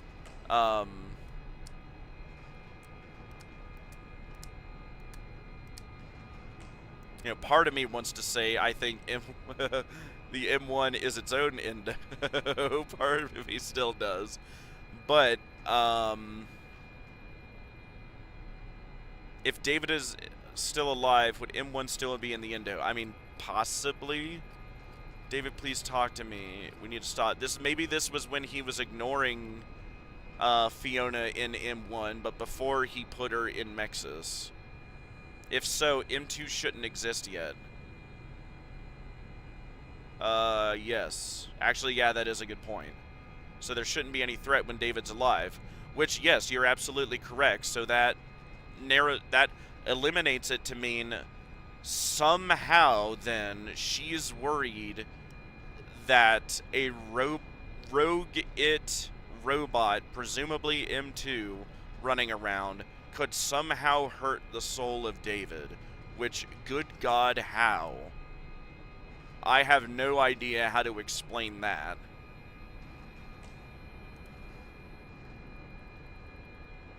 So it's only the soul. Oh yeah, it seems to be, right? It can keep David, like, again, if this was you in this position, right?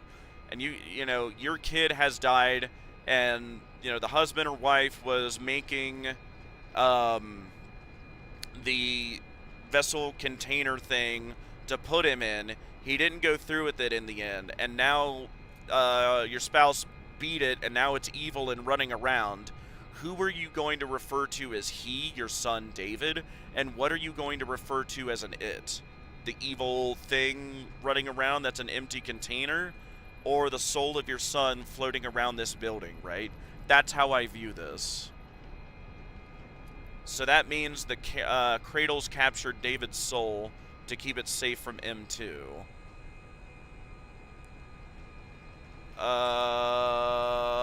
And you yourself said that M1 managed to get Fiona's soul. Yes. M2 might be able to do the same.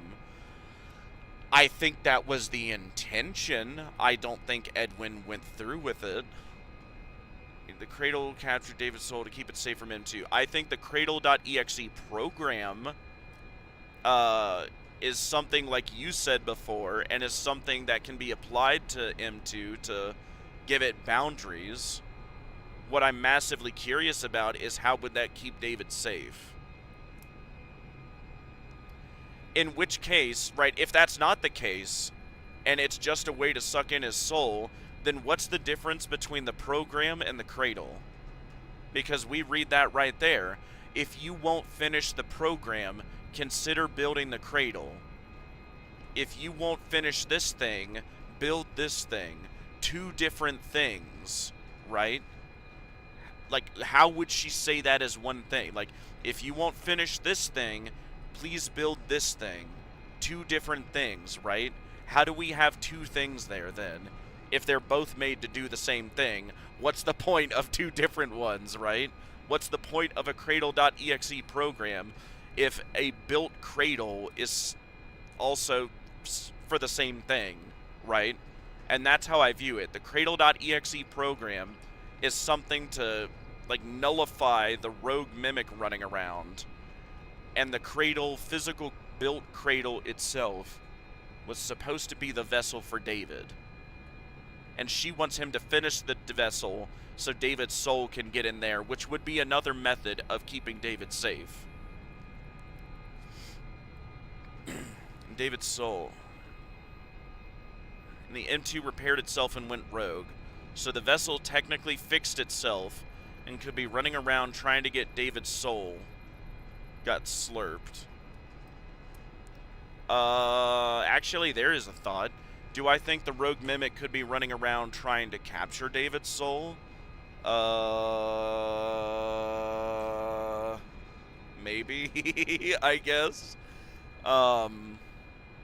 Maybe. I don't know why it would. I mean, maybe.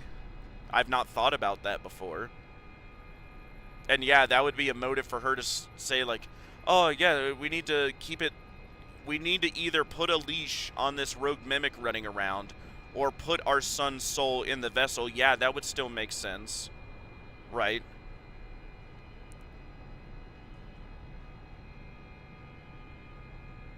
And also jive with the it being separate and the Cradle program and Cradle being two different things, right? The Cradle program is just to put a leash on the rogue mimic, basically. and the cradle itself is the other endo that was made to be the vessel for David, is how I view it. Otherwise, again, why are there two different cradles? Maybe the cradle program inhabits the endo, and the physical cradle is for David's soul. Yes, and that's how I'm trying to describe it, and maybe I'm failing, right? The cradle program is a program made to, like, put, like she says, right? Provide boundaries, keep David safe. So, like, put a leash on and make the mimic not murderous, right? So either do that, or I want you to finish the cradle, right? Consider building the cradle, the vessel where we're going to put our son's soul. Because either way, David is safe then, right? Which, if you're right, that would make sense, right? Because if the rogue evil mimic, M2, is running around the factory, right, trying to, like, somehow grab David's soul, that could work. Because then she's like, oh no, we need to put David's soul in this new endo before the rogue evil endo gets it. And they're both trying to play catch the soul, I guess. And there, I think I solves it right. It's a satisfying explanation to me at the moment. Do you have any issues with that? No, I mean, that's what I'm thinking at the moment. I think the Cradle program, she's coming at this from two different angles. Otherwise, again, I beg someone to explain to me, why is she wording that as if there's two different cradles? If you won't finish the program, on the one hand, consider building the cradle on the other. Why is she saying that as two different things? If you won't do this, then build that. This and that, two different things, right? Why is she saying it like that if it's one thing? If you won't finish the program, build the cradle. Right? That's how I view this and how it makes sense to me. So she's coming at this problem from two different angles. Because the goal here is to keep David safe, right? And if the mimic is nullified and has boundaries, that would make David safe, right? But also, if David's soul is coaxed into this other endo, right? The mimic can't, like, rip its soul out of it, right? The soul is already inhabiting that thing. So either way, David is safe, from her point of view, right? That's how I view this.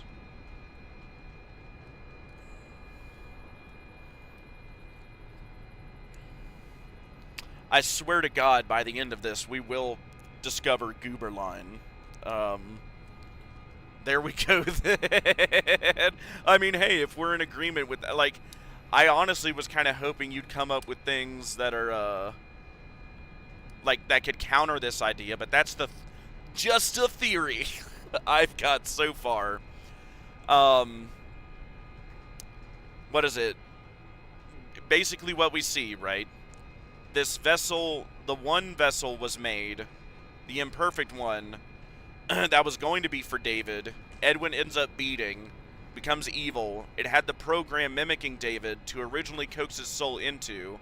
It's unfinished. No, it wouldn't be him. I'm not going to finish it. And then she's saying, like, oh, please make another. Try again. Try again. You know, you got to finish it. Do it for him. Like, he's going to make another cradle, which he was clearly working on but didn't finish. He didn't have the heart to finish it. But he did finish the Cradle.exe program, right? And that nullifies the mimic, and that is the one we see in this ending, right?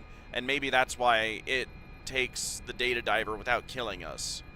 So it can go back to the house for Fiona, finish the program in the other endo, finish making it a vessel for David, his soul can possess it now, right? Or she was wanting to come at it from the other, like the second half of that solution, right? Okay, if you won't build the program, then just build the cradle, finish the vessel so our son's soul can go in this thing, so it can't get nabbed by the evil robot running around, right? Oh, you want me to counter this? I inherently believe that there's only one endo, which is the very basis of your idea kind of rejects. I mean, how does this work? Any of this work if there's only one? Hell, look at this message right here. What is the it then? And what is David if there's only one? Right? We need to stop it together. Because we both also had that diatribe of, like, bringing up Golden Freddy, and you were the one who brought up the point where, oh, a soul can inhabit something like Golden Freddy, but it can still make apparitions somewhere else. And you're the one that convinced me of that, right? Like, oh, yes, David can be possessing something, but he can make apparitions somewhere else, theoretically. Not that I necessarily believe that, but I agree that that is a possible solution. We see it in Golden Freddy.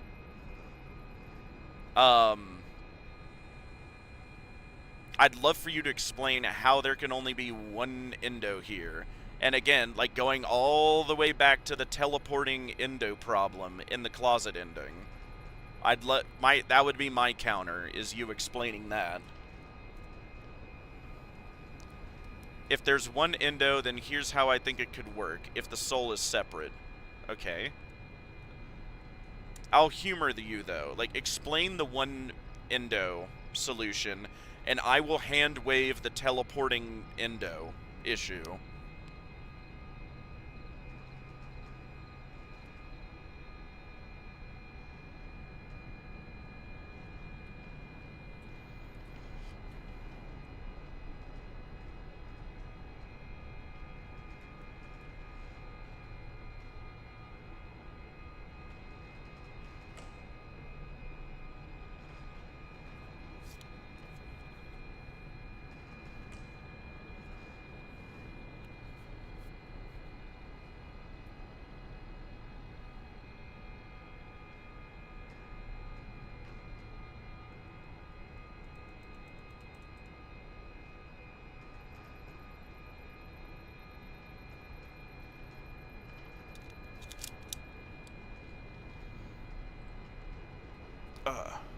While you do that, I'm going to step away, or basically M1 was in the endo.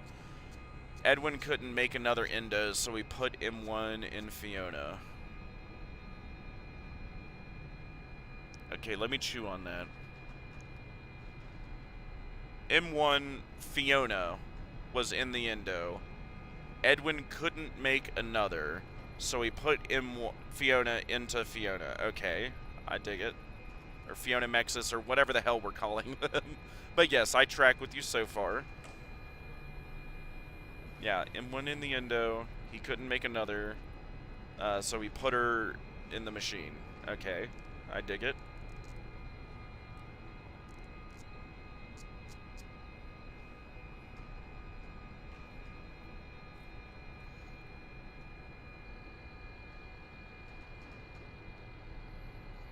Then he used some of M1's program to make M2 and started training it to become David.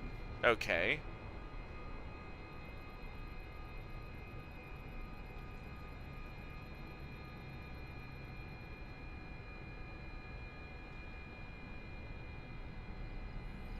Wouldn't he be testing that in another endo?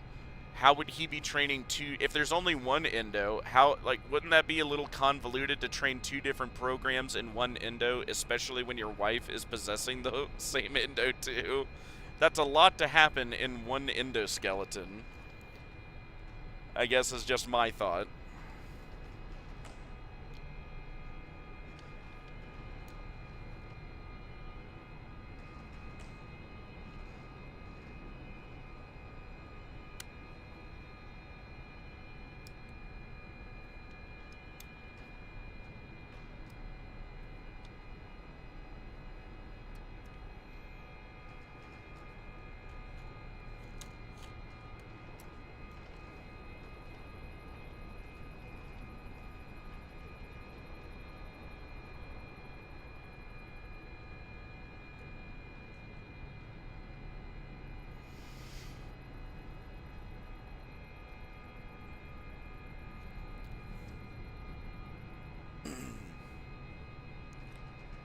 Before he could put David's soul into M2, he gave up and trashed it. Okay. M2 repaired itself and left Edwin to die. Okay. I'm with you so far. Now just take me all the way. Why does she refer to an it and a David?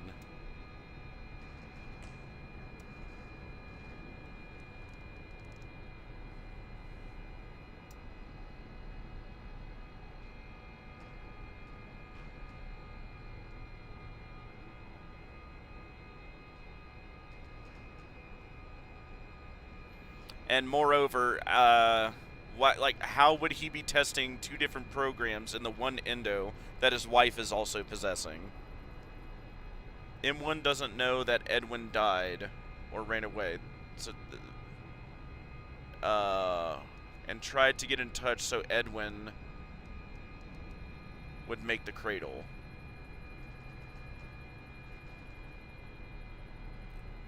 Okay.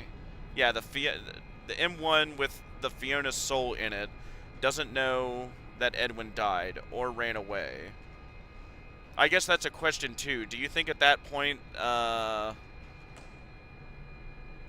what is it? I guess that's something we need to establish right now, even before that then, right? M1 and M2, are they referring to endos or programs? Or both?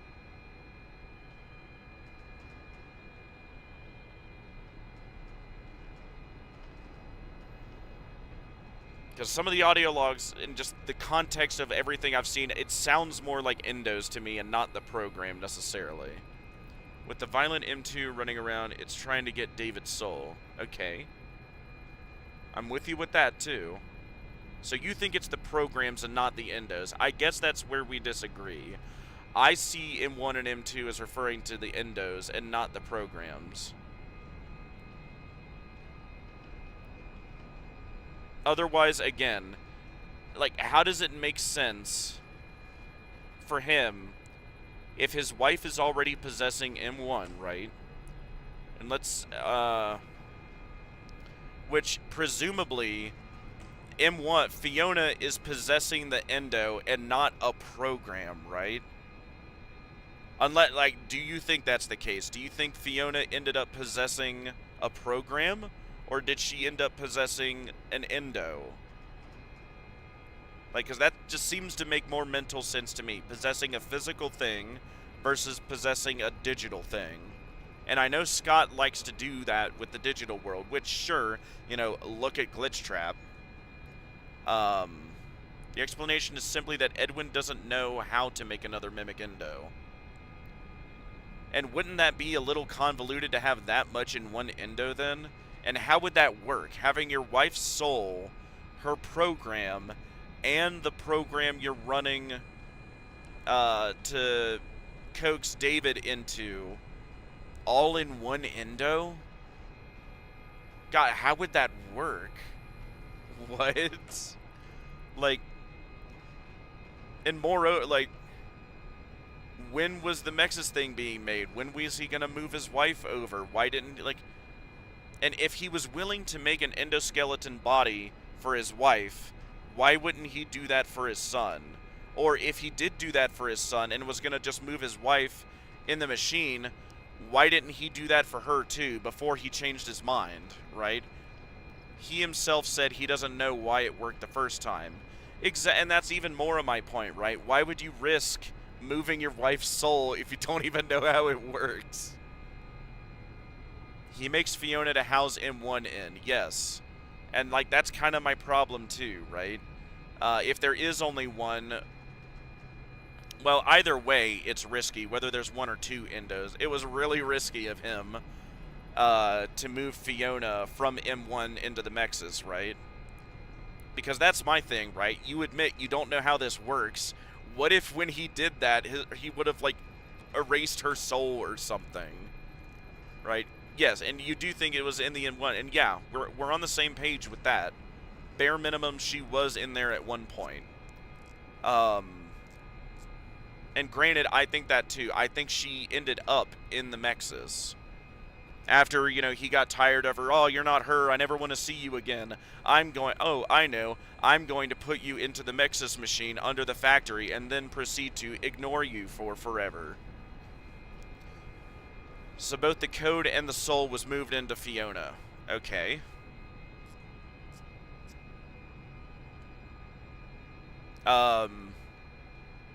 Alright. I'm with you there.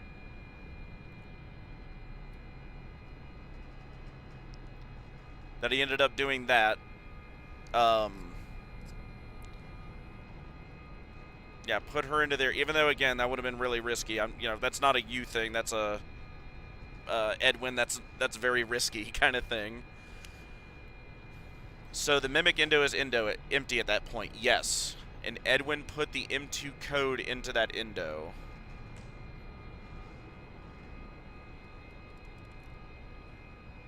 Okay. And started training it to become David. Okay. Oh, so that's a thing as well. In your timeline here, he would have gotten fed up with Fiona a lot earlier than I thought and moved her into the basement computer mexes a lot earlier, right? And he's ignoring her, you know, I don't want nothing to do with you and I don't want to see you with you, but I am going to fix David, right? And all the messages we're getting from her, like this one here we see, this is when she's already trapped in the basement, do you think, then?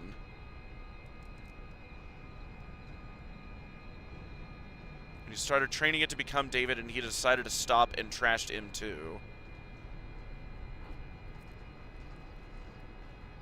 Yes. He decided to stop and trash M2. Yes. Yes. We're on the same page with that.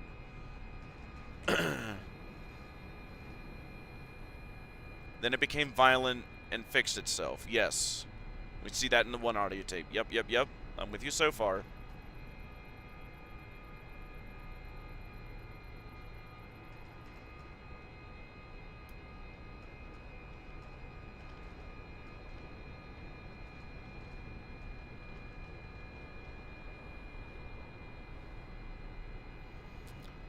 Then it started running around to try and get David's soul.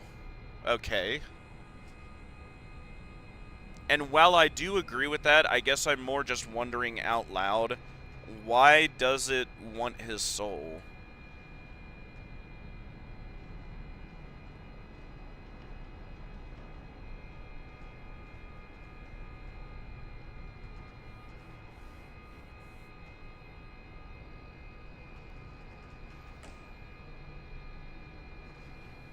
And actually, yeah, I need to start heating up food. I'm not going to end the stream.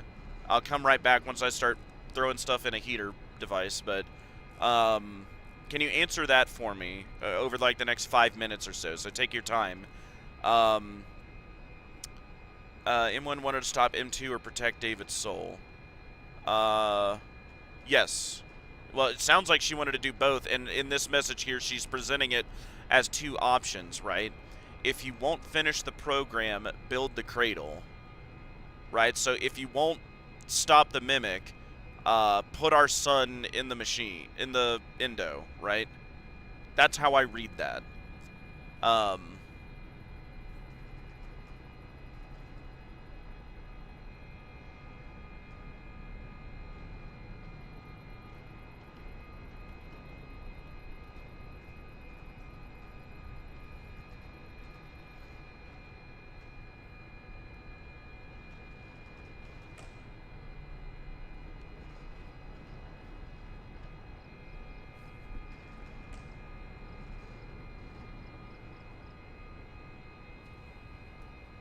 Here, actually, I'll be back in a few minutes while you write that out.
Alright, I am back. Sorry about that. Food is heating up.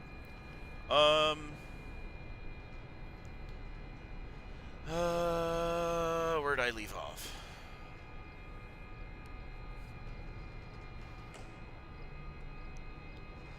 So she asked Edwin to either make the cradle program to inhibit the M2 Indo or make the physical cradle Mexus to keep David's soul safe. Ah, so you don't think the cradle is an Endo, you think the cradle is Mexus, even though she's already in it. Edwin managed to make one or the other. Well, clearly Edwin made cradle.exe, and if you think the cradle is Mexus, he clearly made both. And that's it. Which would kind of contradict what he was saying before with the, no, I won't do it, it's not him, I'm not making it, you're not even real, blah blah blah, right? That doesn't sound like a guy who would complete things. Granted, he clearly did complete the cradle.exe, but I don't think he would have went all the way to mend David's soul back together. Ergo, what's the point of the game? So you think the physical thing here is the vessel where David's soul would go into before coming whole? Yes. And you think it's the Endo in that closet in the secret ending? Yes. Alright, I've got no explanation then. Because that inherently means that Edwin really did make another mimic Endo and put it in that closet. Again, because it would be easier than what I was saying before, right? Of like, the one Endo, and at one point I've got my wife's soul in it, I've got my wife's program in it, and I've got my son's program in it, all running at the same time. Like, that's a lot for one Endo to have. Like, how would that even work? And again, with the whole, like, he didn't know how this would work, right? Like, before he moved his wife into Mex's, but David dies, right? Because clearly Fiona is still in the Endo at his birthday, or just before his birthday, right? Like, assumedly, when that last film is made, where she's showing, like, putting the cake on the table, that is the day he died, right? Because, like, the party's set up, right? And, like, his birthday is that day, like, go out and go get him, right? Which I'm even suspicious about that, right? And how exactly David died. But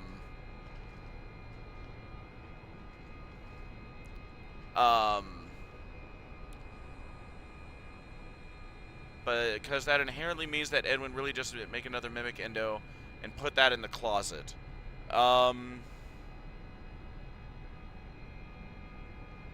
Yes. Yeah, I mean, otherwise, like, again, if you really want to, you've got to explain the teleporting Endo thing, because how did it get in there in the first place? My question is, why is it clearly aggressive and actively trying to kill us when it isn't being turned into David? You're cutting out a lot. How about now? Your voice is cutting out a lot. Hold up.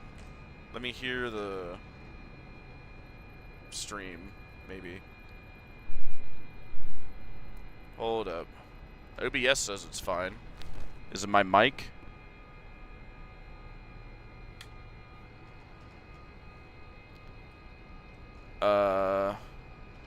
Hold up.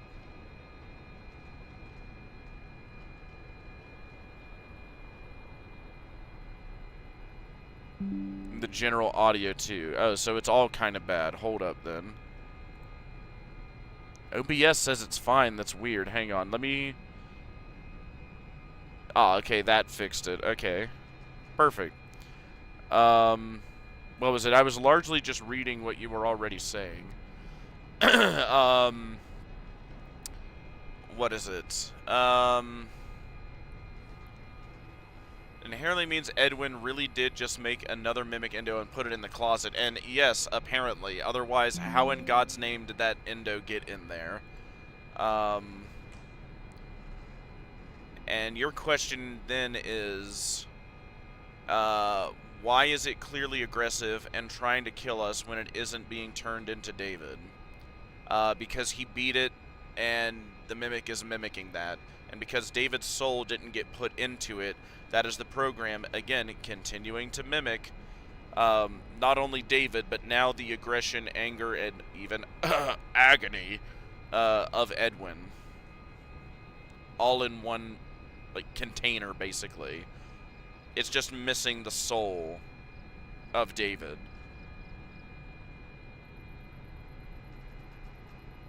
It was a problem on your end, sorry. What? Ah, okay. Did you hear any of what I just said?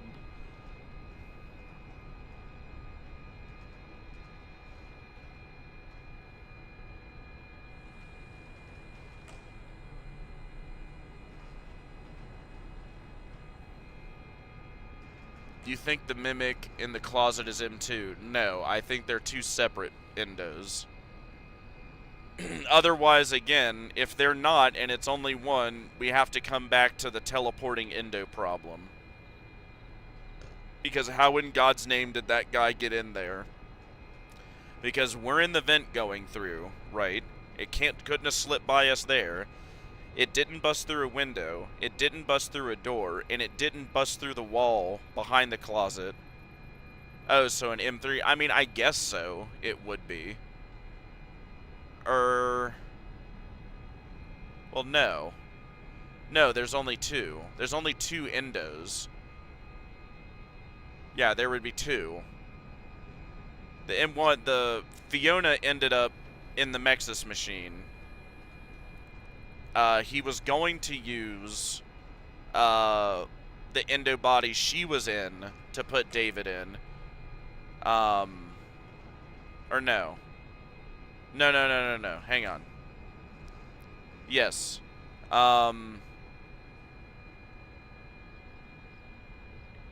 Fiona got put in the M1 endo.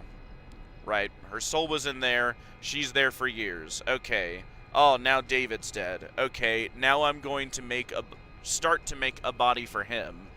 But even by this point, I'm getting fed up with all this. I don't think any of this is real, I guess, anymore. So now I'm going to put my wife's body, or my wife's soul in the Mexus. So now that one, or the endo she was in, is empty now. Or wait.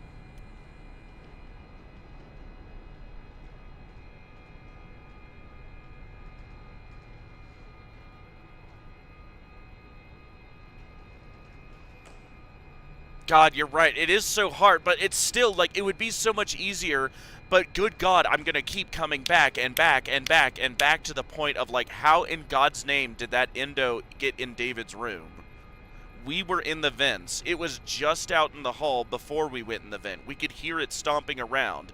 The door was not broken through. The window was not broken through. The wall was not broken through. How in God's name did that... If that is one endo, how in God's name did it get in that room? That is what I want explained to me.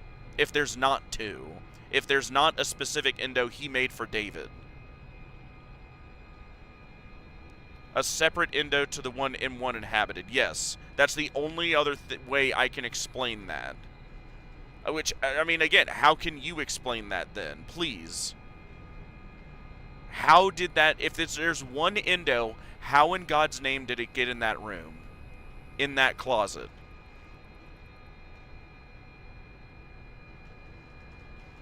Because it clearly seems to have been in there before we got in there. So how does that make sense when it was literally just in the rest of the house we were just in?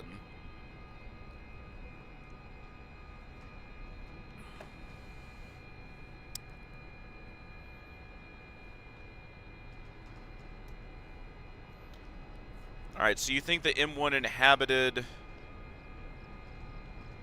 because evil and chased us all over the place, became evil and chased us all over the place. I admit I've got to think about that more. Hang on. Very beginning. Fiona dies. Edwin mourns her, goes in the basement, plays with a radio, finds her soul, finds a way to take her soul and put it in that endo he made for her specifically. Are you with me so far?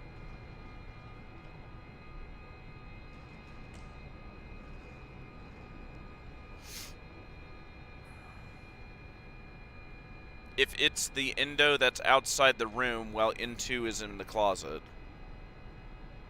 Alright, so you think the endo that didn't want to have because evil chased us all over the place became evil. If it's the endo that's outside the room while endo is in the closet. I mean, that's what it seems to be presenting.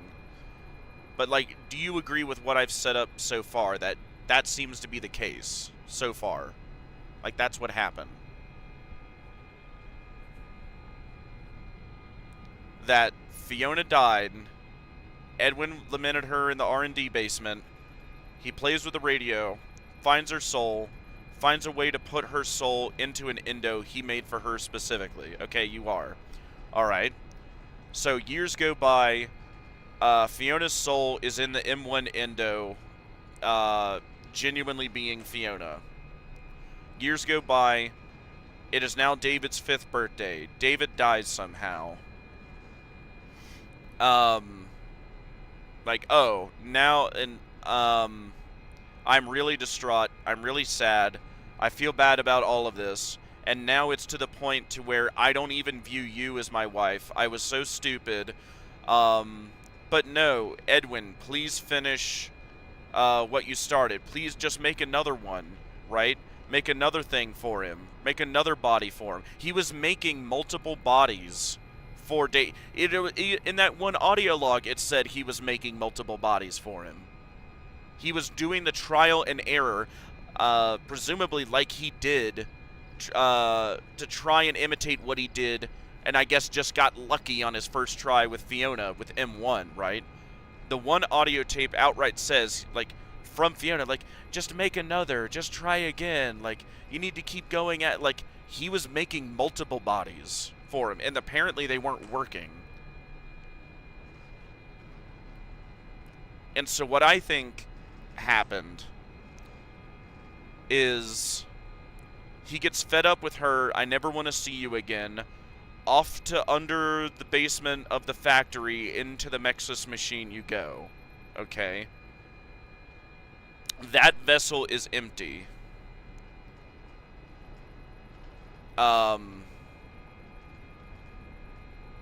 She is in the Mexus machine in the basement.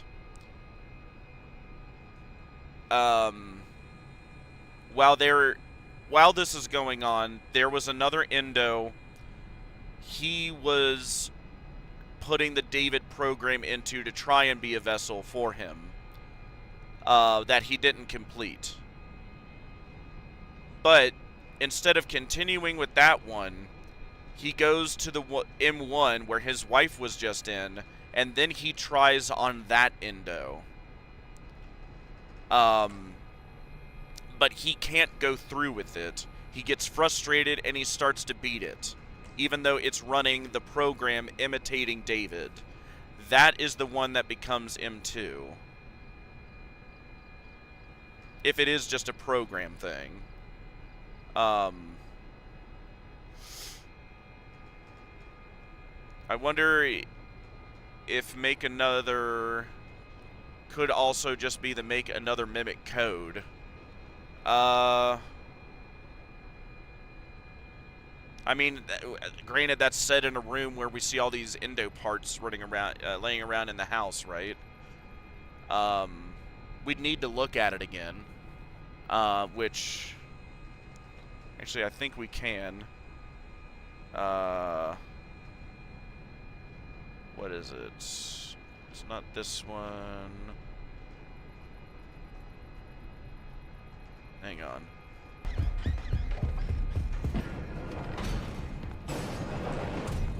Edwin, you can't put it off any longer. Oh, hang on. That makes another body, gives up, tries to use the original body, gives up again.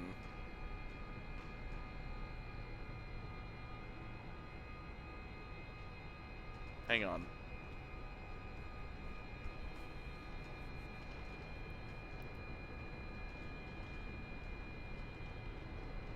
Yes. While his wife was still, yeah, while his wife was still in the M1,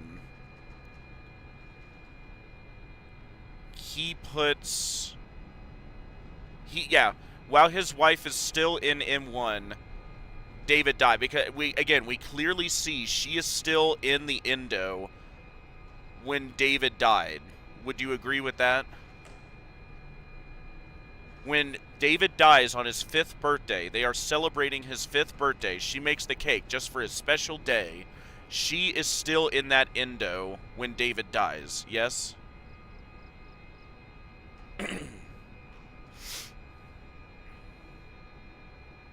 Oh, and hang on, I gotta check my food real quick.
There we go, I am back.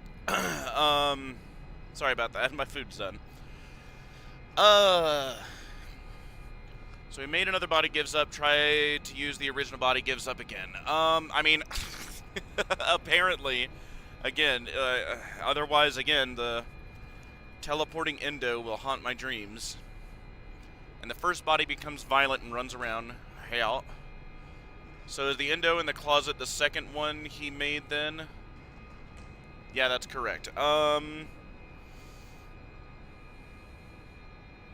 Yes. I think. And the first one just goes unused. The one that Fiona was in.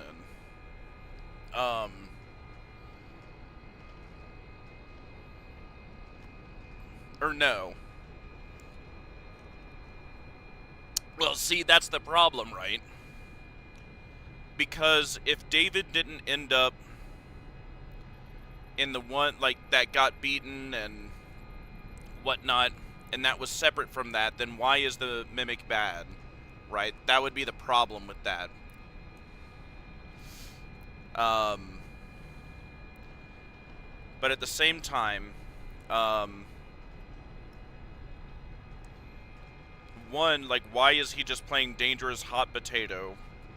And, like, how is he running two different programs with a soul in it at the same time? And if there's only one endo, how did the one, again, end up in that closet?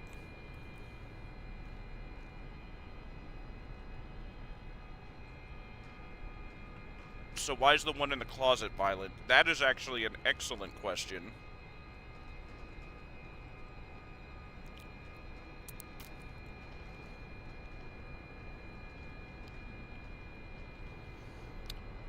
Could it be because it has parts of the old Mimic programming in it? Like, incomplete? If it was copied,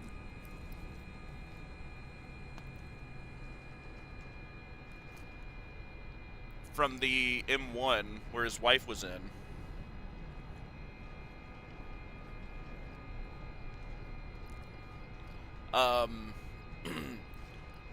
maybe some of that hostility transferred over.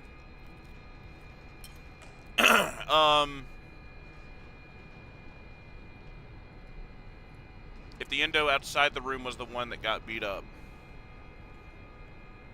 and that clearly has to be the case, that the one outside the room is the hostile endo that's been chasing us all game, right?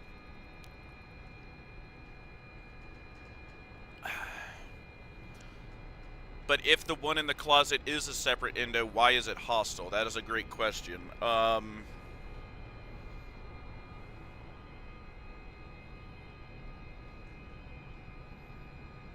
Yeah, that would be something that I would think, that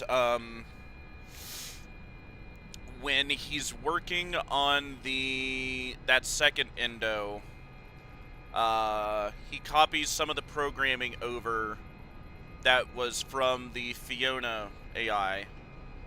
But wait, he didn't beat that one. And see, this is the problem, right?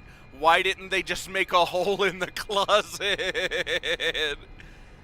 Like, how does this make sense if there's only one endo? Like, how in God's name did it get in that room? If you want to say it's a quirk of program that just makes it inherently violent, then sure. I mean, no, because none of Murray's other stuff was ever, like, violent. Well, we can't say that, granted, because then that kind of leads me to, what exactly happened with Moon and his room and that accident, and why is it, like, haunted and evil and whatnot now? Because not everything that is haunted is evil, right? Look at the puppet. The puppet was haunted, but she was never evil, right?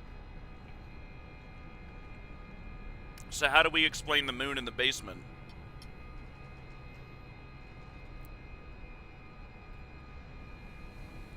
Unless, as you say, something like just being haunted makes it evil, but again, that would contradict with what we see with Charlie in the puppet. She wasn't evil.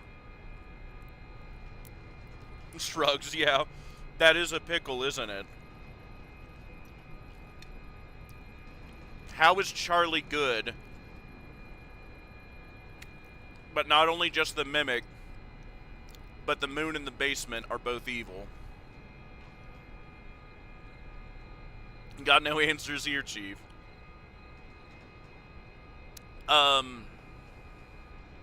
Well, yeah, and I mean, we're here to speculate, right? And try to come close to... If we're closer to the truth by the end of this, we did good, right?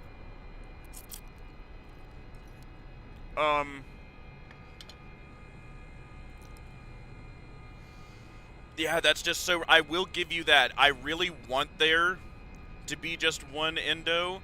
But again, how did it get in that room? Maybe that's the true secret of the Mimic. Is the path to truth.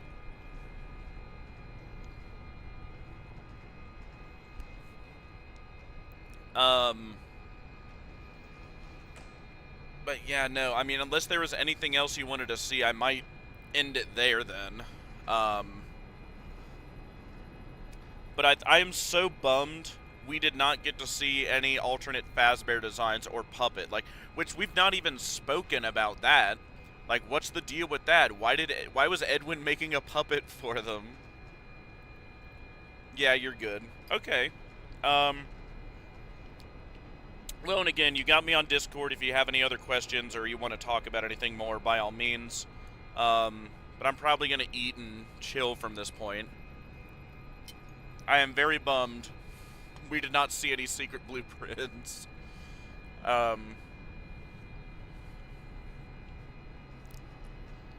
I'm excited about your Afton memory mind game theory. Like, honestly, man, like, you have been flabbergasting me all this past stream. Think I'm onto something big here? Please link me to it if you make something, and I will watch and point my, like, 80 subscribers to you. I really think you should. I've got a couple theory videos here in the future to do, but, you know, once the Secret of the Mimic hype settles down.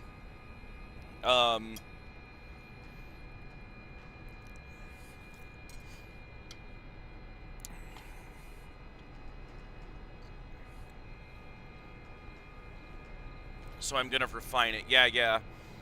And hey, as I'm finding out with YouTubing, if you want a little bit of advice, it's a marathon, not a sprint. Thanks for the stream. This was fun. Yeah, always. I had fun. I think we're closer to truth. I think you and I agree on, like, 90% of what we see in this game, right? Would you agree? Like, I think, like, it's that last 10% you and I are having a little bit of issue with. But for the most part, we have no major disagreements with what we see in this game. Which is good, you know. So, yeah. I'm sure it'll just take time. I'm sure literally, like, I watch somebody else find something, or someone uncovers something, and it'll be like, oh, yeah, okay, here's this showing this now. Okay, there is only one, or there is two, or, you know, whatever, right? I'm never gonna give up the teleporting endo, though. That is so frustrating they couldn't just show a hole in the wall or something.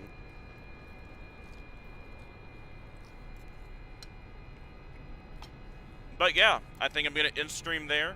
Thank you for watching. And I will, talk to you soon. Take care and have a good night.